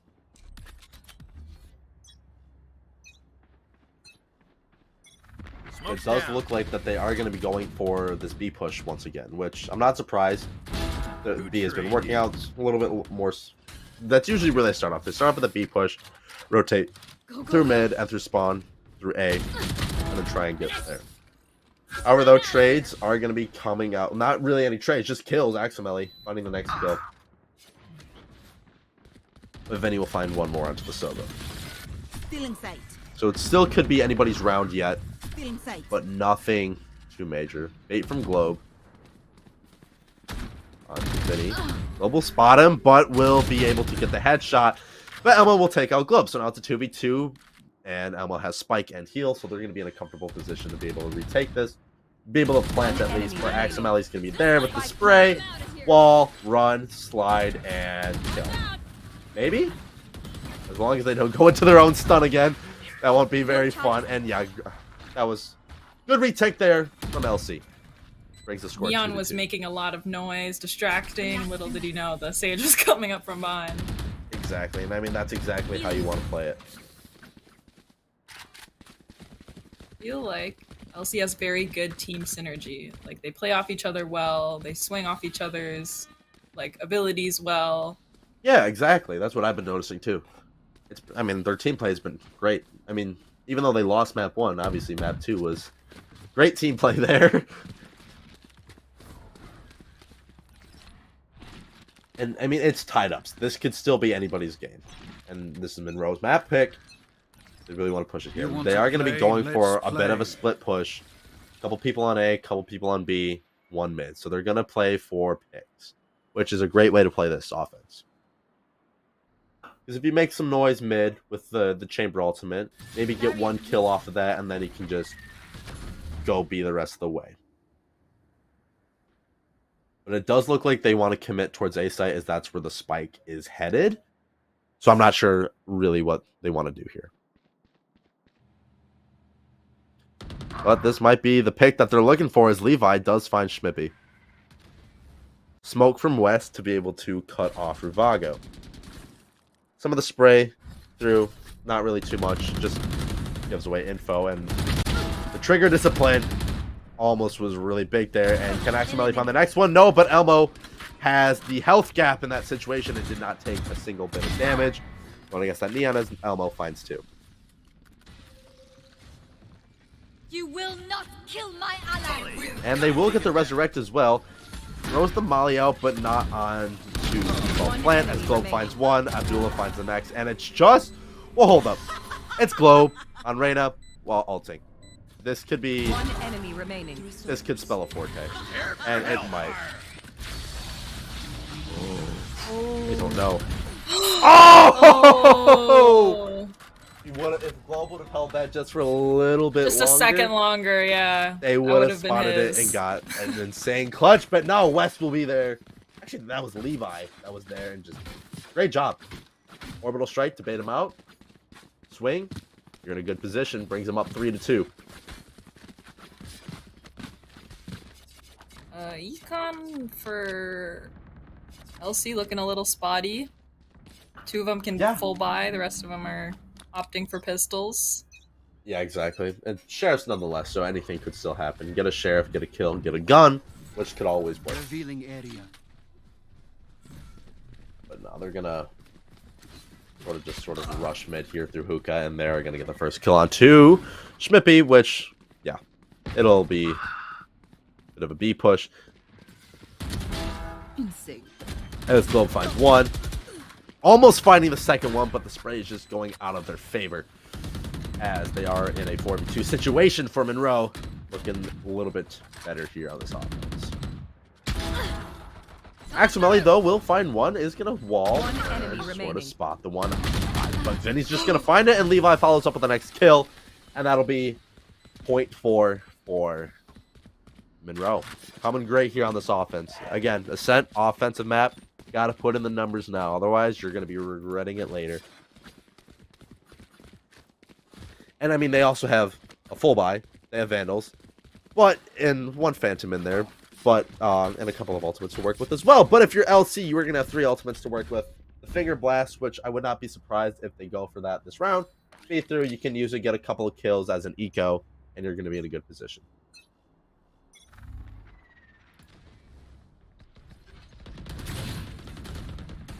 Close call. Very close call. And good back, otherwise you're going to get spotted up by Levi. Enemy down. Levi will find 1, though, and here comes the Finger Blast. Is going to get stunned. That's 1 kill. Not 2 kill, though, as the Orbital Strike comes out, and West takes out Ruvago. 3v2 situation for LC. Looking a little bit better here as they go for the rest of this A. West finds 3, and he finds 4 to wrap it up. Great play by West there. Very clean, very clean. Very clean indeed. It seems like so it's hard for them to retake, but it's easy for them to kill them all. So once the bomb gets down, it's a little difficult for them to retake, but exactly. if they can just kill them before that happens, it's no problem. True. Very, very true. However, though, Eco just rifles all around the table except for 1. That work? Get out of my way. That is because of the blades. Levi will be spraying through the smoke trying to find 1, but West will find the kill onto Levi, so Brim trading it out. They know they are in the hallway right here. Stim beacon down. Sends out the Stimmy.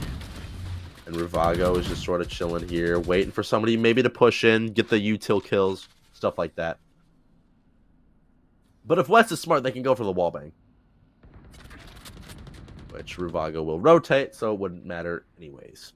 Waiting for these smokes to go down to try and do something, since your blind is out of the picture.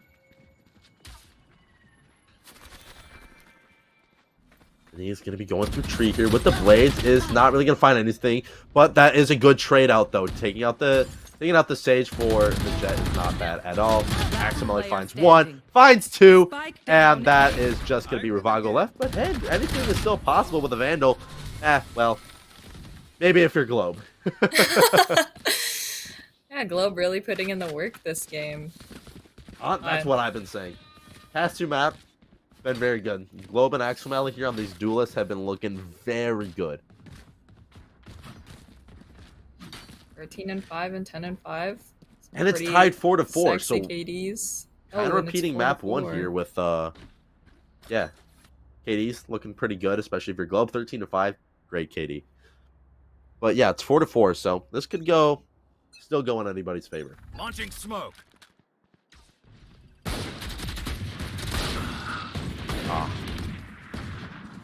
Ruvago, Good taking pick. out West. This is a great pick. West was dealing a little bit of damage there, but nothing out of the ordinary. It's offense going for the slow push once again. I mean, they are. If you're Monroe, you are up 1. Ooh, Actually, another you're up 2 one. now, and that's 2 hard carries out of the way.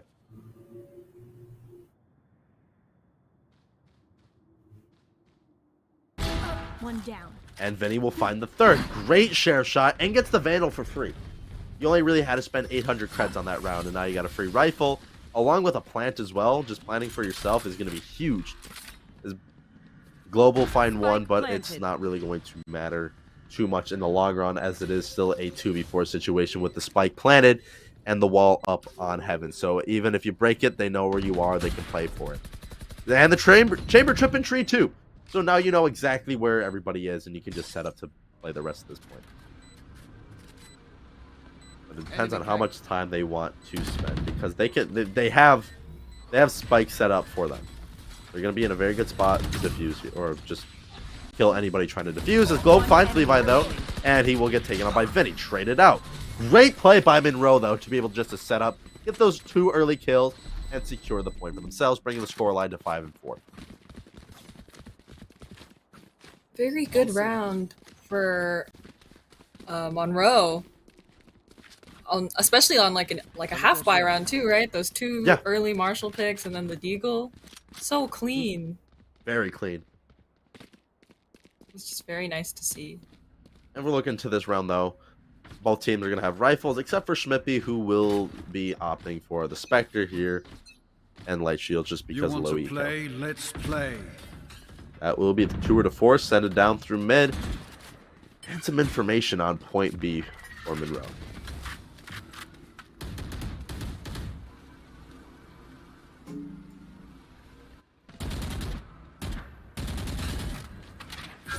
And West will get spotted out by the Sova drone, so that's going to allow them to back up just for a little bit. Schmippy will send the shock dart in there, doing a little bit of damage as Vinny barely makes it out of there alive. Yeah, it's definitely hard for them to push through these smokes. They don't have a lot of flashes. True. And now they're just going to sort of rotate through mid, since Vago has been holding that angle with the tour de force, just making sure that if anybody peeks out, they're just going to die instantly, because that's how, you know, an operator works. Gummy Pawns trying to get the kill right there, but it's not going to find it, as Axomeli is just sort of chilling in the smoke. Levi doesn't really know. Spike planted. But yeah, that'll be the door, and the spike planted for Monroe as Ruvago finds the kill onto West. Molly sent out into tree, making sure that nobody wants to push through there, because if they do, they surely will die. Potentially. I don't know. It's Axomeli, so we see movement gaps like this happen. But no, Levi will find the headshot, and a flawless round for Monroe, coming in, making the scoreline 6-4. I feel like they're finally starting to play together a little bit better. They're definitely playing off the Chambers picks really well, I'd say. They rotate off where they finds one. Exactly. So it's very nice to see. Also, it seems like they're winning more of their gunfights. That's always a good thing to see. Exactly. We look here now. They're going to have ultimates, though. Monroe will have quite a bit of ultimates to work with, as they are going to go for another Beast Strike. Orbital Strike is sent out to be able to clear out market, and it will do its job perfectly as West gets taken out. Levi finding the next kill onto Schmippy. And Monroe looking very good at this point. Spike planted. Oh no. Oh, did not peek that corner. Found Axomeli is going to be able to get that Vandal for free, and is just going to kill the market. And the spam, 3v4. It's still winnable if you're LC, but maybe not anymore now that your Sage is gone. Axomeli will find one, and is going to get traded out, though, by Sage. Globe will find another, and yeah, get taken out, but I mean, it did hurt their eco a little bit here, but they will get the resurrect just so they can keep the rifle alive. And I mean, that makes sense. Last round for the swap, up 7-4 right now for Monroe.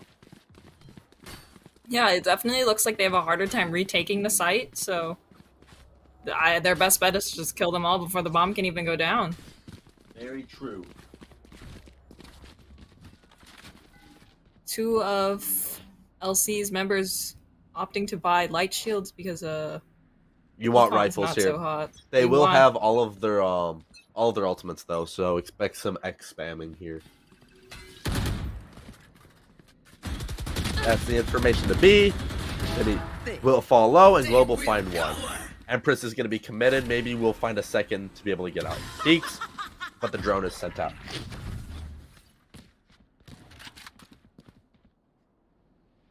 Now they can sort of get some more space here onto B main.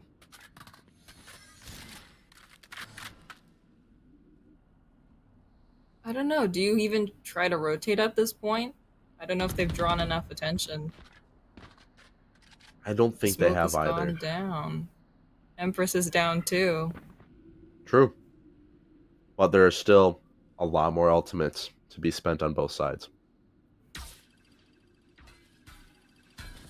That's going to be both recon darts sent out just to try and get more information. And I think this is where the rotate comes. At least they're going to try and rotate their mid and maybe take market. But if you're going to peek mid, you're going to be going up against an operator as well. So 30 seconds left. only time will tell. And if you're LC, just default this. There's no need to push in and get picks. Wait till you spot out one because you have the man advantage. That will be the orbital strike plus the stun and the slow will do quite a bit of damage. Finger blast is going to send through. We'll find Vinny through the smoke onto the head. That's going to be huge. The wall is up. Spamming coming through. 10 seconds left, and they have 10 seconds to plant this. Do they get But the bomb it is down? looking very favorable, and that is the spike down, and they are unable to do so and plant the time, and LC will be able to get the kill and bring the scoreline up 5-7. As they get the rest of the kills off too. I believe I said, yeah, I believe I said that if they can't retake, you might as well just kill them all. Pretty much. Let's see this buy. Looking like a pretty standard buy. Duelists getting crazier guns. Couple ghosts, couple frenzies here and there. Nothing out of the ordinary. A Deagle, though, coming out from Abdullah is going to opt for it. I don't know. If I'm a Sova, I want to be buying util instead of a Deagle. He did have that crazy bind round where he got like 2 when he was soloing the site. He did have a crazy bind round. I will give him that. I will give him that. I trust that maybe he'll do it again. Me too. Looking like a B push. Slowly creeping Oh, up. hey, look, it's everybody. And Surprise! Vinny will get taken out. That's 1 kill. That's 2 kill. The run, the Movement gun. gap. It's very fun. Woo! And Schmippy finds 3rd. Last player standing. Well, Well. yeah. You sort of can just rush the site and do that for free. Plant just in case something weird happens, like Elmo gets like a 3K. Because you can right-click with the classic and do some very funny things, but they're going to be spotted off. And hey, look, right-click. I'm out of here.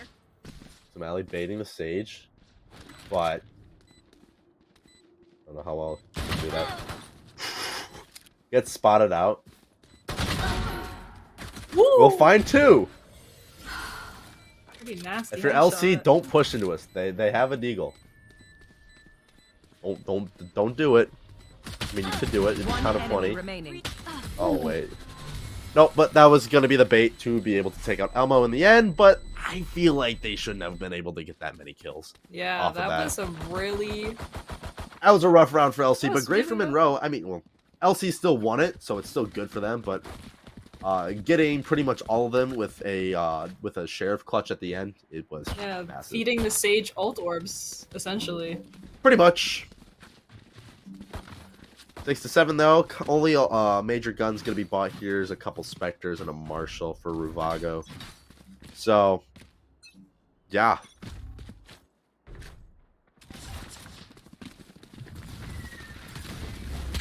That will be the smoke. I mean, yeah, they're going for this A push hard. They are selling the heck out of it. By selling, I mean they're going to do it. West is going to find 1. Globe finds 2 along with Axel Malley. That's 3 kills for LC. They tried to get the shorty kill, but it's just Abdullah left with the classic and a dream. With the stim and the speed from Neon, you can just do that. Gap. Yeah, movement gap, maybe. Movement gap. Let's go. 7-7 though for LC now, tying it up. But take a look at this. Gummy's already buying an operator, and it's the third round into the half. Ah, they're just doing it to caster bait. I get it. I get you. They baited the cat. They baited the casters there. Fine. Happens all the time. I see it in Overwatch where they try and do some sort of funny thing, and then they just switch to Rein Zarya. But that is not Valorant. So we shall go back to the round, as they are looking like they are gonna. LC is gonna be headed for this A push once again, and I think they should just go for it. That is the wall, that is the slide, and that is the execute. Trade though, as Globe will get taken out. Emma will find 2 though, so it is still, it's favorable for, no, maybe not anymore. As Axomeli has 3 kills, which they are maybe looking for this ace. Able to find 1 in tree. That is a good recon, as Axomeli has 4. Can they get the ace? That is the question. Oh, spots him out. 1 enemy remaining. And nope, Levi will take care of it, but Schmippy will find the next kill, bringing the score up 8-7, and that was well played by LC there. They're going to be very good going eco-wise into this round as well, as all of them are going to be able to buy rifles and be comfortable, maybe for next round if they win again. But if you're Monroe, what do you got to do here on this defense? You just got to hold on to these points as much as possible. Expect the hard pushes. Hold up a little bit, maybe have one person just sit like with an LMG or something right on the corner, so that way they can push in, you can get 2 kills immediately, and then have the rest of your team rotate. No hate to any of my Brimstone lovers, but that's why I think Omen is a little bit superior, is that he can smoke from further away. I think it's so much harder for them to push into the site with that Omen smoke in the way, and in the last round we saw there was no smoke down for them, like the entrance. And they really, and I mean, and LC loves playing fast like this. Just look at this. Playing with the Neon and the Brimstone combined, the speed is unbelievable on how fast you can take it. Great flick by Elmo, but it's not going to matter because West will come up with the next kill. And well played by LC again. They're going really fast. If you're Monroe, you gotta spot that out. You gotta make the changes quicker. Vinny will be going with the operator here on the jet. I don't know if that's a great idea. I mean, it could be. If they're going to push fast onto a site again, it'll be fine. But it is looking like they are going to be going for a little bit more of a slow push, as 2 is going to go mid. Or at least they're peeking it right now. And potentially 1 kill off of B site. I don't expect the opping jet right there. Well, we'll get taken down. But Vinny doesn't find it. He moves out of the way too fast. And now he is at 11 HP. There will be 1 down, though, for LC. So giving a little bit of an advantage here for Monroe. Spray is unfortunately not in Elmo's favor, and that is going to be a 3v4. Still looking good for Monroe, though, as they are able to trade out. Orbital Strike is going to be sent into market to try and clear it out. But Axomeli is just going to click heads and take out Levi. Scanning ahead. We'll find the next kill. And probably this next one on to Vinny. And yeah, that's pretty much just going to be the round. Unless, of course, Abdullah can do something here. I mean, you have the info gathering tools to be able to push onto a site. He has none, actually. He has 0 info gathering tools. Well, never mind. Because, well, hold up, it's winnable. It's winnable. Gets a kill here, but no, West is just going to trade that out. Some damage for a kill. Good trade if you're LC, as they bring the score up 10-7. And even then, they expected the fast push. This is some really good strats coming up from LC. I've really been enjoying what they've been doing. They went 2 rounds where they went really fast onto a point, took immediately. Monroe was like, no, we can combat that. We'll hold 1 angle with an operator. But no, they played really slow there. And now they're going to expect another slow push. But it looks like they're just going to hard push A into this. Smoke's down. They will have double sentinels on A site, though. So, along with a tour de force holding that angle, could be deadly as it finds one. Finds two. Is it going to find the third? That's the question. Nobody's going to be hiding up there. Finds three. Ruvago, my goodness. And now if you're LC, you're screwed. That is a 5v2 situation with not much hope.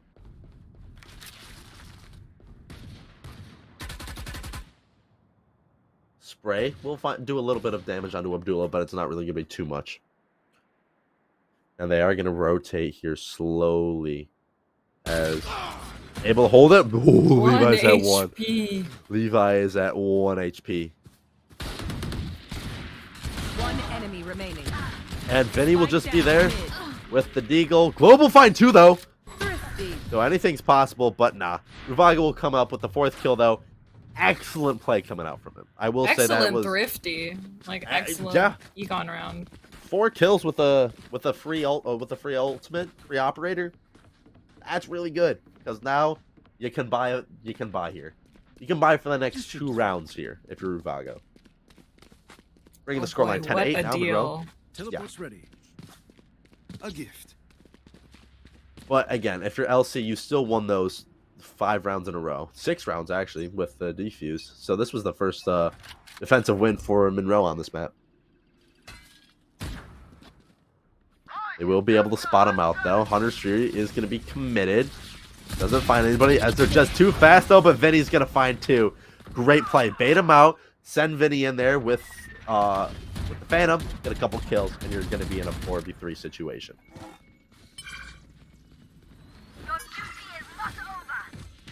Actually, 5v4 now. Both teams are going to resurrect as Gummy and West finding the kills. That is going to be necessary, but this back and forth coming out here from both teams has just been insane. Movement gap, that's the drone, that's the recon, and that is the kill. Headshot, tried to bait the wall, but Ruvago was going to be there in market.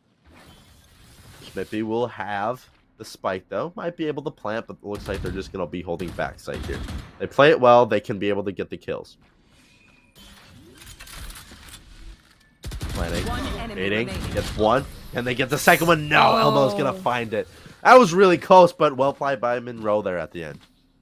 Some really good Brimstone ults in this these matches, by the way. I just want to acknowledge, like, these Brimstones really know what they're doing. Exactly. Also, I will say I really did like that play with the Hunter's Fury and Vinny at the beginning. Oh yeah, of that was round. Really nice. Bait him out, try to push Forcing him in out, through. Yeah. You can throw that stim down, get out of there fast, but Vinny knew they were going to push out of the smoke because there's only one way you could go at that point. See, just like really good team synergy. Exactly. And speaking of Vinny, we'll be committing the jet knives here because they did die, so that you will want to save a little bit, but you can do so if you are a good enough jet and you can get those kills. Aximeli is going to be doing the same thing, though, but on the Neon. And now it is go time. They're going to go onto the point. That's the blind, so now you don't know where anybody is. Aximeli's going to find Globe. Globe finds the second. The duelist doing their job. Orbital strike, sent out. Globe finds the next. Abdullah gets 1, but yeah, that's a bunch of kills in the favor of LC, and only 1 in the favor of Monroe, and that is the plant. That is the kill, and that is 11-9 for LC. Yeah. This is such a close game. Like they're both performing super well. I wouldn't say anyone's making like super crucial mistakes. And it's just been reading the opponent well based on what you know, and that's how Valorant's played. Like yeah, their utility usage is really good. They're just playing really well, I'd say. Exactly. 11-9 though, rifles being bought on the side of LC, so not surprising there. They are going to be going for this double sentinel hold once again on A site. So this could be pretty deadly if you're walking into this. Because I think we'll see an opening trade here from both sides. And then maybe a rotate. Loeb is going to blind in. Nope, but that's not a kill that you want. Oh. Happened. West finds 2. Battle Brim, but Vago is going to find 1. 2v1 trade. That's still pretty good if you're LC. And now you basically have sight for free other than a chamber hiding in hell. You're going to be okay. Woo! Yeah. As they find the next kill. Spike planted. mean, 4v2 with the spike planted and good enough util. Scanning ahead. Hunter's Fury. Found them. One enemy remaining. But the wall bang, it's just Axe O'Malley. One enemy remaining. Finds one. Well, my goodness, that was an insane clutch from Abdullah. That was really well played. Really by good. Monroe. That was really some well good team play. played. That was a good team play. That was good. They were able to pick them off one by one and just retook it so easy. That was an insane dart, though. Sending out right into the middle, finding everybody. You're able to get the wall bang, and then you're able to find Axe O'Malley at the end. They were able to trade it out. They gets the jet, but not much you really can do there as we head into the next round. Eco going to be good from both sides. Well, actually, Schmippy is going to have to be buying a Spectre Light Shield. And we are going to be seeing the Marshall come out from Elmo because they are still down. They really still haven't gotten a good enough economy going yet.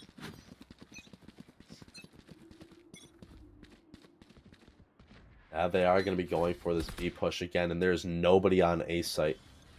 So they know to hold B here.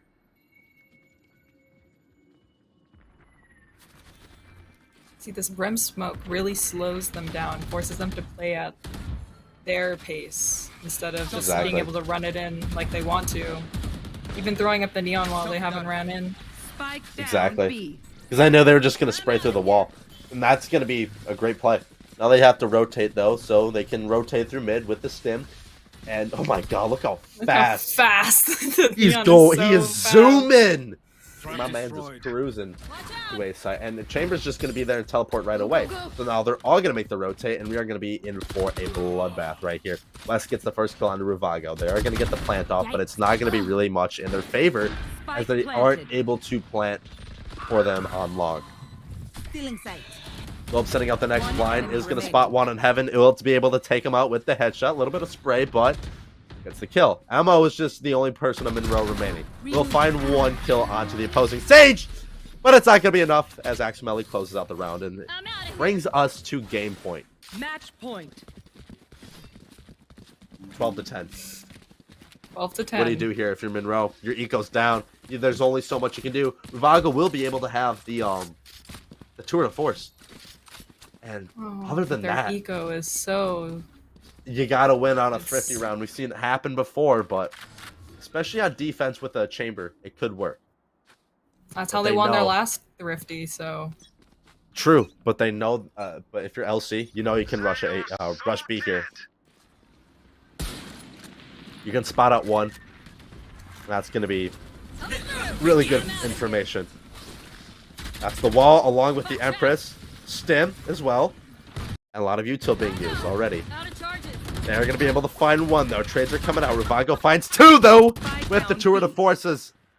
My goodness, it's now in a 2v3 situation in the favor of Monroe. Ruvago has been popping off with their ultimate all day, I will say. I don't know if I want to peek that if I'm your... Ooh. Will get stunned, though, so it's not really going to matter. Levi will get the trade on the globe, though, but Axe O'Malley is bringing it down to a 1v1 situation. They get the plan up, but no! As Axe O'Malley will get a 4K to secure the victory for Lackawanna. And wow, what a match that was. Bit of a nail biter there at the end, but I mean, after map 2, I wouldn't have been surprised. I wasn't surprised at all by that victory, and well-fought victory as well. We'll give some credit out to Monroe for giving us a heck of a match on both map 1 and 3. You can really tell that those were their map picks. Yeah, especially on Bind. They were looking dominant on Bind. Looking super good on Bind. Looked pretty good on Ascend. It's just LC proved to be just a little bit stronger. Exactly, and I mean, LC just looked stronger in the end. Especially split 13-0. First one I've seen in a very long time, especially in collegiate. Man, that was dominant. Yeah, that was that was dominant on a defensive sided map where you have defense first, get 12-0, 13-0, rush in with frenzies, and you are going to be fine.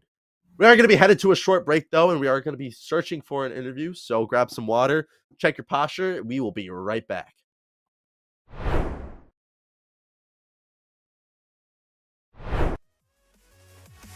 with the recon there showing both open the mark at one from Grove and now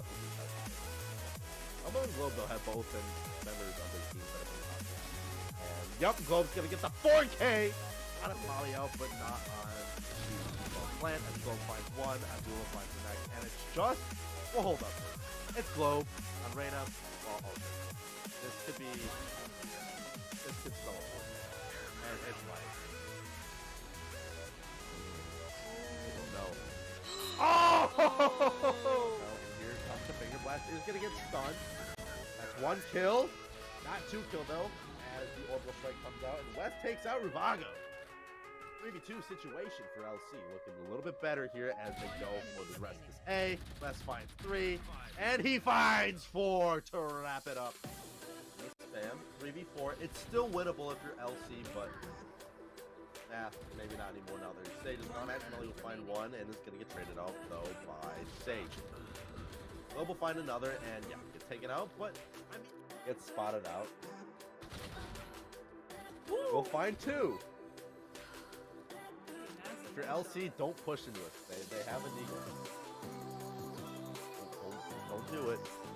We need to do it. Count of 20. Oh, wait. Nope, but that was going to be the bait. Push hard. They are selling the heck out of it. By selling, I mean they're going to do it. West is going to find 1. Globe finds 2 along with Axel Valley. That's 3 kills for LC. They tried to get the shorty kill, but it's just Abdullah left with the classic and a dream. With the stim and the speed from Neon, you can just do that. Along with a tour de force holding that angle. Could be deadly as it finds 1. Finds 2. Is it going to find the 3rd? That's the question. Nobody's going to be hiding up there. Finds 3. Ruvago, my goodness. We will be able to spot him out though. Hunter's Fury is going to be committed. Doesn't find anybody as they're just too fast though, but Vinny's going to find 2. That's the blind, so now you don't know where anybody is.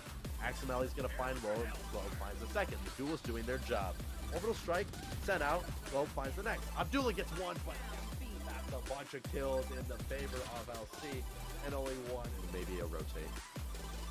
Globe is going to blind in. Nope, but that's not a kill that you want. Oh. Happened. West finds 2. Battle Brim, but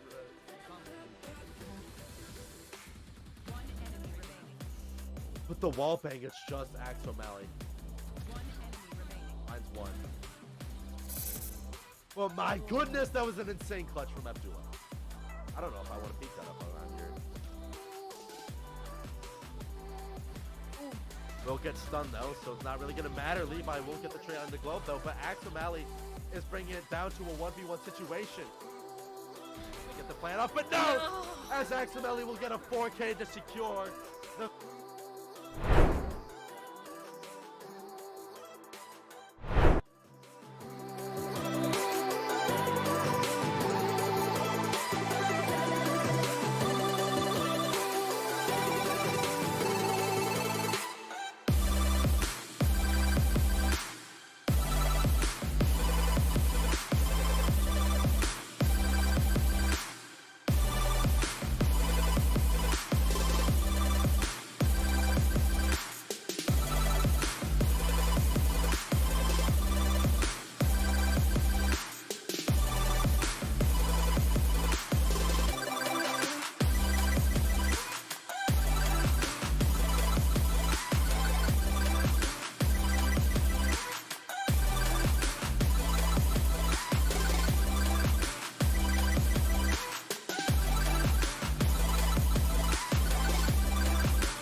Welcome back, ladies and gentlemen, to twitch.tv/esportsu. And in one heck of a match, LC was able to get the dub. And we are joined with Examli, the Neon player. Examli, how are you feeling right now? I'm feeling very ecstatic right now. Heck yeah, that was one heck of a match that we saw from the news. So, yeah, like what's on your mind right now? What's going through your mind?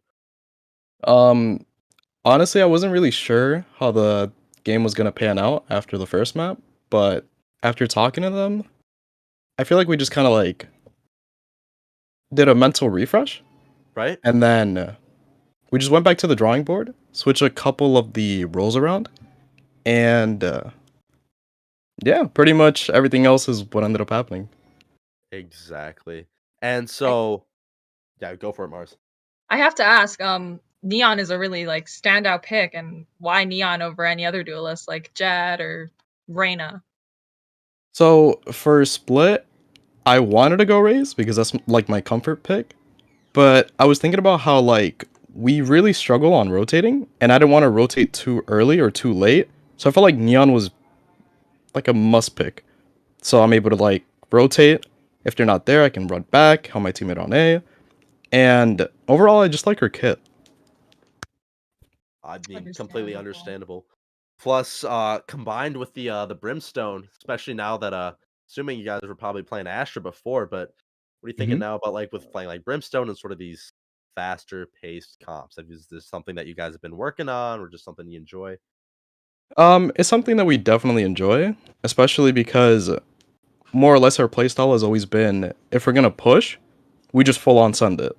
Yeah, exactly. But now with Astra kind of being out of the meta, and we're able to have Brim with his stim beacon, it makes everything a whole lot easier to entry and to get on tight. And yeah. Exactly. So, what was going through team comms and you guys after map 2 after you completed the 13-0 on split? Because Oh that my was pretty awesome. That was really awesome. Yeah, everybody was just like super hype. I don't even know how to explain it. Everybody was just like super happy. The vibes were high, but then again, we didn't want to get too ahead of ourselves. We had one more Right. map, so we just took it slow again. For the third map, I wanted to lean towards Jet, but then I kind of just said, you know what, Neon, and my teammate was like, yeah, go for it. Globe especially, he was like, go for it, and I was like, all right, let's do it. Your guys' team synergy seems really good. Do you guys do anything fun to like team bond? Because you guys like play together really well. Before matches, we tend to like joke around, talk a little bit, and just kind of like just throw everything out of the window so that when we go into these matches, we're just fully focused on them. Exactly. 100%. I can totally tell you guys were playing one heck of a game out there. I think that's all the questions I have. Mars, you got anything else? I've got nothing either. Well, yeah, thanks, Examli, and once again, congratulations on a well-earned victory. Go celebrate with your teammates, and yeah, thanks for coming on. Thank you guys for having me. Have a good night. You too. And that's pretty much going to be it from us, though. The score line from Monroe is going to be 1 with LC taking the dub 2-1 and a well-earned victory. And they definitely deserve that win at the end there. Definitely. Super exciting match tonight. Like, hope that we get to see more of it in upcoming matches. Exactly. I want to see another 13-0 at some point here soon. That was really fun to witness. But anyways, that's going to be all from us tonight. If you haven't already, drop the follow on both Esports U2 and Esports U Normal. And I've been Rebel, joined with my co-caster Mars, which you've done a fantastic job tonight. And this was a lot of fun. So grab some water, check your posture, do what you guys got to do, and take it easy and have a good night. Have a good night, guys.